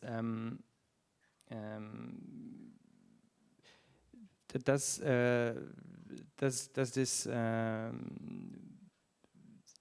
the open-endedness and the improvisation also offer a way to innovation or to a change of a standard that needs to be overcome? So let's say if we are reusing materials for facade panels, could we even go one step further and question the form of a building envelope altogether if we follow the material according to a neomaterialist approach? Yeah. Does this one work now? All right, good. Yeah, but I think now today I chose to talk about the aesthetics of circularity, or the potential, but I think there's also a social potential in circularity, which is very important. If you design for disassembly, then you also enable the building to be changed very easily, or more easily than it does in the current practice. So that means that there's a social potential, and it can be realized through the owner's operation, through the user's operations, and the coming generations of users. So, and that will change the building from being a static object into a dynamic project. And I think that is really an important change of the way we see buildings today. They are, and people in general see buildings today. They think that a building should always be new and clean and look as it was just built, as a parallel to the car. The car should look as it was when you bought it, and it should be polished and clean all the time. But it's something different with a building. It should be allowed to weather. It should be allowed to change, and now we have a technical reason for that to happen, and we get it provides us with a kind of alibi for producing that kind of architecture that in my office we have always wanted. We've always wanted to democratize the architecture and make it accessible to the users, and now we have the chance. Thank you. Any of you online want to comment on this? Otherwise, I would follow with a question straight after. If we are looking, I mean, today we have started off with a very broad picture about the state of the world, let's say, and then we have now dived into very concrete, practical examples as well. So looking at these very highly individualized projects of that some of you have shown, where you would engage with a specific context and derive standards, perhaps, or concepts out of what's there. Is this something that could be scaled up, or that could be generalized, or could there be standards extracted out of such practices that could be, first of all, replicated within your own work, but also perhaps shared with others in terms of knowledge transfer, so that over time, as a global perhaps community, we could get a step further and really make a difference.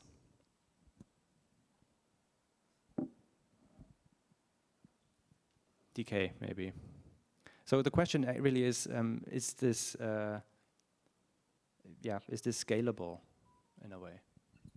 Yeah, I mean, I have a number of sort of thoughts in terms of these initial prompts that you've put out for us. I mean, I think maybe two. One has to do with, I think, the idea of developing standards and the approach and the extent to which a given approach may be born of a particular context. One of the things that, and I actually I can give some attribution, I think, to this word purposeful, to Professor Charlie Haley, who at University of Florida, we was one of another technology transfer where they also, students at the architecture school developed a sort of mobile makerspace out of a kind of community-based scrapyard, and it was sort of in conversation with the work that we'd done in Ghana. And when we wrote a paper about it, I think he introduced this word purposeful, which I think is interesting because it's not just that you go in and say, we're just going to totally improvise and sort of maximum sort of bricolage, whatever happens, happens. I think it's important, at least in terms of an approach, to have some type of objective or sort of almost meta goal or aim in mind. Maybe you know that you want to go out west, but you're not sure how you want to go there. And so you can sort of pick and choose which road has traffic or which looks like a scenic route, and you will eventually end up maybe where you want, and there's the flexibility there. I think that key aspect of having a goal in mind, but working towards it in a flexible way in order to develop a standard, for me, speaks to your second question, which is about how you scale this, and that word is participation. So another way of looking at standards is as a sort of model of networks. So a network is the people who follow or adopt a particular standard. And so Facebook might be an example, or I'm speaking English, so we're all part of the network of people who speak English. And this idea of kind of network power association with standards, which is the political scientist Dave Greywall had this idea, for us it's really relevant to architecture, because if you don't include everyday people in the development of the standards, but you rather have a sort of separate group of specialized practitioners develop the standards and then deliver them to a community, regardless of whether or not those standards might even help us address climate change or ecological lifestyles, there's a loss of political agency by the people who are supposed to adopt these standards. So for us, the other aspect of how this scales is not even maybe a pure architectural question of can the technical thing happen in other places or be larger, but rather, do you have a kind of social design mechanism to go along with that to onboard as many people as possible with the co-development of that standard? Thank you. Jeroen, is it, does it even make a difference from your, let's say, overview perspective that you have on economies and social communities, that these sort of grassroots or bottom-up initiatives that might or might not be very diverse have large effects on let's say the bigger problems we've seen this morning, as outlined by Susanne Kytzia, or is there some level of industrialization and globalization required in order to be able to get the action through as quickly as it's necessary? Well, I think economists talk a lot about standards versus prices, and they're not very enthusiastic about standards for various reasons. First of all, a standard assumes that there is good knowledge about what is the best approach. And as I estimated with regard to building and architecture, that's already such a diverse world, because buildings for a home, buildings for an individual family, for a group of people, for a firm, etc., etc. There is a lot of diversity already on the demand side. But apart from that, if you assume you know what is the best approach, you have to understand the whole production chain. You have to really be very confident that you make the best choices. And the problem is also that these choices may change fairly quickly if there's technological change. And given that there is a lot of innovation going on, there is change. So I'm not so convinced about standards in general. There's also a problem with standards that you only trigger the purchase, but not the use. Maybe that's not so relevant for construction architecture as it is maybe for cars. For instance, if people buy a very efficient car, they tend to use it more. There's a lot of evidence for that. There's already evidence that people who buy electric vehicles, they drive more because they feel it's cheaper. There is less negative responses if they arrive with that. They substitute even electric vehicle for bike and for public transport.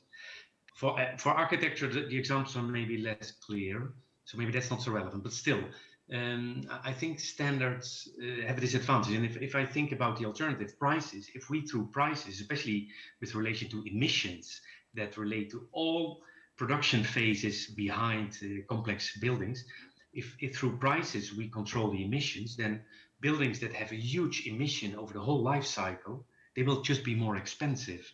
And we know that budgets are going to limit that. So then there will be a pressure to look for materials and technologies and solutions that create less emissions. That's automatically going to happen. So I must say, if I think about it, but I'm not an expert with regard to construction, and I also believe a lot in the power of pricing there. Yeah.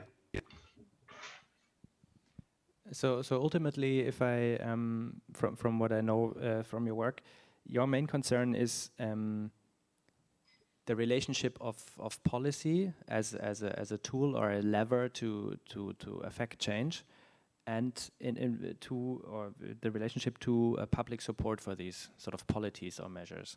So you are very much concerned, I would say, with the two, or with this sort of acceptance of whatever measures you take. Which I believe has also led to your theory of Agrowth. So yeah, maybe you could give us an insight on that, and maybe then I would like to translate over to Susanne, because I believe when we talk about acceptance or the perception in population, I think that's also where a topic where aesthetics come into play, and I would be interested, but that's then more related perhaps to what I would like to ask Susanne, but that's the relationship between the two of you. What there is in aesthetics beyond beauty, as aesthetics as a carrier of meaning, perhaps provocation, or a more, let's say, inspiring or activating effect that it could bring along, as which is more than just a pleasing, say, environment that people like.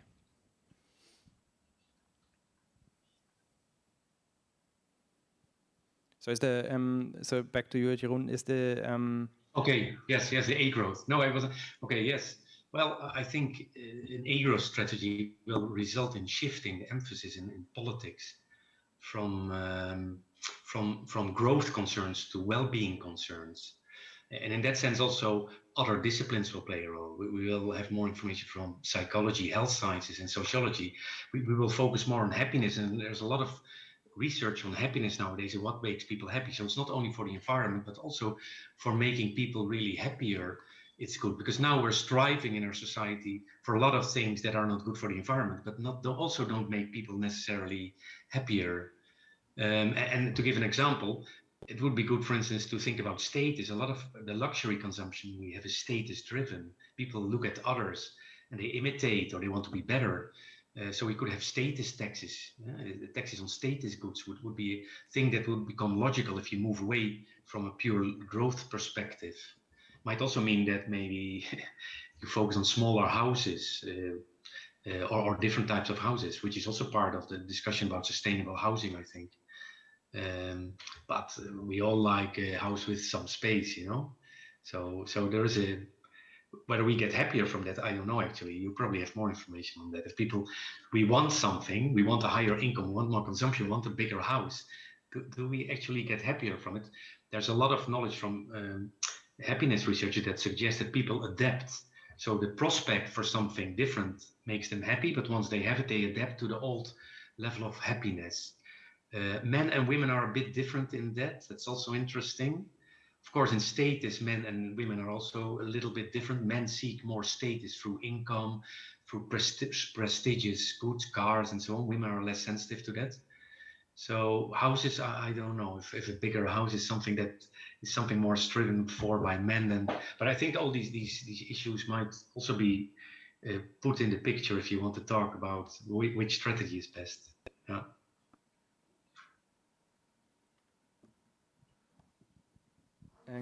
Okay, maybe yeah, not sure if it did trigger that, but handing over to this sort of discussion about aesthetics and maybe the ambivalence of making things, if you say forced to improvise.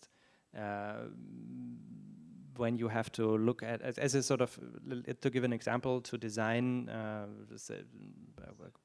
building or something like that, an architectural structure, and you are either forced or are willing to look into the available materials. You have to negotiate between perhaps what you intend and what's there, or go all the way bottom up. And if you have the luxury to just follow what's the logical sort of form that would follow if you look at the quality of the material, but what happens in the end is some kind of hybridization or some kind of trade-off between one or the other, and I think Jeroen, you also talked a lot about hybrid things like semi-circular economy, and also Agrowth is a sort of hybrid.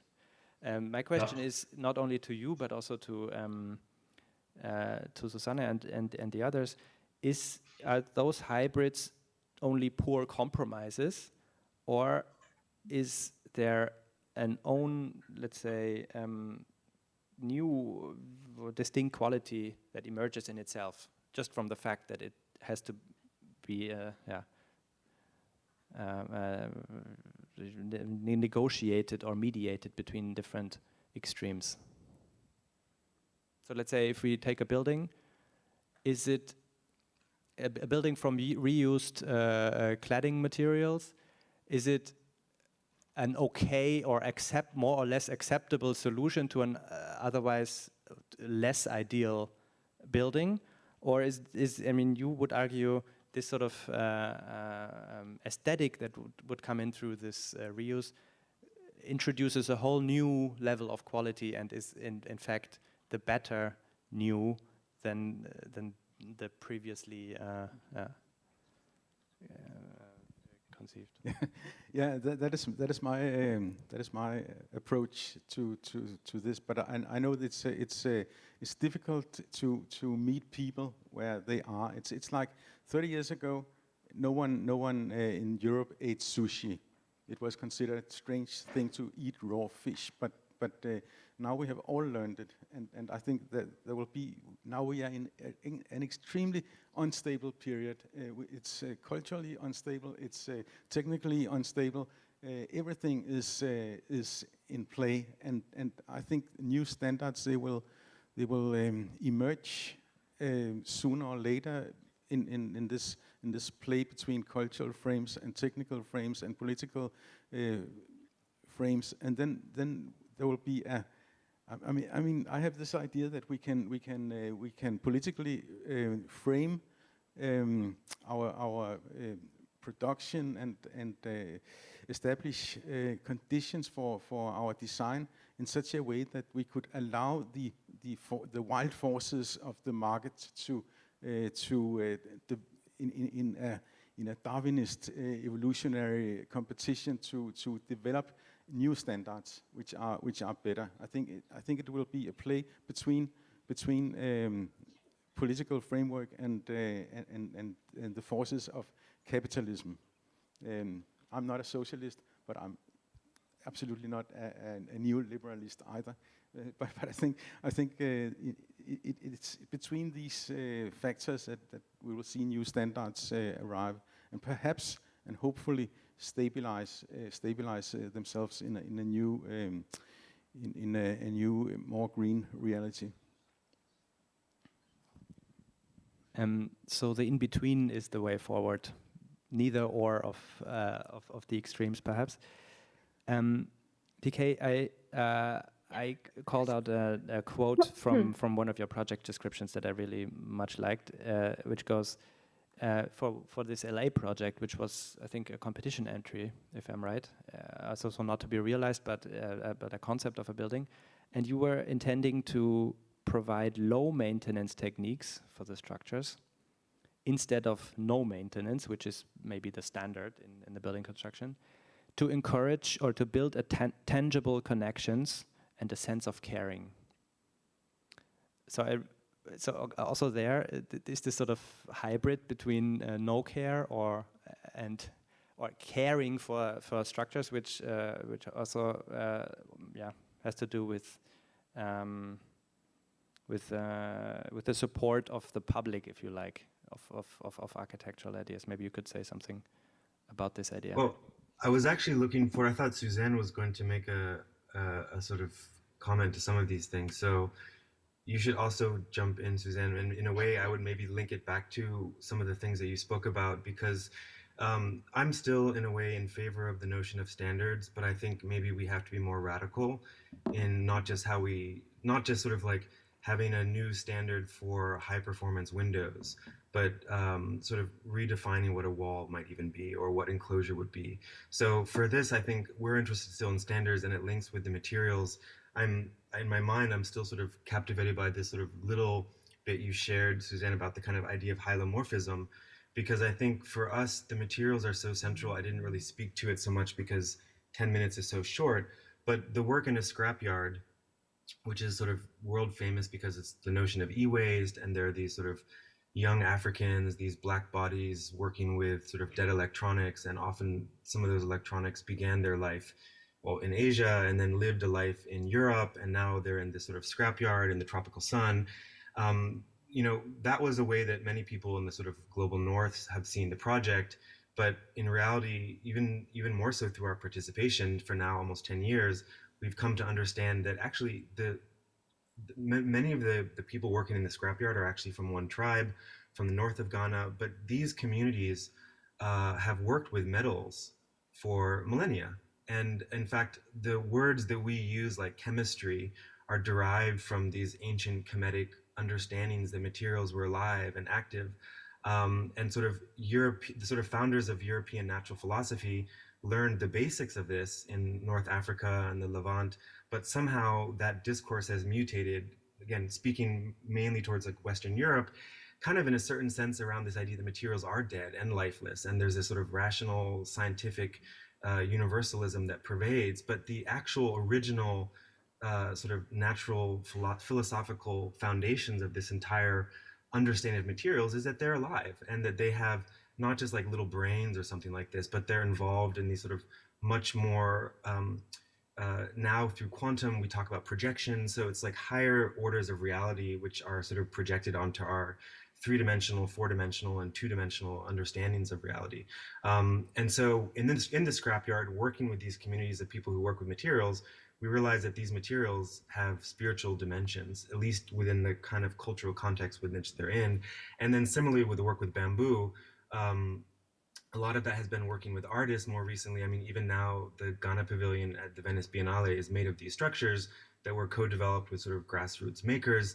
But over many years, this is also an understanding that in many contexts, bamboo forests are gods, and that there are deities and sort of titular spirits that live in these environments in very, very dynamic ways. And so when we draw materials from those sources, we have to do it with very deep respect and in dialogue with this sort of these cycles. So again, for me, I think the standards is not just in a very narrow sense, but we have to have almost new ontologies to even begin to then talk about what we should be making standards for. So I don't know if that makes any sense, Susanne, but I would love to hear more of your thoughts also from how standards may or may not necessarily like play out when you look at it from the material side.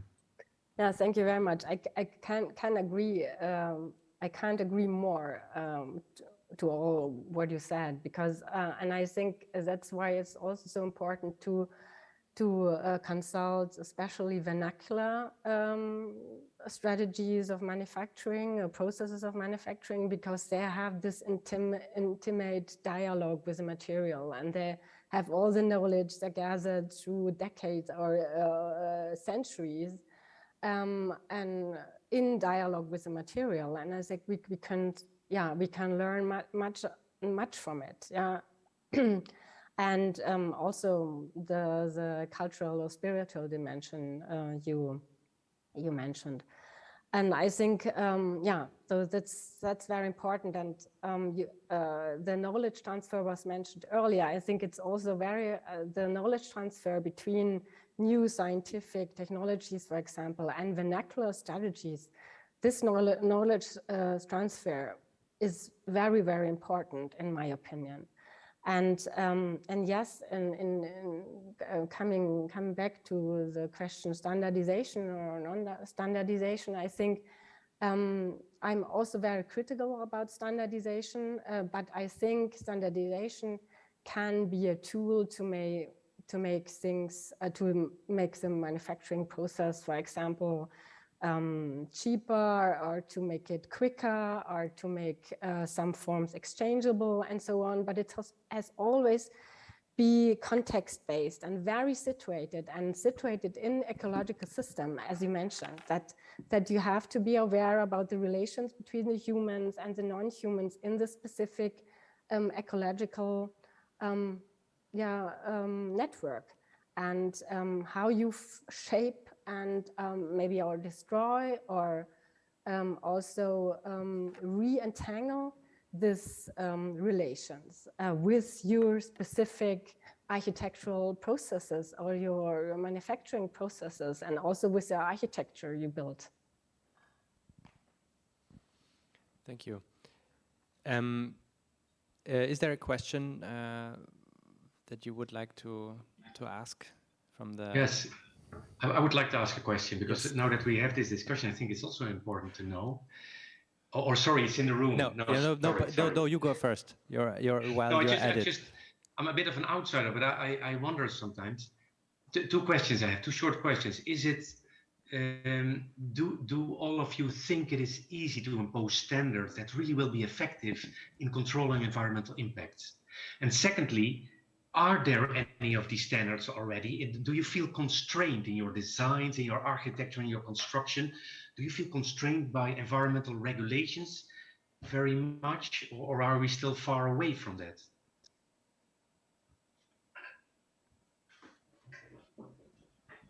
Maybe if I can hand over the question to one of our two architects here. Not counting myself in right now. Well, I feel like the contexts are so different. So maybe Søren, you want to start? Yeah, but I think we it's the universe we are used to work within as designers. We have the restrictions of the standards, and then we have our imagination. And I think this tension between the ruling and or the framework and the creativity is very fruitful. I've learned to love my restrictions, whatever they are. Sometimes they are very annoying, but most of the time it's productive. And in the situation that we are in now, I think we are challenging by means of design. We are challenging the rationale behind some of our regulations, for instance, environmental and the need for the requirement for area consumption according to the building code, etc. We are challenging it, but I also think that we are getting hurt by the democracy. Yeah. Okay, DK, do you want to jump right in, or? I'm happy to, but Susanne, you just raise your hand. Yeah. Maybe you wanted to say something. Yeah, no, first. go first. Well, I think my comment in this case is a bit short, because I think, again, in terms of the work that we do in the office, and even some of the design research, it is very transatlantic. So it's obviously a different context working in Texas Hill Country, although in certain ways, some of these communities, people are interested in being far away from the state in certain senses. But in the West African context, compared to where the in-person audience is, in many contexts, in a hyper-local situation, you don't necessarily have extreme sort of force or influence of a centralized state government.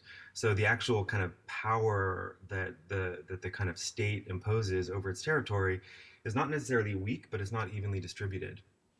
And so what that means when we think about innovation, and again, we're interested in particularly making innovation inclusive, not just sort of top-down, sort of high-level or highly oriented innovation, but one which is empowering people of all walks of life. When you think about innovation, it's not just sufficient to invent something new. It's also not sufficient to kind of make sure it's distributed evenly through some kind of diffusion process. You also need adoption. You need the actual end users or communities or whatever it is to buy in or recognize that the penalties outweigh the sort of downside of using it. And so this is another kind of reason why I think we're such advocates for participation, because what we found in many contexts is that involving people in the co-creation of something is definitely not necessarily the most efficient. It's not the fastest. It's like the Kenyan proverb that says, if you want to go fast, go alone. If you want to go far, go together. Is that it's much slower with many people. And I love this term reentangled, because it's already a lot if you work with lots of people, multiple communities. Once you fold in materials and biomes and spiritual forces, it gets even more complicated, and it can get slower. But one thing is that the standards which are eventually kind of developed through consensus will most likely be more robust, and you'll also most likely have buy-in from all of these sort of stakeholders because they've been participants throughout the process. Thank you. Do we have time for one last answer from the Zeynep? Could somebody hand over? Do you still have your question, or? Ah, okay. Pass on to Susanne. You wanted to add something earlier, Susanne? Okay. Yeah, the question, if we want standardization, I want to come back to this question, and I want again refer to Anupama Kundu, who says that we have too much standardization, perhaps. That, for example, she says that we are producing the identical architectural language regardless on the where on the planet we are, regardless of the different climatic differences or cultural differences, or the local culture and so on. And this causes a lot of problems, so sociological, but also ecological problems. And that's why I think, and I agree, and I think we have to be very careful about standardization and and again treat it very context specific. That's, I would say, a great finish, great closing sentence. Thank you very much, all of you, for your contributions. And I could continue this for hours, but unfortunately, we have to end at this point. Maybe we'll continue in some other form. Thank you very much. Thank you. Bye-bye. Thank you. Thank you. Bye. Yes, thank you as well from my side to all of you online and to Søren here in the audience. We will have now a short break until 4 o'clock, and then we come back for the last keynote session.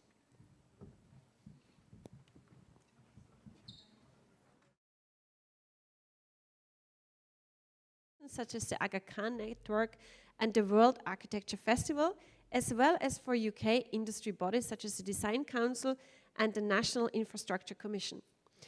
And he's a professor in practice for architecture technology with Harvard University.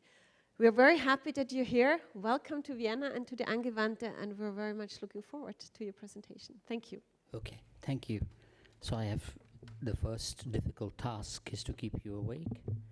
And then the second is to try and work out if you understand anything I say, because listening to English in a German, Belgian, Danish, and all these other versions, what you realize every time is the English person, or the one who's living there, speaks the worst English. So I hope you get it a little bit. And connected to that, I think it's quite difficult to not say it. I also have to try and collect, when you sit through to the end, one of the problems you have is you have to either offend everybody else before you or try and connect with what they said. It's one or the other. Something will happen at the end. I don't know what. But I can start by saying there is no such thing as circle in my mother tongue. My mother tongue has no word for please, thank you, or circle. So when we all speak in English and uniformalize what it is we're trying to understand, the word circle connects in Arabic and Latin back to a globe. It's not a singular dimension. So the first problem I have is when we make a uniform language, we lose a lot, and therefore differentiation is pretty important, particularly at a university like this. And the word interdisciplinary is also equally dangerous unless you're in a place like this. So for me, it's quite honorable to come to try and speak in this forum, because I am largely an engineer. And when I was asked to speak, it was first of all frightening, because it's a multidisciplinary, interdisciplinary, transdisciplinary. What do they actually mean? It's quite difficult, and we should really have a bigger discussion one day about what interdisciplinary actually means. I'll show you through my work. This subject came up, thank you to Karin and Lukas, in conversation when they invited me. We had a brief chat, and I told them what I was working on. It's accelerated reverse engineering, and they said, well, that's a good title, not knowing what it is. But it's a basis of a lot of work I've been doing in the last 5 years in particular, Reverse engineering is common. You can borrow it from computation or any other field. But accelerating it is an attitude. It's also a mechanism. It's also a technical term that I use to accelerate all of the things we need to reverse in order to do something better. There is no better way of thinking about interdisciplinary than when you think about the problem of climate, because it's the only way to solve a problem like that. So that's the introduction. The lens that I will speak from, because I saw a lot of people, the paradigm shifted for me 30 years ago, frankly. If we're waiting for a paradigm shift, I think we should go home. It's gone. I'm operating in the field. I'm building all the time. I'm also teaching. Sorry to tell you, I have no choice but to do a lot of bad things already, and I will continue to do them until we find something good to do. So the work is not all great, but I'm going to try and explain it to you in a way that I can. I speak from this lens where, the architect has lost almost everything. And as I move more and more towards the lens of being a design engineer or interdisciplinary design engineer, I see more and more architects walking past me, going towards engineers, architects. And engineers are even worse, because they're going into architecture and ego, which we don't understand. If you're a good engineer, you fail at those things. So the lens I'll speak from is the field, and the field of an engineer who has also been an educator for a long time, and then also want to be a better human being. The changing role of embodied carbon, so to narrow it right down very quickly, is probably the most relevant subject in my field right now. And it's no surprise, because we've all sorted out operational carbon. The economists, the philosophers, everybody understands operational carbon and how we can get low energy. But the issue of embodied carbon is only just beginning to hit us. And if you look from the 1970s to 2050, you start to see that we're beginning to understand the whole operational carbon pie or pizza completely. But when we look closer, we start to see that buildings and construction and the embodied carbon, 40% of all carbon released is coming from the construction sector, is coming from construction. So I'm going to focus on that. And what can we do about embodied carbon? Of course, there's lots on the internet, and you'll find it simplistically. We can build nothing. Somebody said that. Build less. Somebody else said that. Build clever. Everybody would agree with that. Or build efficiently. Well, I do that only sometimes. I only do it when I think somebody will use my building. No point me being efficient if it's ugly. So I'm going to talk about 4 provocations and then give you my solutions to that. The first one is going back to the past. People who talk about these things in a similar way to me. There are works, whenever we see in engineering school and architecture school, people inventing something new often. And I'm going to show you 2 or 3 examples of how we've learned from the past. This is a project with the last speaker mentioned cooking sections. So in Sharjah, in the Biennale in Sharjah, we were invited after doing a project in Mazda, which I'm going to show you next, by the country to look at reversing what has been happening in the desert.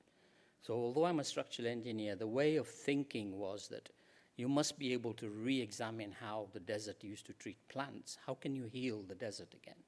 So with these people, we basically worked out a way of creating a garden in Sharjah and then censoring it. I don't believe in automating, but censoring it and putting all sorts of species exactly 4 years ago now.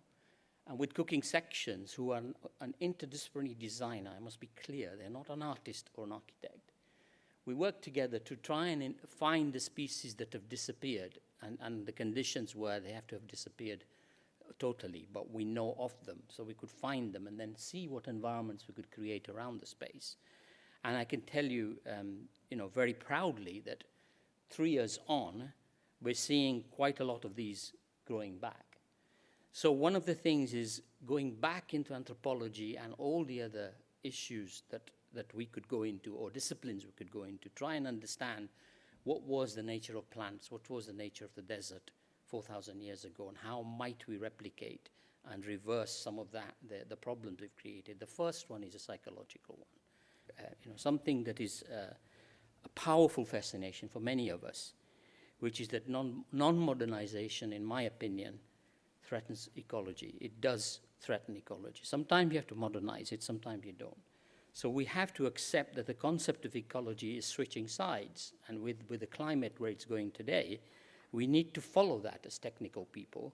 We need to follow that from all the other disciplines.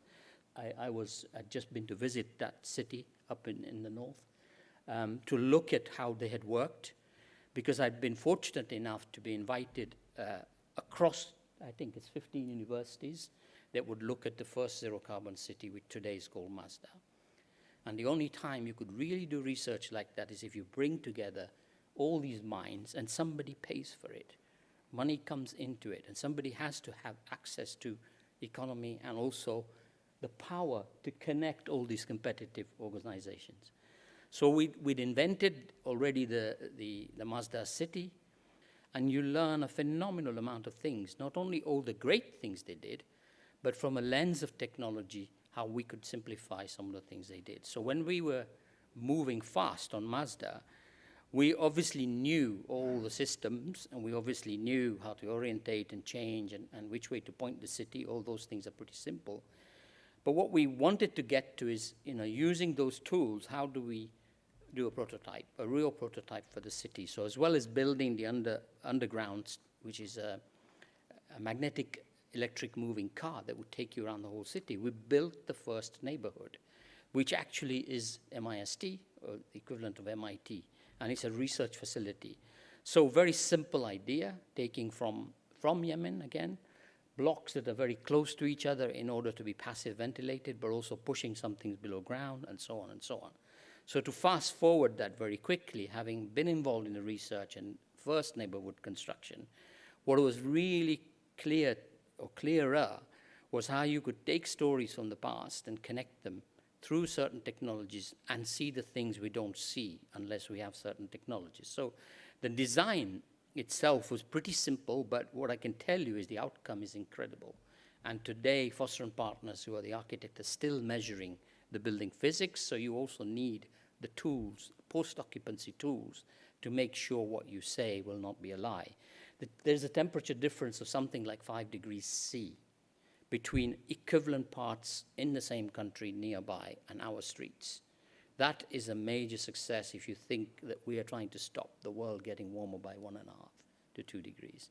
So when we can learn from the past and apply new technologies, I think there's a phenomenal benefit, and we can also explain and communicate it clearly. So once you learn, how do you apply that research? You don't keep it in school.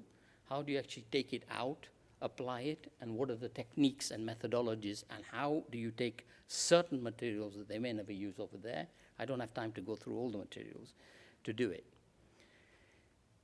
Moving fast, and I will demonstrate that. In a particular building which was built in 1702, it's called the Flax Mills. It is the first tall building in the world. It's called the grandfather of tall buildings. We've been working on it for about 15 years, trying to make it stand up. And what we found, again, is looking through history, when the building was done, it's an iron building, the first tall building. I'll show you some images. But what we came across is some archived material, a conversation between the engineer, or it was actually the architect and everyone else. The architect was playing the client, the engineer, all of those things that I said to you, he's given away to the rest of us.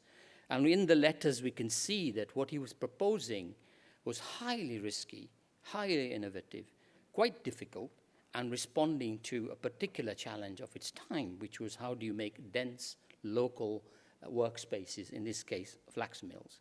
So what we found is that through that history and our heritage protection system in the UK, we were very happy to invest a long period, nearly 10 years of work, to try and figure out what happened before they designed it, what happened during the construction, and then why did it become derelict, and how can we take it back to, it could carry this kind of flax, which is quite heavy, on the floors, and why is it that we vacated it, and now they were telling us it was unsafe for people to use it as an office. So a tremendous amount of work was done in order to follow the past, try and find out the past as best as we can, and then put it through the machine, the lens of the architect, in this case, Phil Clegg Bradley, and also all the heritage experts. So we were coming up against many things that do not satisfy codes today. Moving on, second provocation, what we cannot see will not harm us, is something that I've heard said often as a child. And I have to say, now I can quite clearly say that's not true, as we all know. It's in fact, the things that harm us the most is what we don't see. So, for example, I did a very quick assessment a little while ago for another symposium. This particular thing tells you that the elephant, there's 26 meter, 900 diameter piles below the ground on that one. There's hardly anything under the ground in that one. What tells you is that we've gone backwards to do that project, because we've killed that land on the right for you to never be able to build anything again, because you can't go 26 below to find something.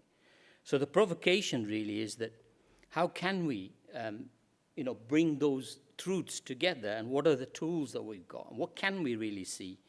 And I give you probably my favorite, my best example, certainly as an engineer, the Bloomberg headquarters in central London, which when we arrived on the site, it's a mile from St. Paul's, and it's where London started. We didn't know that. But when we arrived on site, we discovered that the site itself had several sewers, several tube lines underneath, which we could deal with. But more frightening was this diagram on the right, was over the last 100 years, that site by my fellow engineers has been piled, different generations of piling. So at one point, some guy was good at small piles, so he put a lot of those. Another guy was good at big piles, so he put big ones. And it just went on. But when we got there and we got appointed, of course, the pressure on us was to get the most important building in London. So we were under the pressure of trying to find ways of dealing with that. And when you, again, look at the archive, we could find donkeys and carts on our site not long ago. So you can imagine the sort of construction we were dealing with.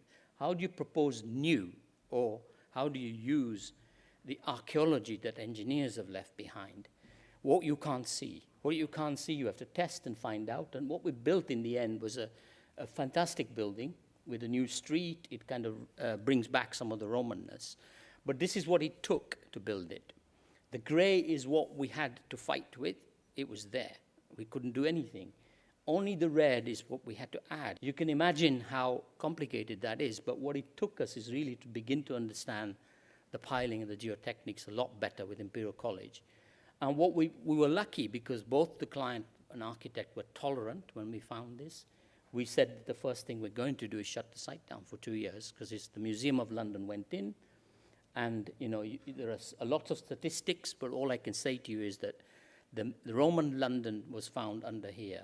And in fact, some of it was reinstated in the museum that Norman Foster has just built. Some of the artifacts, there's never been a find like this in London before. Some of it was built. I just tell you quickly about the building. It's nothing enormous to write about, but it's the same team that kind of looked at the ground, but the same team that was working in parallel with Mazda. So we were looking at the results from Mazda, bringing it to London and saying, we can't do that in London, because bringing in air from the outside in this site will kill people. Our air quality is not up to the standard it needs to be.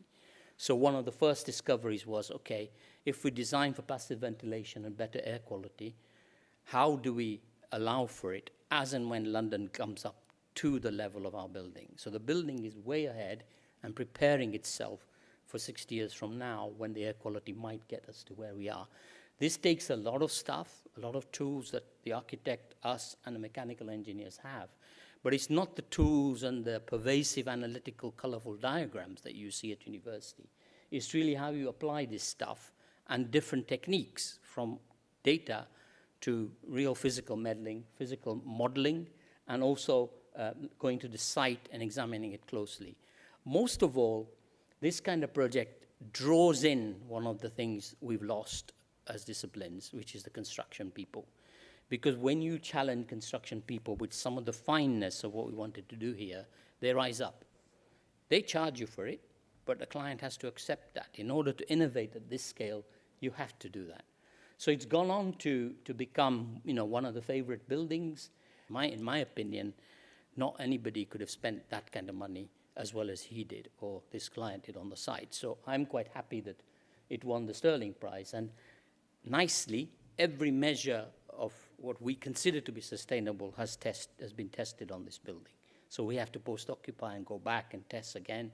So far, it's working as predicted, and it's better than any other office building. That kind of thinking doesn't have to stick with the middle of London. Last lockdown, an artist approached me and said, do you know about this problem in Dungeness? Dungeness in the south of London is our only desert that we've got, and it was created by men and women.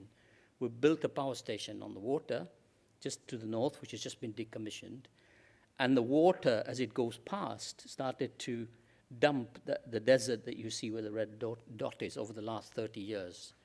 And this desert has really, on the one hand, destroyed the township, but on the other hand, it's created this wonderful opportunity. It's created a man-made environmental science park. So there was an art project called Climate Art, the Vienna sponsored, and what they wanted to do really is raise awareness of this, but we can't because it's protected already. We had to invent a way of making, with high-tech tools, how can we make a space for one summer only that can use some of the local material, some of the natural material, but also use it as a space for biologists. It was a collaboration between art, biology, structural engineering, and construction, all of us to get there and have several discussions. So one of the things about it was really this, it was a dialogue, it was a place for dialogue. Nobody would ever go to this place, Dungeness, a long drive. But the minute we put this on the site, they had a traffic jam all the time of people trying to get here to go and listen to and sleep and have picnics and whatever else. So I think it's important to connect, let's say, not scalar, not small versus big, but the same and similar kind of thinking, but different kind of capacity across disciplines with Foster and Partners or with this artist who had never built anything. That flower is based on, that flower only grows on this site, so he's very particular about the form he wanted to create. This place is losing the sea, so it lost the sea over many, many years. Now it's in danger of getting flooded. So the whole discussion was about post-power station, what will happen to this place? And it becomes a much bigger question of research then. Third provocation, I've got two more, accelerate the use of material. Now, in that world, the words that work for me the best is redundancy and urban mining strategies currently. And I want to show you two examples. So when you look at buildings, very quickly you work out how much of the embodied carbon, almost 40%, 46% roughly, in most residential buildings is buried in the superstructure. Some is in the facade, some in the substructure. So if you can accelerate the use or change of embodied carbon equation in the superstructure, you're making a huge step forward. So we were fortunate again, 1982, Broadgate, this building in particular, became a world scene because it was the first building done in composite construction, brought in from the US, built by a developer. Peter Fogel was the architect, a very famous architect. And it created a new district, which then got replicated in Berlin and many other cities, because it was about communal space and workspace together, and also restaurants. The thing you see normally actually started somewhere here, certainly in London. So in '82, this was an incredible development. A new developer bought it, and this is what we've done to it in the last 3 years. So it's called 100 Liverpool Street. And just in case you didn't get it, this is before and after. Now, how we got there is the important story about redundancy. 1982, steel was fashionable, and what we had to do is the low road was let's just drop the building, build a new one. It would have been a little bit difficult to get permission, but we would have got it. So what we did is took the frame on the left that you see, and then you see on the right, the red frame is the bits that we took out. And this client is big enough to engage in that conversation, because that is not going to a scrapyard. It's going to another project for him on another side, which is quite good because it means we get another commission as well, right? You do 2 sides instead of 1. Then you actually take the frame that's retained and change the architecture. You might, or Van Bergh would certainly call it from box to blob. So you might change it into something curvy or something that you see on the bottom, on your bottom right. It was 1982. It wasn't 3 generations. And we had very good data. So we were able to manipulate the data to a point where we increased the net area by 44%. So from the original to the blue building, value is measured in area for clients, not just beauty. It's a beautiful building. It's got lots of greenness because of the terraces. We're drawing in air. But one of the biggest value equations is how much area can you increase if you want to give it a 100-year life again. And we managed to increase it by 44% through the redundance, but also through the smart thinking that can go in it. And if you don't get that, that's originally keeping the frame was about 7,200 tons of CO2. That is roughly equivalent to 96 cars if you drive them over 25 years, making of the car, or it's food for 60 people over 65 years. So when you put it in those measures, you start to understand the connection between embodied energy and the bigger question of poverty, inequity, and how we might deal with through construction. In the finished stage, it's even better because even after adding some steel to it, we have 9,200 tons, which increases the car numbers, but also it takes it up to 80 people we can feed for 65 years with that saving of carbon. So this is the kind of thinking that I think needs to interconnect, but you can't do it in isolation unless you give something back to the city or the client, which is an increase in net lettable area. You can't propose something like this. It's not a theoretical project, it's the field. The paradigm in London has shifted, and we're seeing this happening all over the world right now. That doesn't mean we don't build new. I will show you that. In the same family of structures, we added on a 26-story building in central London, 11 floors on top of 26. You give me 5 minutes, I can tell you I'll not make it in 5 minutes, right? You want me to make it in 5 minutes? I won't make it, so I'll fly through. Yeah? There's a provocation for abundance. Now, everybody talked about it, but in 2008, we worked with the LSE quite a lot, so there are lots of facts. This is not a new story. Retrofit or reconstruction, what's been happening for centuries, actually, is that China, India, and the Asian countries, or global south, need new buildings. Most of us in the West, the global north, have 70% of our stock already. So we don't need to build that much more. So this equation of sustainability is not new. It's not only because of the recent inventions that we have. It's been happening for centuries. And in some places, like Bangladesh, it has hit them so hard because they've been ignored all of this time. So I want to show you this fourth provocation. Believe me, in Dhaka for £250 each to get the Rohingya communities to live in them, partly because it's speed, partly because yes, the float, avoid the floods, partly because they have to be temporary. The government don't allow new build, but also to engage with a lot of local craft, local people, so keep them employed. And what she said was, the Royal Academy this last summer wanted to, as we do in the West, we find something nice and new, and we all want it in our exhibition, or we want to show off this thing. Sometimes it's cute projects by students in some country, but often it's a kind of exhibition. She rightly said, I'm not putting a model. I build these for 250 euros roughly. Why can't we just build one? And how can we transfer technology from west to east?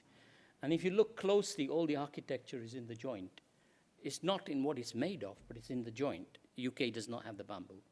It just has this size. So what you have to do is bundle it, test it. And then they did a lot of work, including a number of connections in 3D printed, so that we want to export this back to Marina as she expands in cheap materials and just buy one 3D printer for her. So all those people can build more houses, hopefully. I'm flying through now. that didn't stop, because I'd been to Dhaka and I'd already witnessed this other thing that happens there, because we have a pretty big project to build over there. And what I found myself doing was really thinking, how can we make this building out of the brick? And I learned that we couldn't. They're doing it through that process I just showed you, extracting from where the problem's coming, the water, that earth. And I'd hoped that we could tweak the material a little bit so they don't have to take so much out of the earth. Unfortunately for me, we didn't succeed, but what we succeeded in doing is a patron, the Aga Khan here, wanted to build an academy to shape the minds, and part of it is in construction. They're educating seniors to go into university. So a great atmosphere, great building type that would shape minds, and we managed to get it done. So there's an overlap between what I'm talking about in Dhaka and not giving them something cheap and nasty, even though environmentally you could do something more. And the next step will be to find something better for a place like that. I'm going to skip this, but I wanted to say that this provocation was, how can we take technology from here to there, and what happens there when we take it, and what happens when we take technology from there to here, and what happens to us when that happens. So inventing a brick, I showed it to you. Bjarke Ingels's case in London for the Serpentine Pavilion, but I just want to show you the complexity of technology working between New York, Denmark, London, because it has to be done in a certain time with a certain speed. Research, making, construction, and use, all happening in parallel. So you don't have time to look at codes, you don't have time to sleep, so you have to work over the 24-hour clock when you're inventing one of these. And you can see that the tools have the capacity to allow us to analyze almost anything for any purpose or for no purpose whatsoever. And when you analyze something like this, each brick has to be cheap on its own. It has to know where it is in the wall because it's made out of sheet plastic. It's not clay anymore. So you create these problems in order to show but also demonstrate what the tools are capable of doing if the right question is asked. And you have to go down to 3 millimeters if you want to make some of these bricks work. Otherwise, the cost would have been out of this world. So I wanted to just not be, you can see the process going on in parallel. They were making these before we even knew they would work. I want to speed up because I'm at my conclusion now, if it lets me. So you can see the correlation of doing all of this was also tested. And I feel that there is an absence of this kind of sharing of knowledge. And I also want to say, there is no reason why we can't do tall buildings. Why wouldn't we give them a symbol like this? Why wouldn't they do a tall building as a symbolic gesture to them? We did it, and we're doing it now. But the difference is we've moved the typology. We didn't just do a tall building. What we've done is really taken all of the things I'm telling you, applied those tools, and actually made not only an expressive, efficient building, but one that's symbolic, environmentally friendly, and a new type in the tall building world, all at the same time, which needs the brains of people like the researchers at Zaha Hadid's office. So I wanted to not escape that, done in the shared space between what architects call research and what scientists call science. So we're operating in that seam in the middle. So all of that work you see, sometimes we lose a lot of money. A lot of the time we make a lot of money. It's the way it is.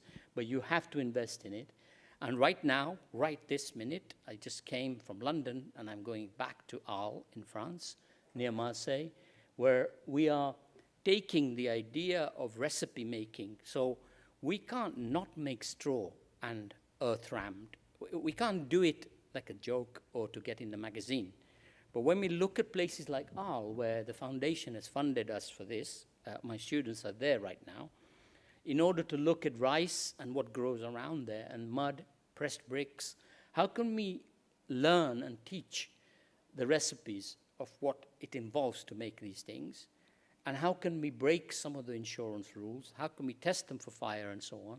That can happen in a very local situation in the West, but then that will improve the use of these materials in other parts of the world and vice versa.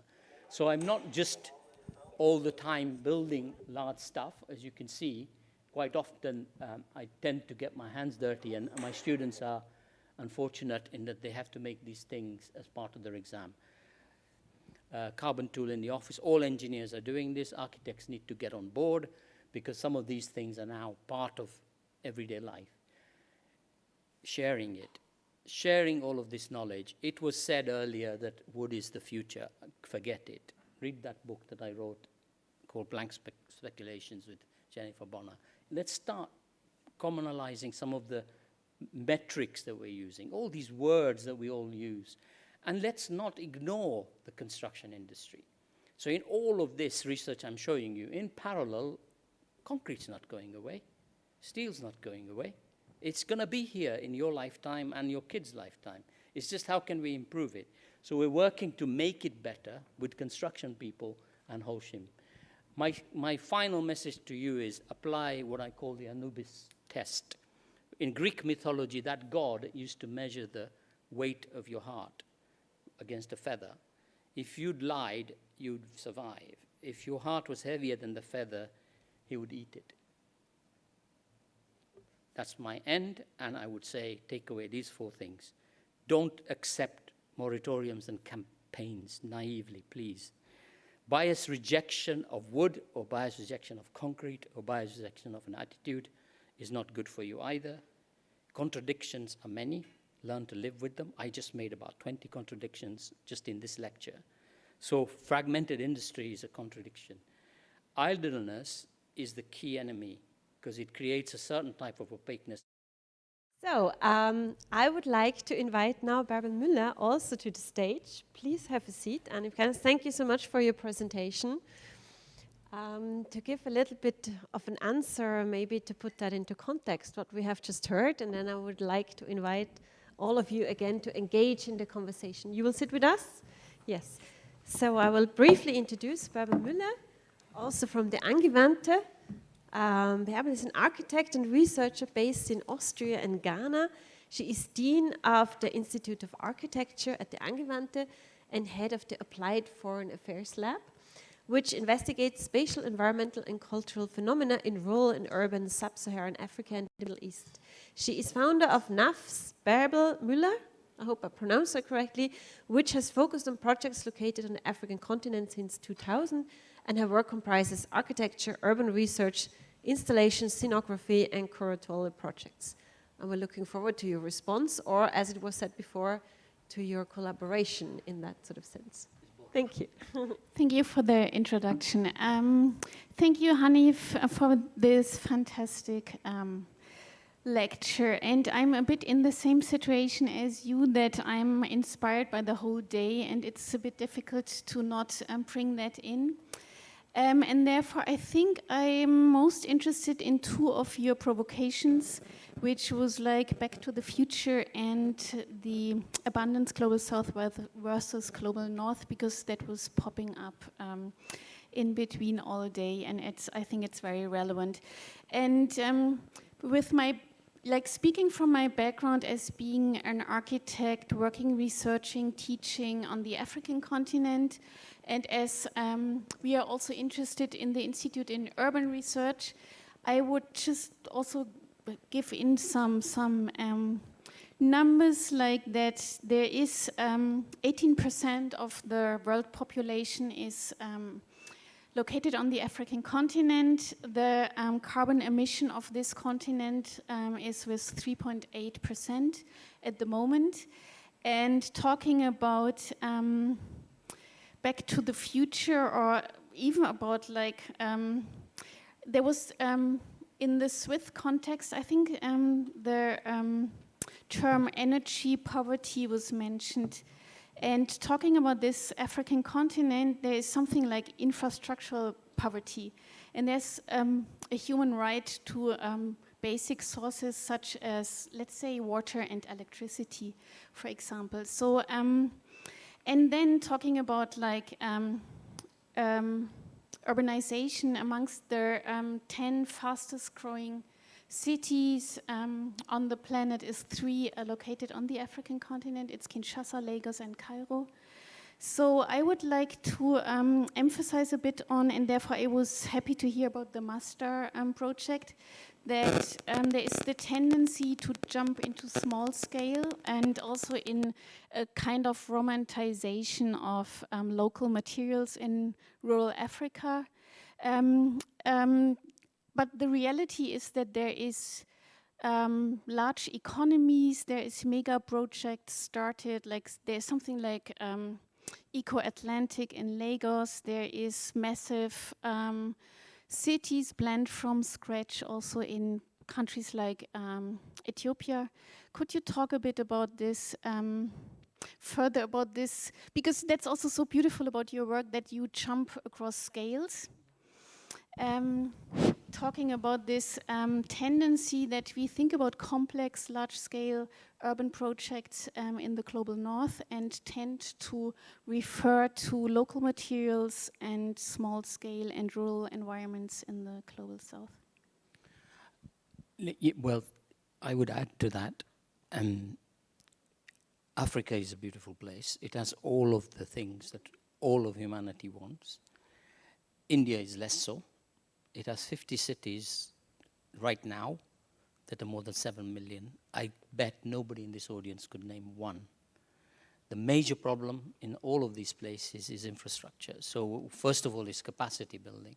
How do you build the capacity for them, particularly with the technology that's there now at a grander scale, the nation state, but also the climatic conditions that vary country by country, even North and South Ghana, for example. How do you take that into and bring it into the work we all know? You know, we've been through this. I showed you lots of tools. We understand this stuff. How can we stop them feeling that we don't want them to go through what we did?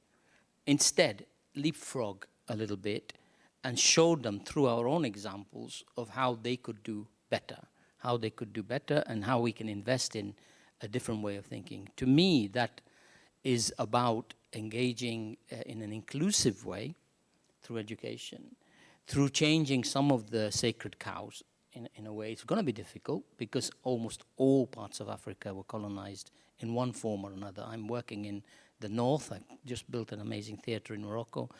And what you find is that their education system somehow, historically, was incredible until the French entered the scene. Now they're very much like the French.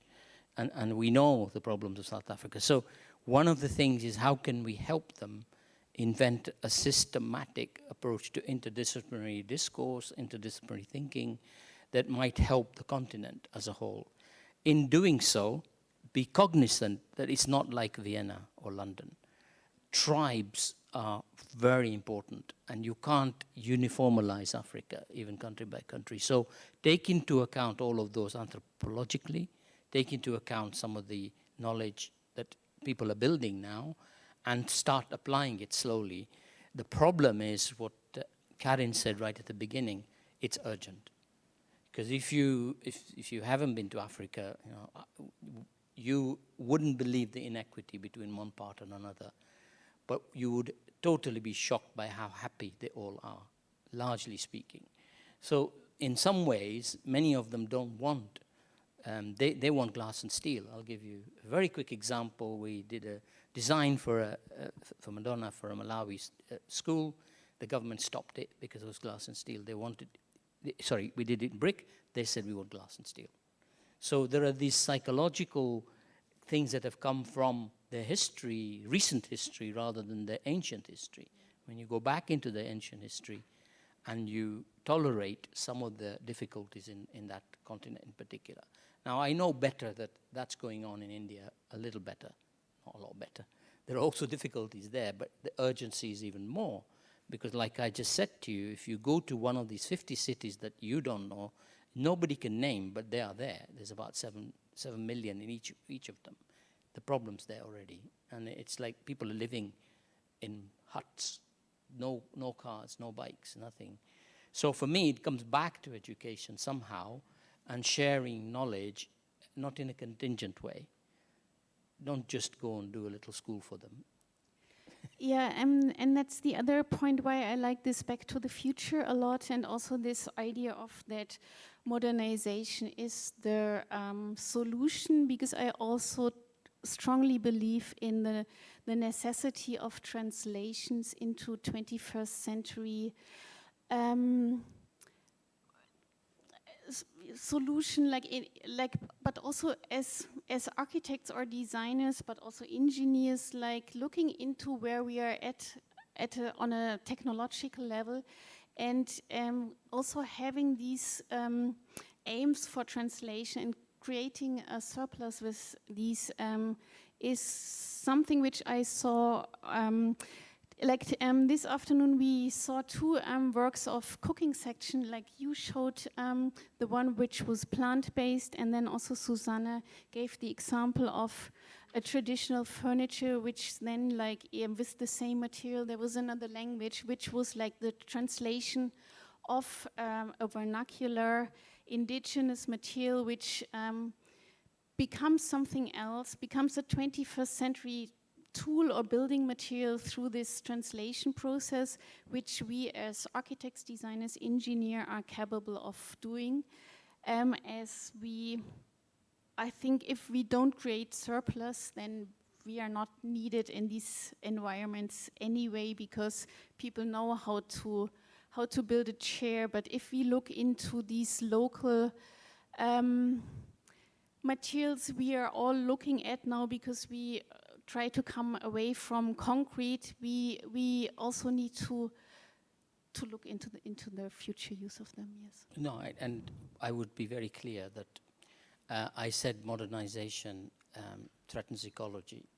Doesn't threaten ecology. Exactly. I didn't say it does. Yes. The difference is modernity is defined differently depending where you are in the world. Some people think of it differently. And just to say that idea is, I have a raw example. I was in South Africa where I talked about cross-laminated timber, how we make it, and somebody came up to me after the lecture and said, we have a problem in Cape Town. If you don't know, they've run out of water. And if you understand that problem, it's because of eucalyptus at some point was imported. So eucalyptus tree grow crazy, and they also burn because the lignin can actually explode. So they have to cut them all down in order to get drinking water. And this one person said to me, would you be interested in collaborating with us to create cross-laminated timber using waste now? I said, of course, as an engineer, I wish I'd taken 10%, to be honest, because today XLAM, they're called, are now exporting to Africa cross-laminated timber made out of trees that are free. So cooking sections, this example I just gave you, most of these, I think, are coming from the next generation people. And I think part of that is to do with how do we offer the next generations, within their rights, some truth. And that's where my Anubis test comes in. I think people over 40 generally lie a lot. And people under 40 generally think you can solve the world in 5 minutes as long as your dad pays for it or your mom pays for it. So there's this conflict in society that's going on, but I'm seeing more and more examples of this next generation. The guy who done the XLAM factory is 40 years old now. When he started, this was 7 years ago. He's already a millionaire and has left South Africa. So you think, well, why didn't you invest back in the country that you did well in? So I think there are, we're talking many things, but in essence, modernity is not an enemy if it's seen through the right lens. We're coming back a little bit to the conclusions. Bergh, you just said quality of life, also quality of architecture. I would like to give a little bit space to the audience as well, to be able to actually ask a question, give a comment on this. If not, that's fine too. Okay. I just wanted to give space in case there is another question.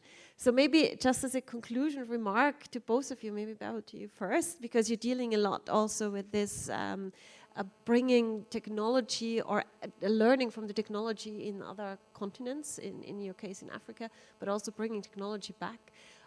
What is that, because we're talking about strategies, what is a strategy that you would give back to the students? What do you say? What is that? What do you want to conclude with? And I would like to give the same question to you, Hanif. Yeah, maybe I'm now talking as an educator and teacher, and also like we had a short lunch break chat, being both very optimistic about the next generation. I think what is so wonderful about the education in architecture is like that we train people, and we as architects are capable of understanding and orchestrating complex processes. And therefore, I have the position that it doesn't really matter what we do with these skills afterwards. Like, I'm amazed if someone ends up doing 3D printed cloth, or someone else goes into urban direction, or working in a very specific geographical context. So I think we really need to make use of the capability of like working in complex situations, and therefore I have a bit of another position as like I was amazed by Jan de Velde's presentation, who really claims to do that all from within the profession of architecture, which is fantastic. But I think there is also the time where we don't need to be very strict anymore with the definition of what is the role of an architect. Also in regards to that we need to work in transdisciplinary manners. Yeah. So that leads to what DK has said before. If you want to go fast, go running. If you want to go far, go by yourself, I'm sorry. If you want to go far, go in teams, as I understood I don't agree with that, by the way. Then but please, we'll have another symposium. your strategy because and your disagreement. Going together is what we did some of today. We all spoke in English, and you won't believe how much you missed because I didn't speak my mother tongue.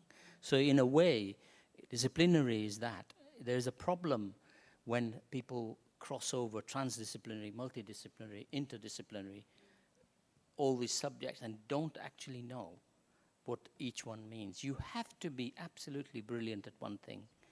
And if you're not brilliant at one thing, be able to synthesize the brilliant people around you. And that's what architects do. I think that even the brilliant architects are the best synthesizers. The best architects I've worked with, the best, they are very good engineers. They're not as good as me, but they are very good engineers. And they accept that I could be an okay kind of architect. So you can see that that interdisciplinarity is very important. It's not necessarily about just going somewhere together. That's as bad as collaborating. Everybody collaborates all of the time, but most people get nowhere with it. It's the way it is. We all collaborate. We bring the floor up, not push the ceiling. So I think you've got to be very cautious. My view to all the architects is don't give up that discipline. Look at how happy I am. And what I've done, my 13-year-old daughter as a birthday said she wanted to be an architect. I said, why? She says, because you're always happy. It's because you hang around with architects. So my point here is that architecture as a discipline, and you mentioned it in my introduction, for 40 years I've been involved with the Aga Khan Award for Architecture. It's the only award that has stood 40 years, test of time, quality of life, and so on. And what I've learned through all these experiences, meeting people who have a similar soul, you don't actually get that in many other disciplines. So I would say stick to architecture. You might not make as much money, but don't worry. There's a point in time when you will, I would say. I think that's a brilliant concluding remark, to actually say, first of all, stick to architecture, and second, we make other people happy, obviously. So I think, thank you very much for that. Thank you, Bergh, for coming as well. Thank you for coming all the way from London. Thank you for having me.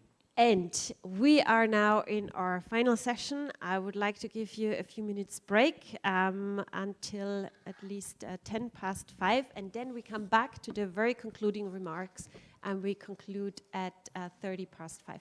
Thank you, sir. Thank you so much.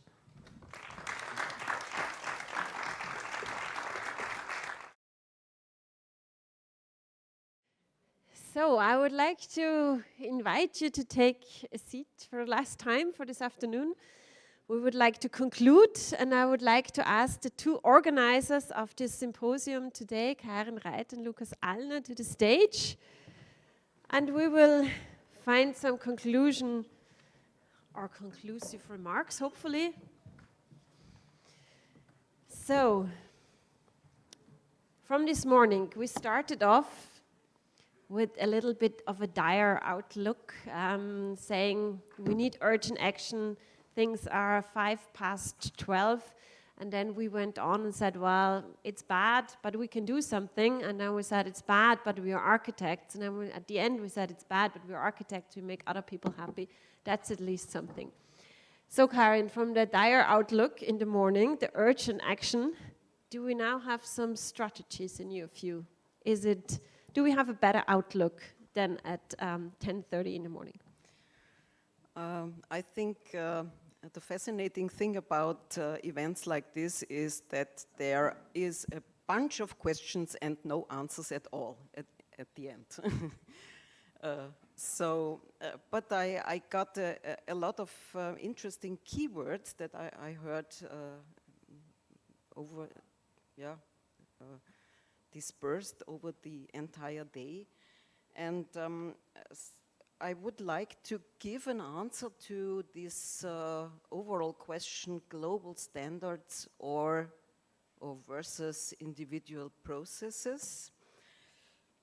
It seems to me that many of us who were involved here kind of agree that the individual processes are something very important, and that we in all cases have to really react to the local conditions, to the local culture, to the availability of materials that are there, to the history, to the archaeology of projects, as we saw from Hanif's examples, and so on. And my personal conclusion is, maybe I'm wrong, but that's something that popped up just recently.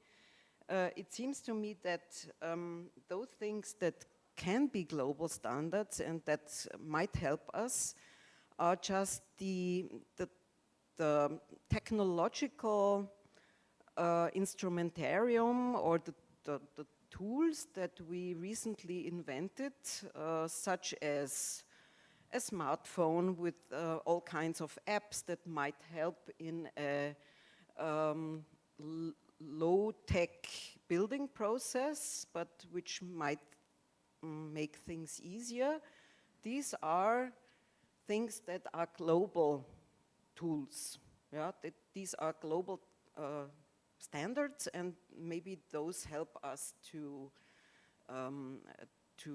make all the building processes and also the transformation processes easier, and also the distribution of knowledge that was maybe gathered in one corner of the world and might be useful also in the other corner of the world. So I think also knowledge is something that could be a global standard, but not only I don't want to say that international knowledge is something that is the only thing that is important, but it should be then enriched with knowledge from the local communities, from local cultures and so on. So that's one conclusion for me personally. And we just discussed in the short break now, and Lukas has another thing to suggest. Yeah, maybe the standard or the global standards we are dealing with here are less about norms for fire protection and standardized building components, but more a set of values or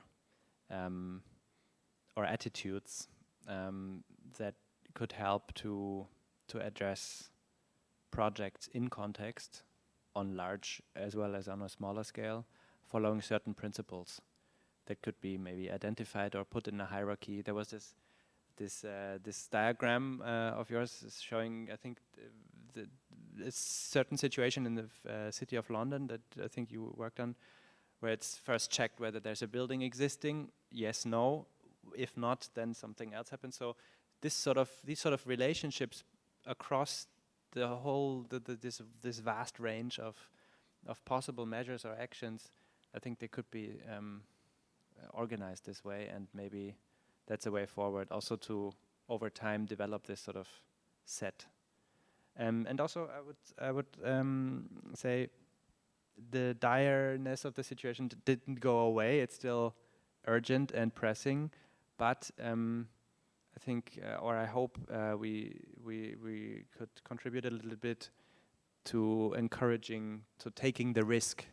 Speaking with Jan de Vylder, to do something about it. I hope we could, provide some inspiration with what we showed here. So have you gotten more answers or more questions after this symposium now? More questions, but I think some of these inspirations lead somewhere else. So the new questions are not pushing you back to before where you were, but do indeed lead to progress or to a continuation. So it's Okay, Karin. Hopeful, optimistic concluding remarks. Yes, I think we could move to kind of meta standards, I would call it. That's something that also has to do with modernity that Hanif talked about. I think it's a positive progress, for example, if something that is very closely connected to modernity would be a global standard, and that's a kind of individualism that has to do with emancipation of persons, not being dependent on strict social rules, not being dependent on the government or governance, or I don't know the right English expression for that. So having some power of oneself, something that's coming from the bottom, that's coming from individual experience, and also that gives the people the power, for example, to appropriate buildings, to change them according to their needs, not being restricted by architecture, but on the contrary, being encouraged by architecture to live their own life, to use the architecture according to their wishes and dreams and needs. Yeah, so I think that what's really helpful and points towards the future is that architecture should be something that frees people and gives them power. Yeah.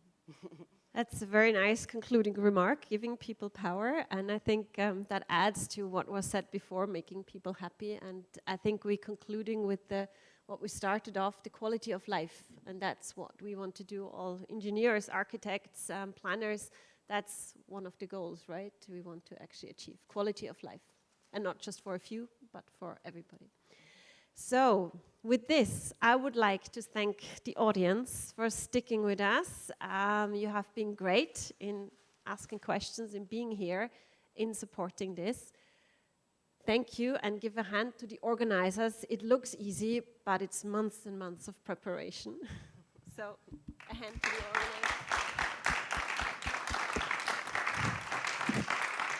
organizers. And, 1 second. And there would, of course, not be a symposium like this wouldn't be possible without all the speakers that we have. So thanks for the speakers that have been here. Thanks for the speakers who have been online. I'm not sure if they can hear us now or listening still over Zoom.